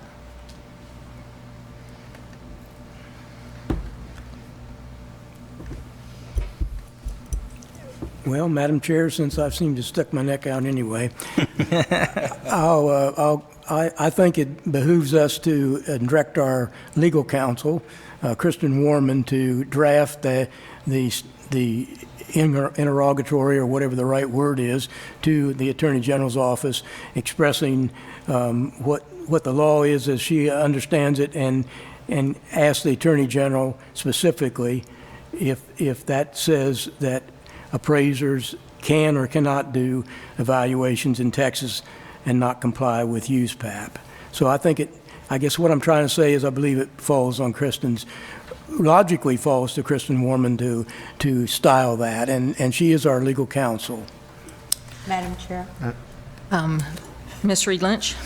I would also like to say that the executive board should work on this with Kristen and do it together. Madam Chair, perhaps, and fellow board member, perhaps the General Counsel could draft the question, subject to the approval of the Executive Committee or board or whoever, but it would seem appropriate the Executive Committee would be the appropriate body to sign off on that. Well, certainly the board can make that call, but thank you for the clarity. I just wanted to raise the question so that we didn't receive an opinion and then have a question about the question that we ask. And so, Commissioner, you've heard a lot of conversation. We still have an open question and an open motion. I just ask, do you have any input for the board before they decide to take a vote? Yes, Madam Chair, and thank you for that opportunity. One, I think this is exactly an appropriate. It's a very appropriate request or course of action, I think, for this board to take. The board is responding to an outside request for guidance. A variety of opinions were expressed by folks who offered public input. Some of them legal opinions that are directly bear on what is the meaning or the intent behind specific sections of our statute. So I think that the board, in responding to the request for guidance, to express an opinion that until the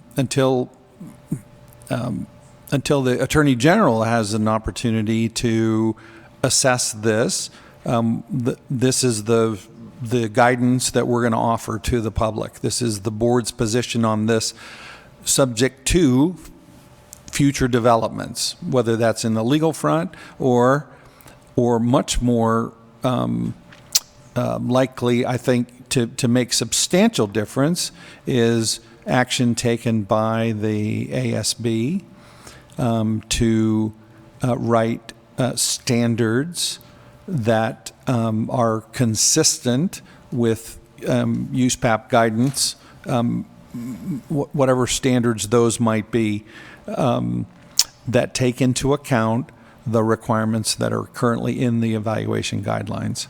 That's one. Then secondly, I would just remind the board that 2020 will actually start in November of 2019 with the board's strategic planning workshop, and one of the appropriate topics, I think I'm talking about parallel pathing here as well. One of the appropriate topics may be, should there be a change in the law, and if so, what should that change be? That's a process the board is already contemplating or has a mechanism to deal with through its strategic planning process beginning in November and going all the way into the next legislative session in 2021. I just wanted to add a comment. That was my intent, was to clarify that at this point in time, this is our opinion until we seek further advice from the AG and we look into other issues. But because my understanding was we were adopting opinion that didn't have any timeline to it. It was going to be our opinion, and then we were just going to seek something from the AGs without, there was no we weren't going to qualifier. react or qualify it. And so all I was trying to do was to clarify that the motion and the intent by Mr. Jeffries was to move that we take this position temporarily until we hear from the AG's office. And there's no doubt we have to define what it is we want them to look into and how we want to style that. But I was just trying to frame the opinion that it was a temporary opinion. But I do believe it's important that we say this is our opinion at this time, based on everything we have reviewed and had been presented before us. Just, Madam Chair, I think the point well taken. I think that this motion has two parts to it. The first is a public statement of the board on where we stand on this at this stage in the game. The next is a statement of the board that we are pursuing a resolution to this, that we're not just going to leave it at that, but we're going to seek some opinions. We're going to proactively participate in the ASB process, and with the ultimate goal of finding a solution to this, because clearly this alone does not resolve the issue. Madam Chair. Mr. Bolton. I appreciate where we're going with this, and I do agree that if we are to seek an opinion with the Attorney General's office, that's fine. I would think that we would want to reserve our judgment as to what our opinion is until we hear that opinion. I also think that we should participate as much as we can in the ASB process because, frankly, that seems to me to be the potential for most expedient, but I think we pursue a variety of different directions on this. But that certainly seems like one we should participate in.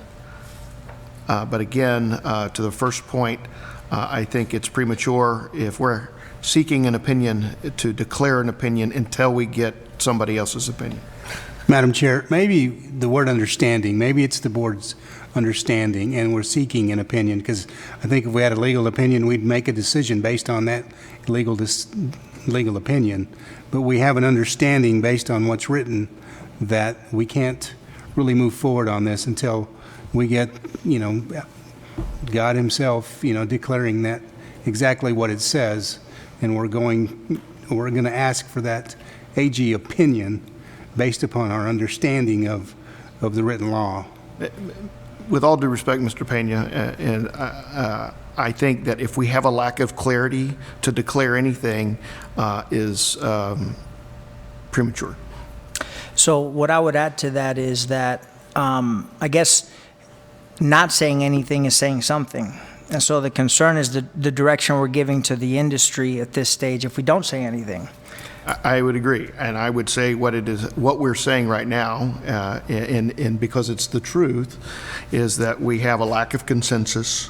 I think we have a lack of understanding, at least in as far as we're seeking an opinion from the Attorney General, and we have a lack of direction thereafter. And so that to me is a lack of clarity, and I think I don't think we should be charging in any direction at this point. As much as I would like for resolution in this issue to happen, I don't think we're there yet. And as much as like I said, I'd like it to happen, for us to declare something now is certainly not going to be a consensus, and I don't think it's clear. I would just say that I think that we're not declaring anything, we're just stating what the law says. And the concern is that if we now take the position that we don't know what the statute says, we may receive a complaint from an appraiser who conducted an evaluation based on that directive that is not USPAP compliant. And then at that stage, it's going to be a difficult scenario for the board to make a judgment on that, because we've taken a public position against what the statute says. I agree. It's a difficult position to be in. Madam Chair? Mr. Jeffries. I was going to call the question. I had a question. That was the reason I was pausing before I called on you, because I suspected that might be where you were. My concern is that the board take a position. We have heard from stakeholders that there are people performing evaluations and they believe they are doing so lawfully. And I understand and appreciate the artful skill of putting the words together that my fellow board member and attorney on the end is so capable of doing. And so I agree with you also and struggle with the fact that taking no action is an action that will further confuse all the parties involved. And I don't believe that's this board's intent. In other words, I think we've been doing some heavy lifting for whatever it's worth to try and resolve the problem to the benefit of the public trust and to the benefit of an understanding of an industry that's trying to work within the confines. I will tell you that one of the expressed opinions that keeps being repeated and I think bears need to be said in a public setting, and that is that I don't believe there's anyone who disagrees with this statement. Texas real estate appraisers are allowed to do evaluations. They simply have to be willing to do them at a competitive level, and currently, based on the information we've received, must be USPAP compliant. And so whether we take any action or not, I think that public statement is at least fair. I have not heard anyone have conflict with that. The rest of it has lots of conflict and puts this board in a bad position, because I don't believe there's a single law-abiding citizen sitting on this board who wants to say, charge, let's go forward and break the law. We're not inclined that direction, and we haven't been placed in this position of trust to do that. And while this question is complex and difficult, and we'd like to get it off our plate, quite frankly, it would be easy for us to simply do something today so that people will quit beating us up from all sides. And, you know, we've got broad shoulders and we get the big paycheck, and for the public, no, we don't. But because we're trying to do the right thing on behalf of the industry. And so, Mr. Jeffries, I respect the fact that I think everyone on this board has now had an opportunity to voice an opinion, or at least express a concern, and you have called the question. We will move forward. The question has been called. Does the board understand the motion? Could you repeat it?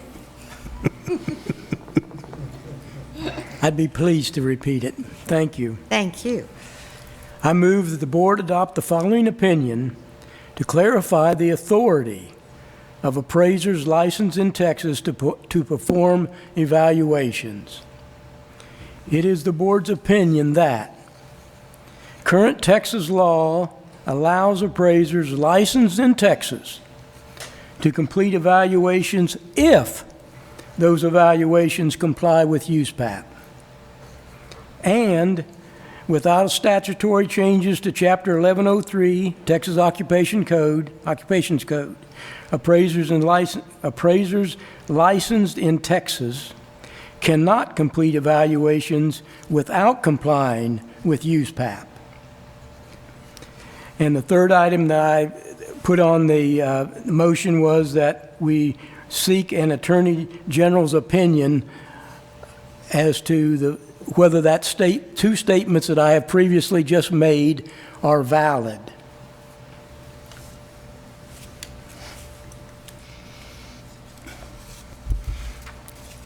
Madam Chair. Yes, sir. I'd amend the motion.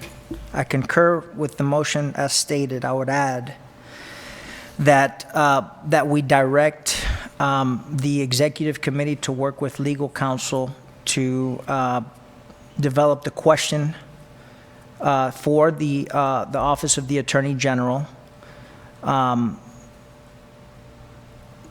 without having, I don't know that we need board approval for that once the question is formulated and approved by the executive committee, because I think that would delay the process, which is something that nobody wants. I would also add that, direct the executive committee to proactively participate in the process with ASB to develop standards for evaluations, however that might be. I'm not sure if that's clear enough, but essentially the gist is we want to proactively participate in that process. Madam Chair, I would ask that we break this into two motions. Okay. Mr. Jeffries' motion and then Mr. Schuster's motion. That's a good idea. Okay. We have had a request for a friendly amendment. In addition to that request, we've had a request to divide the motion. Certainly, I believe that we can take up the question and/or concern as it relates to who is going to help style the Attorney General question and the additional ASB language in other business if the board so desires, if that keeps the motion more clear. I think that's okay. So workable. Yeah. Mr. Olstrey had asked for the friendly amendment. He's now concurring that it's possible that we might do it in some different format. Mr. Jeffries, are you still comfortable with your motion in light of the conversation? I am. Okay. The motion is on the table. Does the board have any questions before we vote? All those in favor? Aye. Aye. All those opposed? Nay. Nay. Motion passes not unanimously, with the nays being Mr. Bolton and myself. Okay, we will move to... Oh, I'm sorry. I'd like to make one other motion to release the legal opinion that was confidentially provided to the board publicly, so there is an understanding and basis for these decisions that we've made here today. Second. We have a motion to release the confidential legal opinion provided to the board and a second. Discussion? I'd like to hear from our legal counsel on that proposition. Well, my question to the board would be in what format you want the legal opinion released. Is it simply that you want the opinion released in its entirety, or that you want the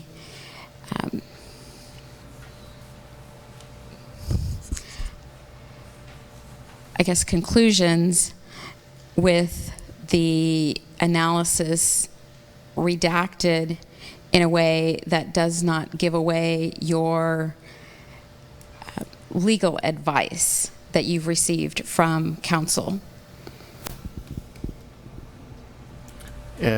From a discussion standpoint, I mean, I think that the legal advice that we've given has been pretty well revealed here today. And please correct me if somebody feels differently. I'm certainly open to that, but I think at this point, we're starting to arrive at at least some immediate conclusions that I want to be transparent with the public about, and why we have come to the conclusions or the votes that we have. Is there any effect of releasing the legal opinion along with all of the supporting documents as it relates to us then requesting an Attorney General opinion? If we could reconvene in executive session, I would be happy to give you my legal advice. Okay. Okay. Well, the time is 3:45. We will convene into executive session to receive advice of counsel.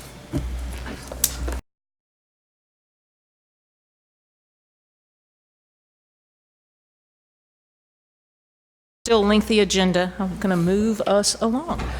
We have received legal counsel. We do have an outstanding motion.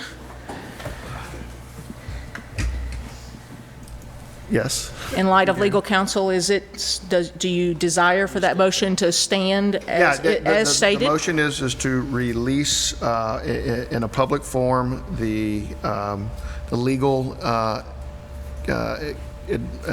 opinion brief that the board received. Formatted for public release. That's correct. We have a motion. There was a second, I believe. Second. All right, and as stated, the board understand the motion. All those in favor? Aye. Anyone opposed? That motion passes unanimously. Now let me see if I can figure out where we are. I believe we are on agenda item number 13. Is that correct? Or just restate it, that was that the executive committee worked with the general counsel. Okay, fair enough. Agenda item 13, rules for emergency adoption. Discussion and possible action to adopt emergency amendments to 22 Texas Admin Code 153, TAC 19, licensing for persons with criminal history and moral character determination. Madam Chair, Mr. Bolton. I move that the board approve the staff's recommendation.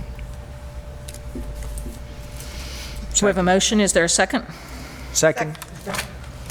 We have a motion and a second. Any discussion?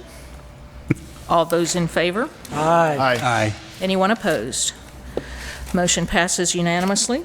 We will move to agenda item number 14, which is discussion and possible action to propose amendments to Chapter 153, 22 Texas Admin Code, including 153.3, the board, 153.9, applications, 153.17, license renewal, 153.19, licensing for persons with criminal history and moral character determination, 153.24, complaint processing, and I agree with the being expedient. We probably need to give a background summary for the public's sake. So, Kristen?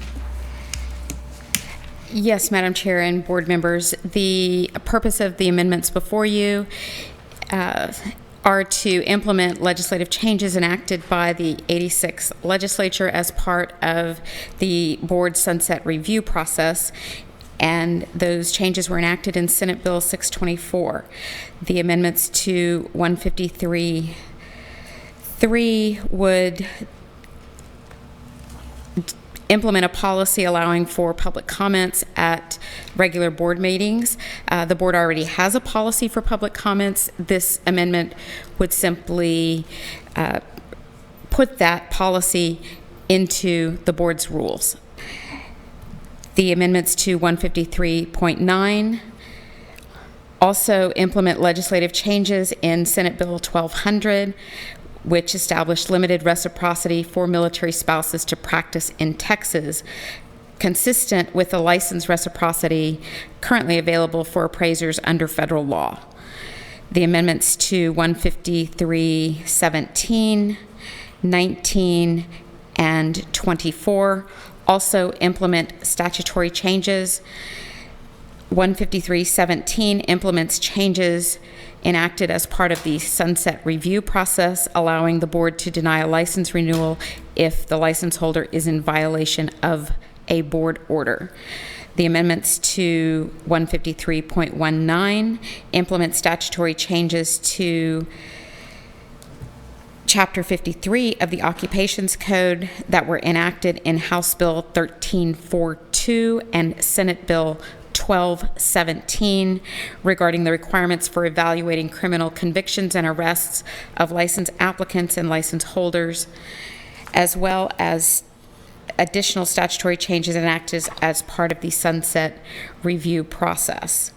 The proposed amendments to 153.24 implements statutory changes enacted as part of the sunset review process, requiring the board to protect a complainant's identity to the extent possible,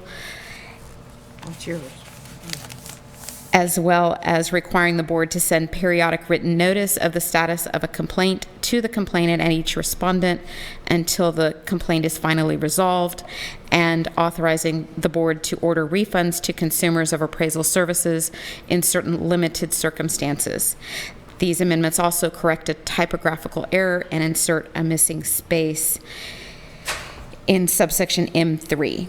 The staff recommendation is to authorize staff on behalf of this board to submit amendments to 22 TAC sections 153.3, 153.9, 153.17, 153.19, and 153.24 as presented for publication and public comment to the Texas Register, along with any technical or non-substantive changes as required for proposal.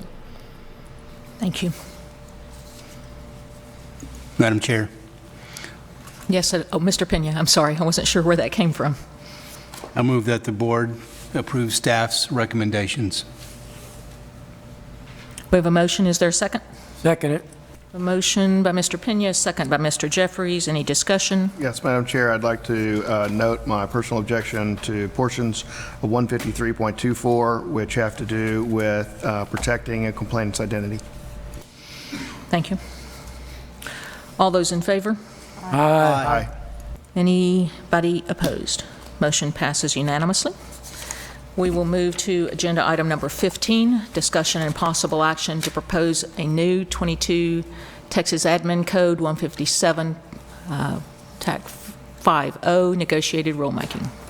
Madam Chair and board members, the proposed amendments or this proposed new rule would implement legislative changes enacted as part of the sunset review process, requiring the board to develop a policy encouraging the use of negotiated rulemaking. These amendments would set forth the policy for that process.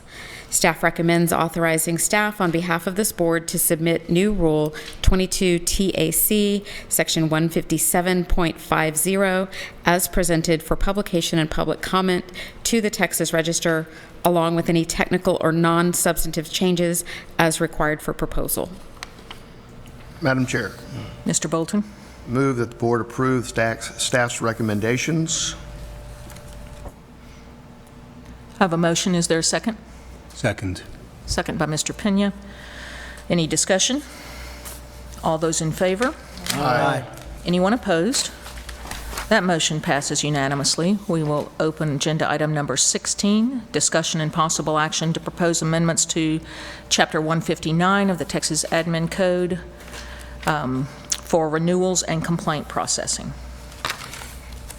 Madam Chair and board members, the Executive Committee is recommending these proposed amendments to Sections 159.108 and 159.204 to implement statutory changes to Chapter 1104 of the Occupations Code as enacted as part of the agency's sunset review process. The amendments to 159.108 would allow the board to deny a license renewal if a license holder is in violation of a board order. The proposed amendments also reorganize this section and provide clarity to members of the public and license holders. The proposed amendments to Section 159.204 require the board to protect a complainant's identity to the extent possible, require the board to send periodic written notice of the status of a complaint to the complainant and each respondent until the complaint is finally resolved, and authorize the board to order refunds to consumers of appraisal services in certain limited circumstances. Staff's recommendation is authorize staff on behalf of this board to submit amendments to 22 TAC sections 159.108 and 159.204 as presented for publication and public comment to the Texas Register, along with any technical or non-substantive changes as required for proposal. Thank you. I have a quick question.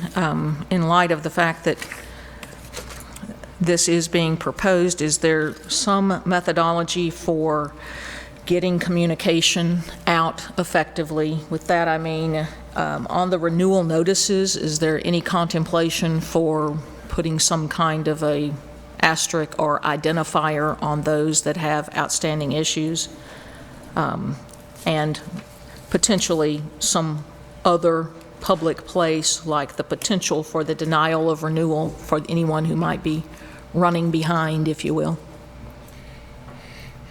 Well, Madam Chair, of course, the board will publish these proposed amendments on its website, and will send out notices to the license holders via our normal process to review the proposed amendments after the board meeting.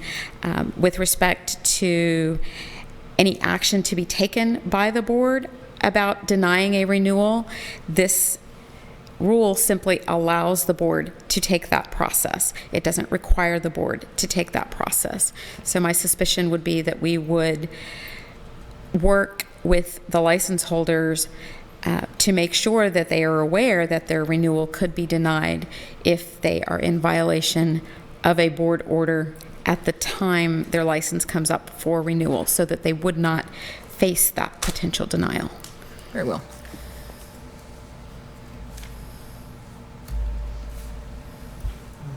Madam Chair, move that the board approve staff's recommendation. We have a motion. Is there a second? I second. Madam Chair, Yes, sir. I'd like to note my personal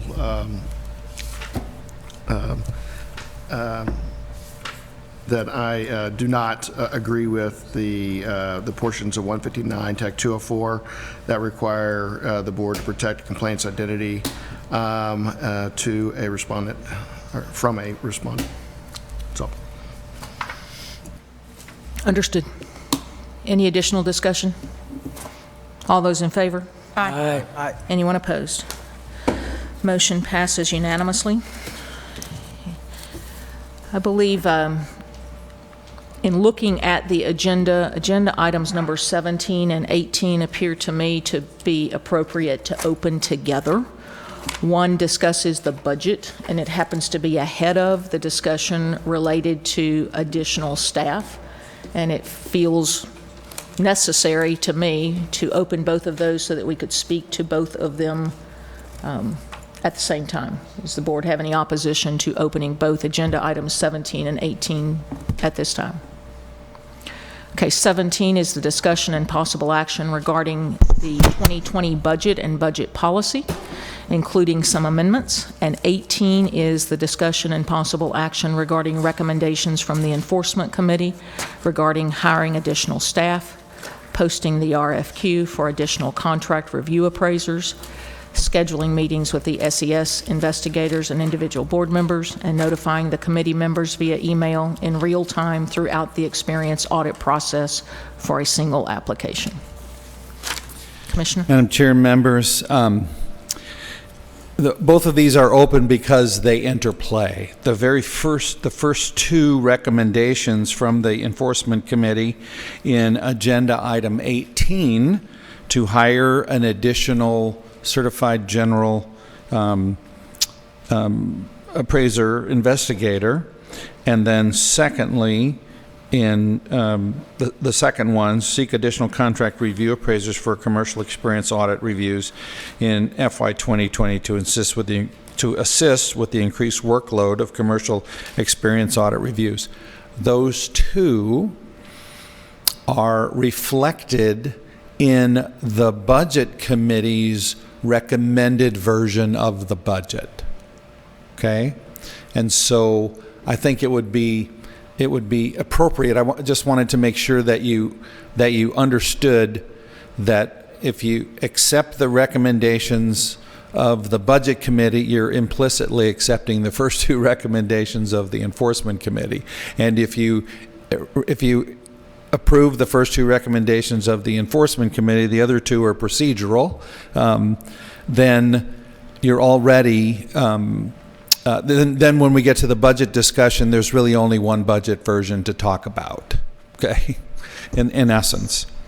So that's why I wanted to, I asked the chair if we could open both of these together. So as you recall, at our May meeting, and you heard from the Budget Committee report earlier, Mr. Pena give this report. At the May meeting, it was the express preference of the full board that we include in the budget sufficient funds to continue to provide long-term for the 3.7 additional staff members that had been approved at the February meeting, okay, which we were paying for out of reserve. So, but to make accommodations for them long-term, that was contained in the first version of the budget that was discussed at the May meeting. And then it was the express preference, because we presented several options in that discussion. That was express preference that any future fee adjustments be done over a 2 license cycle. Okay, so over a 4-year period. So half for the first 2-year license, and then half again for the second 2-year license. So that meeting, the budget committee heard that and approved that recommendation and made one additional recommendation at their June 18th meeting, and that was that we deplete the customer service reserve over 3 years. Okay, that was their recommendation. After the enforcement committee made its recommendations, shown there in agenda item 18, the budget committee met again. And taking into account that recommendation, have built that into their recommended version of the budget for your consideration. And that is to fund 1 additional staff member for the next 12-year period. And then also they reiterated that they want the reserve depleted in a 3-year period, and then not to count the transfers from the customer service reserve against the current operational reserve policy. In other words, transfers made to deplete the reserve would not violate the operations and contingency reserve policy that you have in place already, that it would be considered separate of that. So that leads us to version B of the budget presented under agenda item 17. So version B of that budget is presented, and it contains all of those. It contains sufficient, future,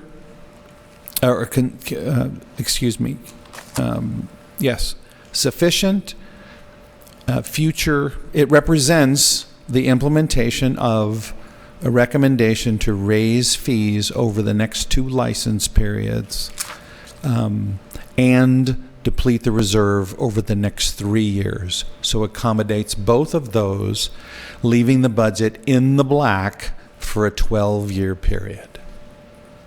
Okay?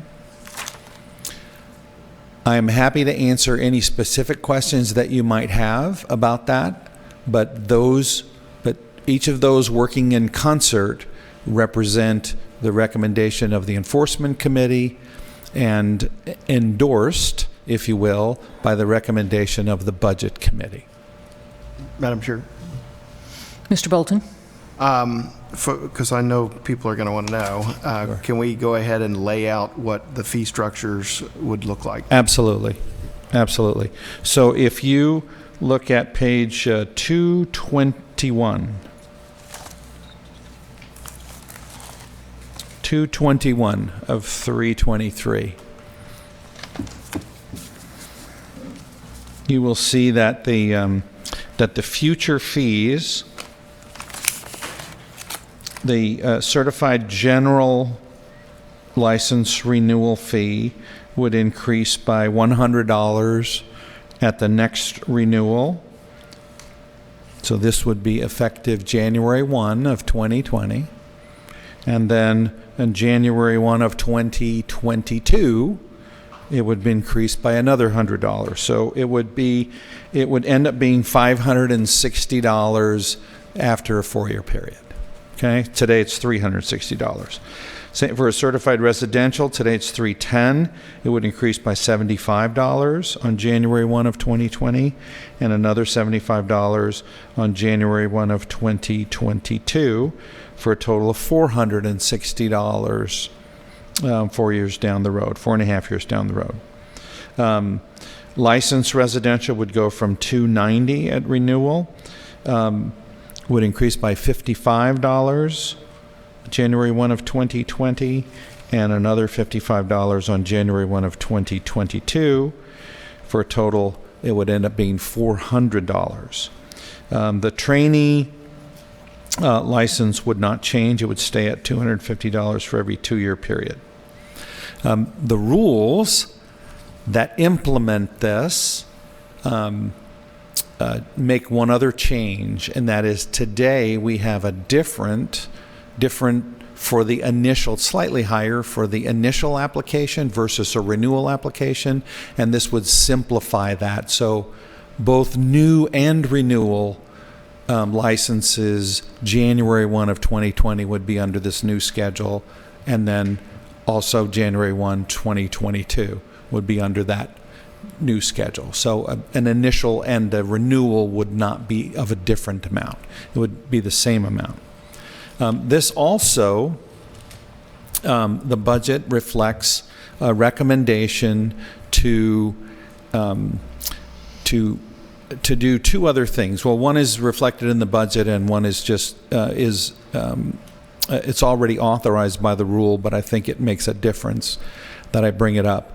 Part of the simplification of the fees process was we looked at those fees that are small in amount, that collectively represent a small impact to the total fee collection that we make, and that require significant amount of time or complexity to either assess, collect, track, and reconcile. Okay, so fees that we collect, for example, for processing or when we are assessing if someone gives us an insufficient check. Okay, so there's additional $35. We may have collected several $100s of that over, the last few years on average, several $100s.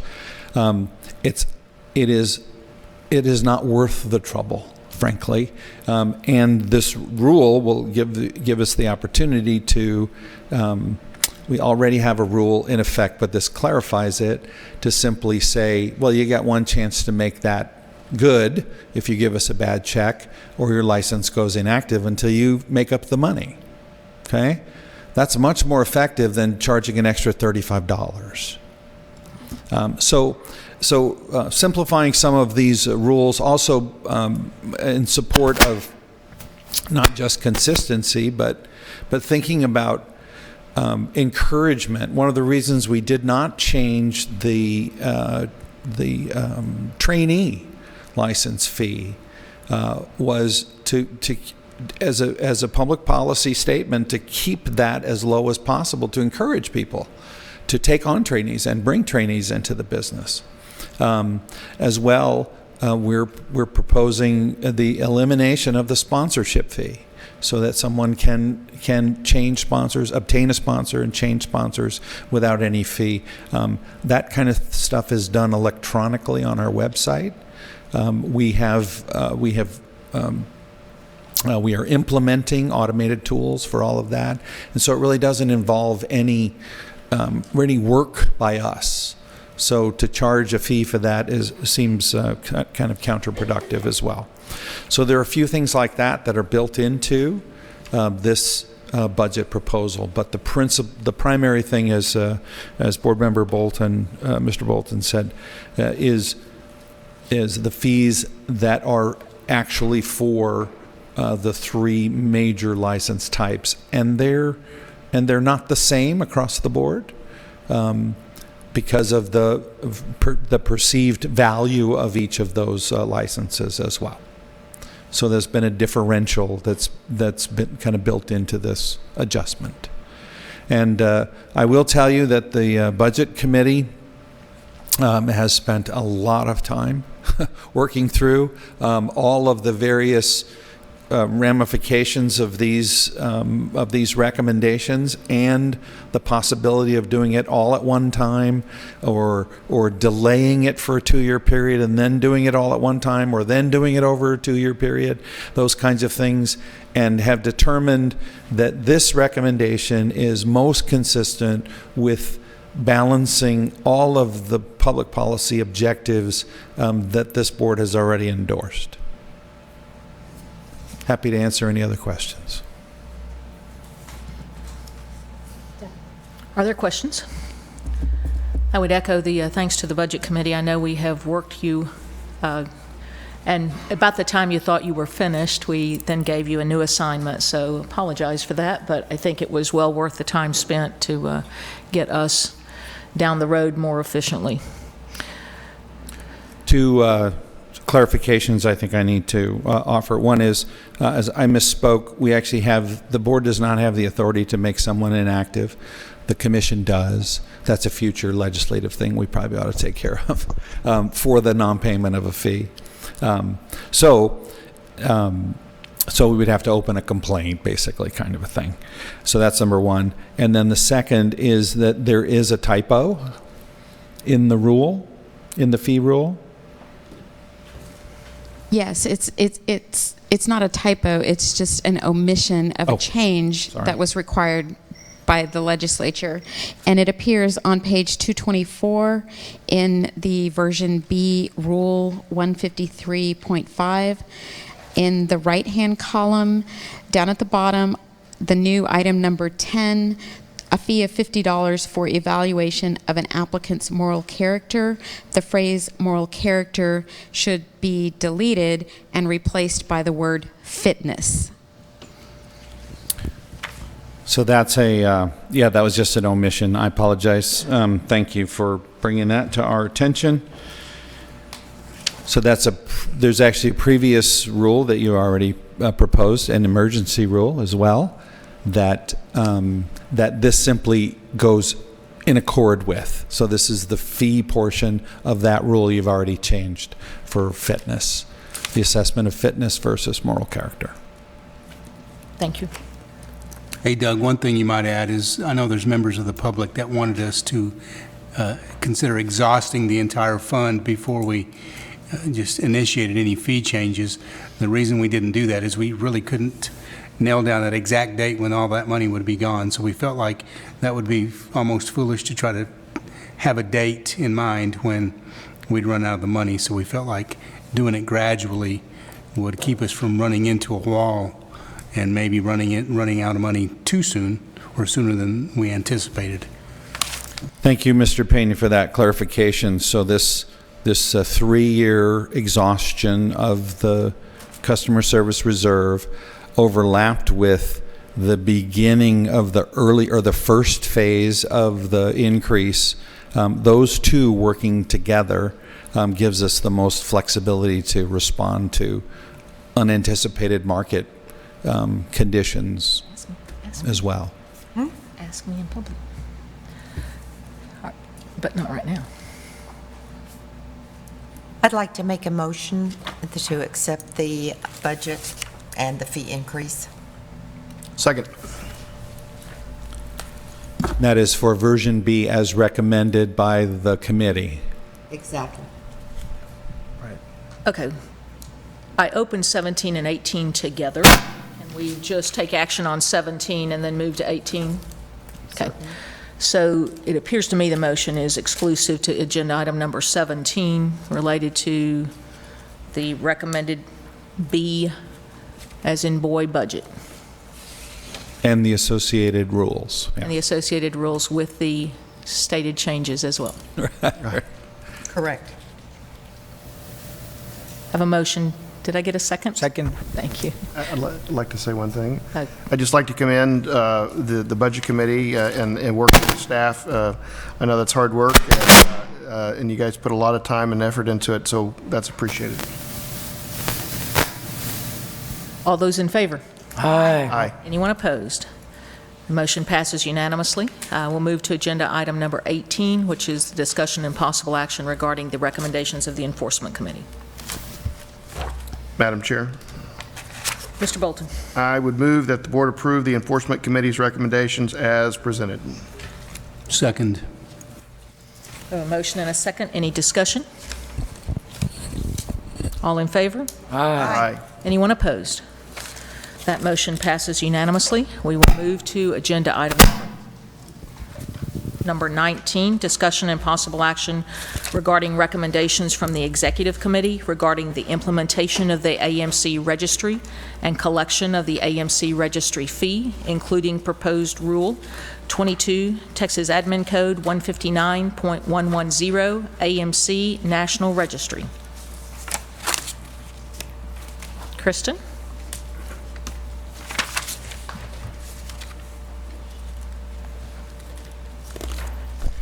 Yes, Madam Chair and board members, the proposed new rule implements collection and enforcement of the National Registry fee as required under federal law and provides clarity to the members of the public and the license holders about the procedural requirements for collecting these fees. Also included in your materials is a PowerPoint presentation that was provided by our commissioner at the Collateral Risk Network conference earlier this year, and that has some detailed information about how this process will be implemented. Staff is recommending, as well as the Executive Committee recommends, that staff on behalf of the board staff on behalf of this board submit the amendments to 22 TAC 159.110, and I stand corrected. This is a new rule, not amendments, as presented for publication and public comment to the Texas Register, along with any technical or non-substantive changes as required for proposal. Madam Chair, Mr. Jeffries. I move that the board approve staff's recommendation. A motion, is there a second? I'll second. Second. All those in favor? Aye. Any opposed? Motion passes unanimously. We are now to agenda item number, sorry? Are you flipped over? 19B, topics for the November workshop.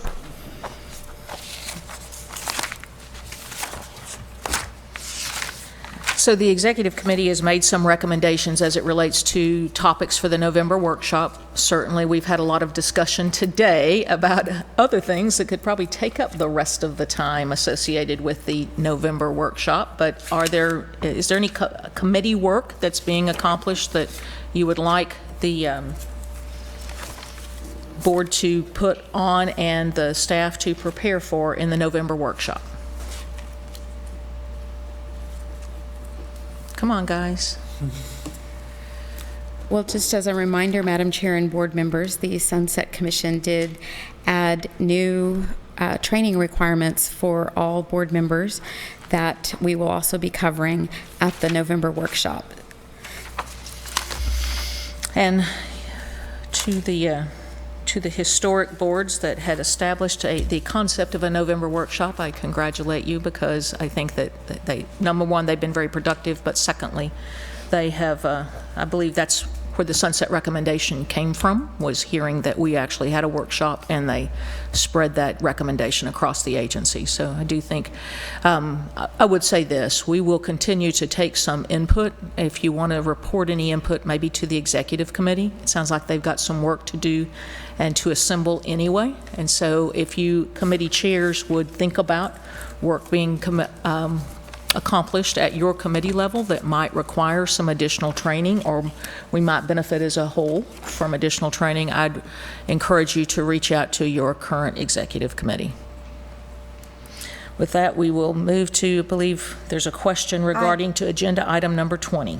Madam Chair, on agenda item 20, I would like to revisit the voting on the motion.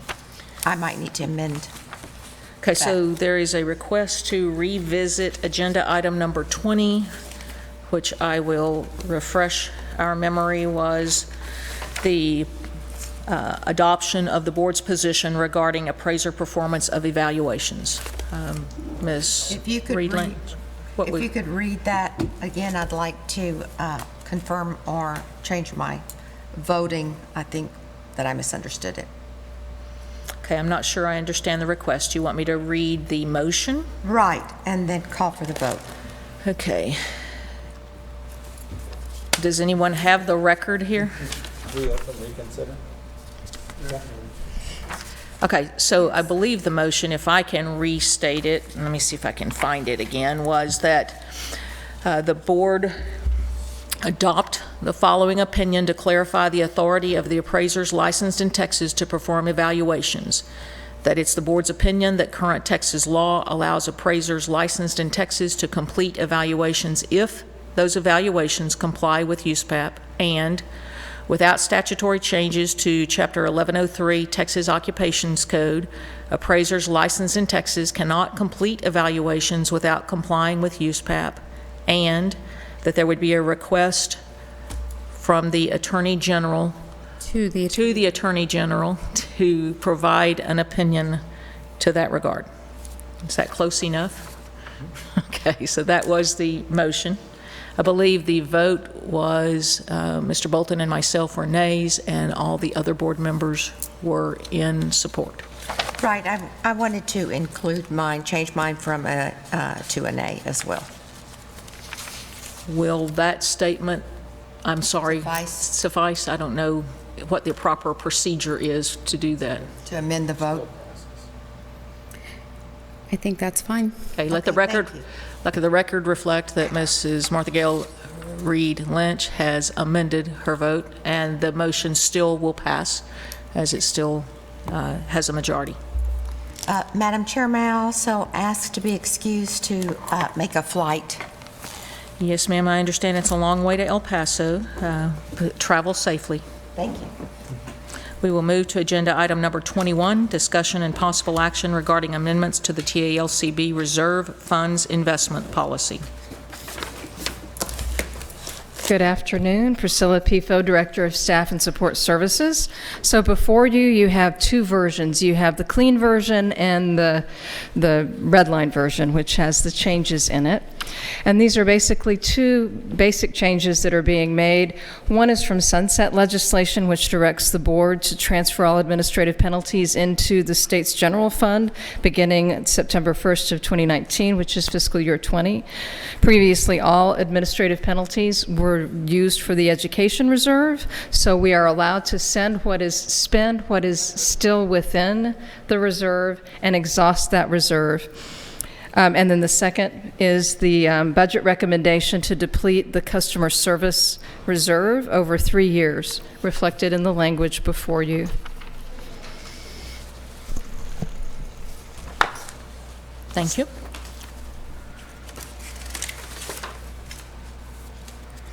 So I think a motion would be in order to, if you prefer to accept the recommendations. Madam Chair, Mr. Bolton.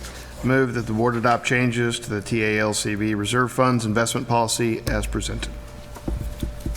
Second. We have a motion and a second. Any discussion? All those in favor? Aye. Anyone opposed? That motion passes unanimously. We will move to agenda item number 22, sorry. Discussion regarding 2019 Texas Appraiser and Appraisal Management Company survey.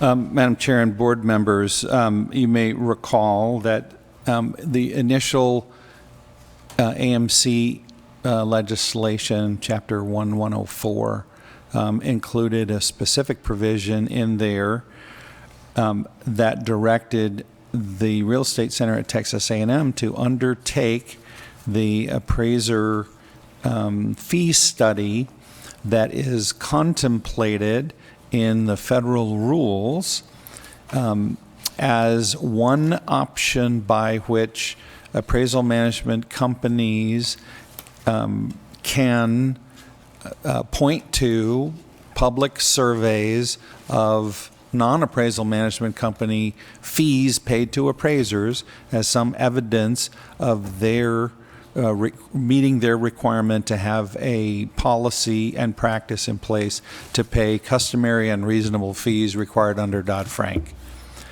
That's a mouthful. Every year since then, 2014, 16, and again now in 18, for that calendar year period, we have this board has undertaken to conduct a survey. The last three have been done by the Hobby Center at the University of Houston, their public policy, the Hobby Public Policy School, I think is what it's called. I apologize for not knowing that off the top of my head. In any case, this year they were delayed in commencing that, but last week provided us with the draft of that completed survey report, survey results. The survey was conducted between May and July, and they have compiled all of the survey results and done their analysis and written the report. Both the Real Estate Center, one of the economists at the Real Estate Center, and myself reviewed the results of that report, asked for some clarification on a couple of items, and made some suggestions for editorial, finding typos and just the way things were expressed. We are anticipating getting that back in the next few days, the final version of it, and that would like your approval or concurrence, if you will, that once we have received it and it is and it contains the what we've suggested, or they defend the language that is otherwise already contained in it, that we authorize its publication. All of the prior surveys are published on our website, and the Hobby Center also publishes it on their website as their work product, and then on our website on behalf of AMCs and appraisers as a resource regarding customary and reasonable fees. So I want to give you we were hoping to have it ready for publication as of today, but it just didn't work out that way. We expected to have it by the end of next week. Thank you. Commissioners ask you for some direction and authorization, right, to release it when received? Is that correct? Yes, to publish it on our website as has been our practice. Madam Chair, Mr. Bolton? I move that we publish it on the website when it's ready. Second. Motion and second. Any discussion? All those in favor? Aye. Aye. Anyone opposed? The motion passes unanimously. Discussion. You're welcome. Agenda item number 23, discussion regarding state auditor's report. So again, you have within your report, within your materials, the Real Estate Commission Self-Directed Semi-Independent State Auditor's Office report. I'll give you a couple of highlights. Otherwise, I'm sure you've read it, and if you have any questions, I'm happy to answer them. Basically, SDSI agencies, self-directed, semi-independent, are required to go through an audit. We budget for it. We're prepared for it. This was just a regular routine audit we do every 4 or 5 years. Basically, it was a good audit. We had no real findings. We always welcome when we have auditors come in and give us their overview of how they see things. There were a few very minor immaterial items. It's insignificant financially, if you will, which is what's referred to as immaterial. And that was related to when we accounted for accruals of revenue, which was more a difference of opinion than anything, and it amounted to an insignificant amount of our total revenues. And then another one was on the commission side in relation to how we had coded a specific item. The state auditor's office reviewed thousands and thousands of transactions. Our staff was involved from basically January through May and did an outstanding job of responding to all of the requested requests. And the overall finding was that we do a good job. They had some recommendations for improvements, and we welcome those, as I have said. And there were IT processes were probably another area that we always need to review, and we have made changes according to their recommendations. Were the actions and budgets of this particular board also included in the overall audit? Yes, they were. They included everything from both the commission and from the board. And those things that are reflected as commission weaknesses, do they equally apply to the board, or did they make any? So the financial transactions that they found where there were changes that they would make, one was specific to the commission, one would be for both, because our annual financial report is done with both commission and board information. But all the rest of it is across the board, agency-wide, so it would equally, simply you're looking at the support processes for the agency in general. Understood. Just wanted to clarify for the record, since Thank it's you. essentially addressed to the commission. Right. Thank you.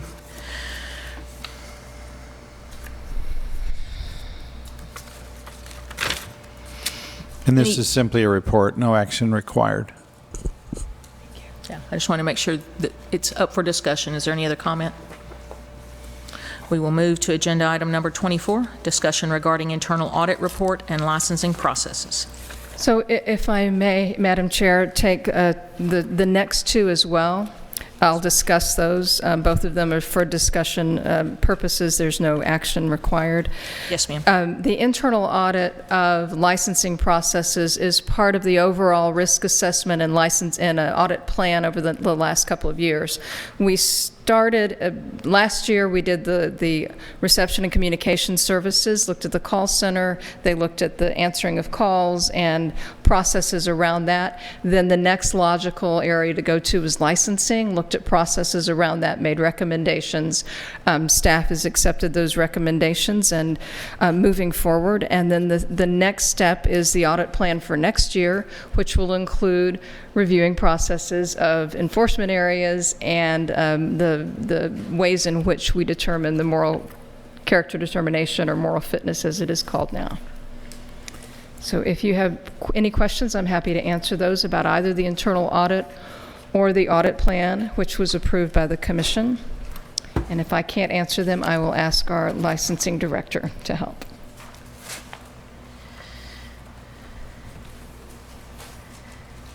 The overview looks straightforward to me. Is there any questions by the board? Hearing none, thank you very much. Thank you.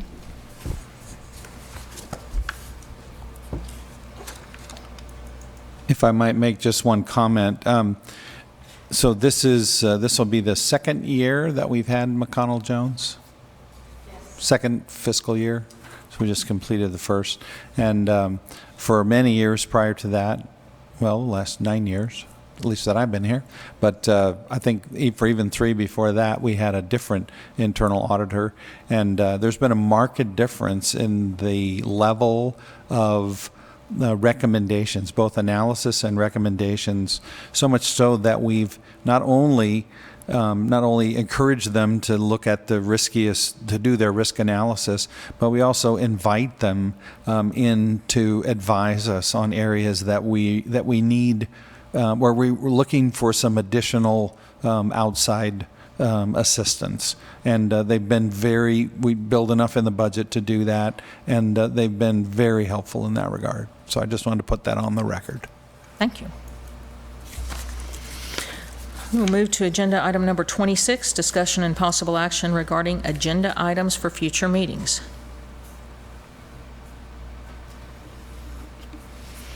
I don't know that there are specific agenda items, but I do think we have some work to do, and I do believe that we discussed at length during agenda item number 20 the concept of having the executive committee potentially take up the working with general counsel as it relates to the Attorney General opinion request. Is that the desire of the board would be one question. And then secondly, there's been some conversation about the ASB communication, and we probably need to grant some authorization. I will say that after working through that particular agenda item over the course of the last several months, I'm inclined to go visit in person the ASB. I'm happy to do that on my own dime, but I might request authority. I know I have authority to speak for the board anyway, but additional understanding that I think maybe if we can stand in front of them, or maybe get on my knees in front of them and say, move more quickly and help us, would be, probably would both be appropriate if that's the desire of the board. And any other future agenda items that the board members might note? Okay, you want to take up those two that I first mentioned? Is it the consensus of the board to have the executive committee work with the general counsel on the attorney general's opinion? Yeah, Madam Chair, if that requires a motion, then yes, the motion would be for the executive committee to work with counsel to formulate the question to the attorney general's office. Also, I would add for the executive committee, or for the board to direct the executive committee to respond to the ASB concept paper as part of that proactive approach to resolve this issue, and to have the ASB come up with conclusions and suggestions. And I think that it's important that as a board we're saying that while we are taking this position here today, we do as a board want to resolve this ultimately as quickly as possible. Thank you. That's Second. motion, second. All in favor? Aye. Anybody opposed? Anybody want to volunteer for either of those duties? If I will say, if you need a wingman when you go to Washington to talk to these folks, I believe, and so for board's information, I have reached out to Mr. Bolton, asked him about his availability to attend the Aero Conference as our board representative. He's attempting to work that into his schedule. I believe the comments, the public comments required would be like the day before that particular conference starts. Is that correct?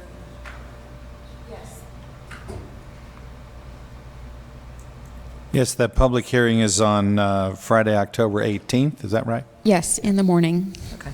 So you would need to travel to DC the night before to be there in time. I'm working through. I'm scheduled to testify in a hearing, but I'm trying to rework that. So, but I will let everybody know as soon as possible. And we will keep you informed as it relates to those two items. Are there any other board requested future agenda items? I'd look to Kristen or Doug. Is there anything that you are aware of that we need to be sure that the record reflects as future agenda items? Not at this time. Okay. No, none additional at this moment. Very good. And then that would move us to agenda item number 27, discussion and possible action to schedule future meeting dates. I'll let you. Okay. Madam Chair and members, so let me just walk through the calendar with you. Of course, today is September the 6th, and I know the chair already expressed her gratitude for moving the meeting 2 weeks from when it was originally scheduled. We will be at Aero from the 18th through the 21st, just to be everyone to be aware of that. In November, right now, we are scheduled for the workshop on the 14th and our meeting on the 15th. Just recall that the 11th is Veterans Day and the agency is closed that day. The following meeting after that, so please make sure both those days are firmly ensconced in your calendar. The next meeting in February is we have tentatively scheduled, kind of our default would be Friday the 21st of February. However, ASC has informed us that they would like to come the following week, for their routine every 2-year visit with us. And although Vicki Metcalf said, well, if you meet on the 21st, I'll just monitor it by over the web as well. One other possibility, of course, is that we move it to the following week to coincide with their visit. So I wanted to make you aware that they couldn't do it the week of the 17th, but they can do it the week of the 24th. So if you would like to have the meeting include a brief presentation or coincide with their visit, it is not a requirement. It is a requirement that they monitor the meeting, but they don't have to be here to do it because of our technology. So I just wanted to let you know the TREC meeting is on the 10th of February, and then whatever day we meet in February will be my last meeting with you. Is there input from the board as it relates to the February meeting date? Madam Chair, has anybody checked with Mr. Black's schedule? It's not here. No. He has no say. Hearing none. No, sir, we have not. Is there a preference, 21st or 28th? Well, I have no preference. Let's pick one. 21st. Well, let's do the 21st. Sounds as if the majority of the voices speaking are picking the 21st. If you will block that one at this time.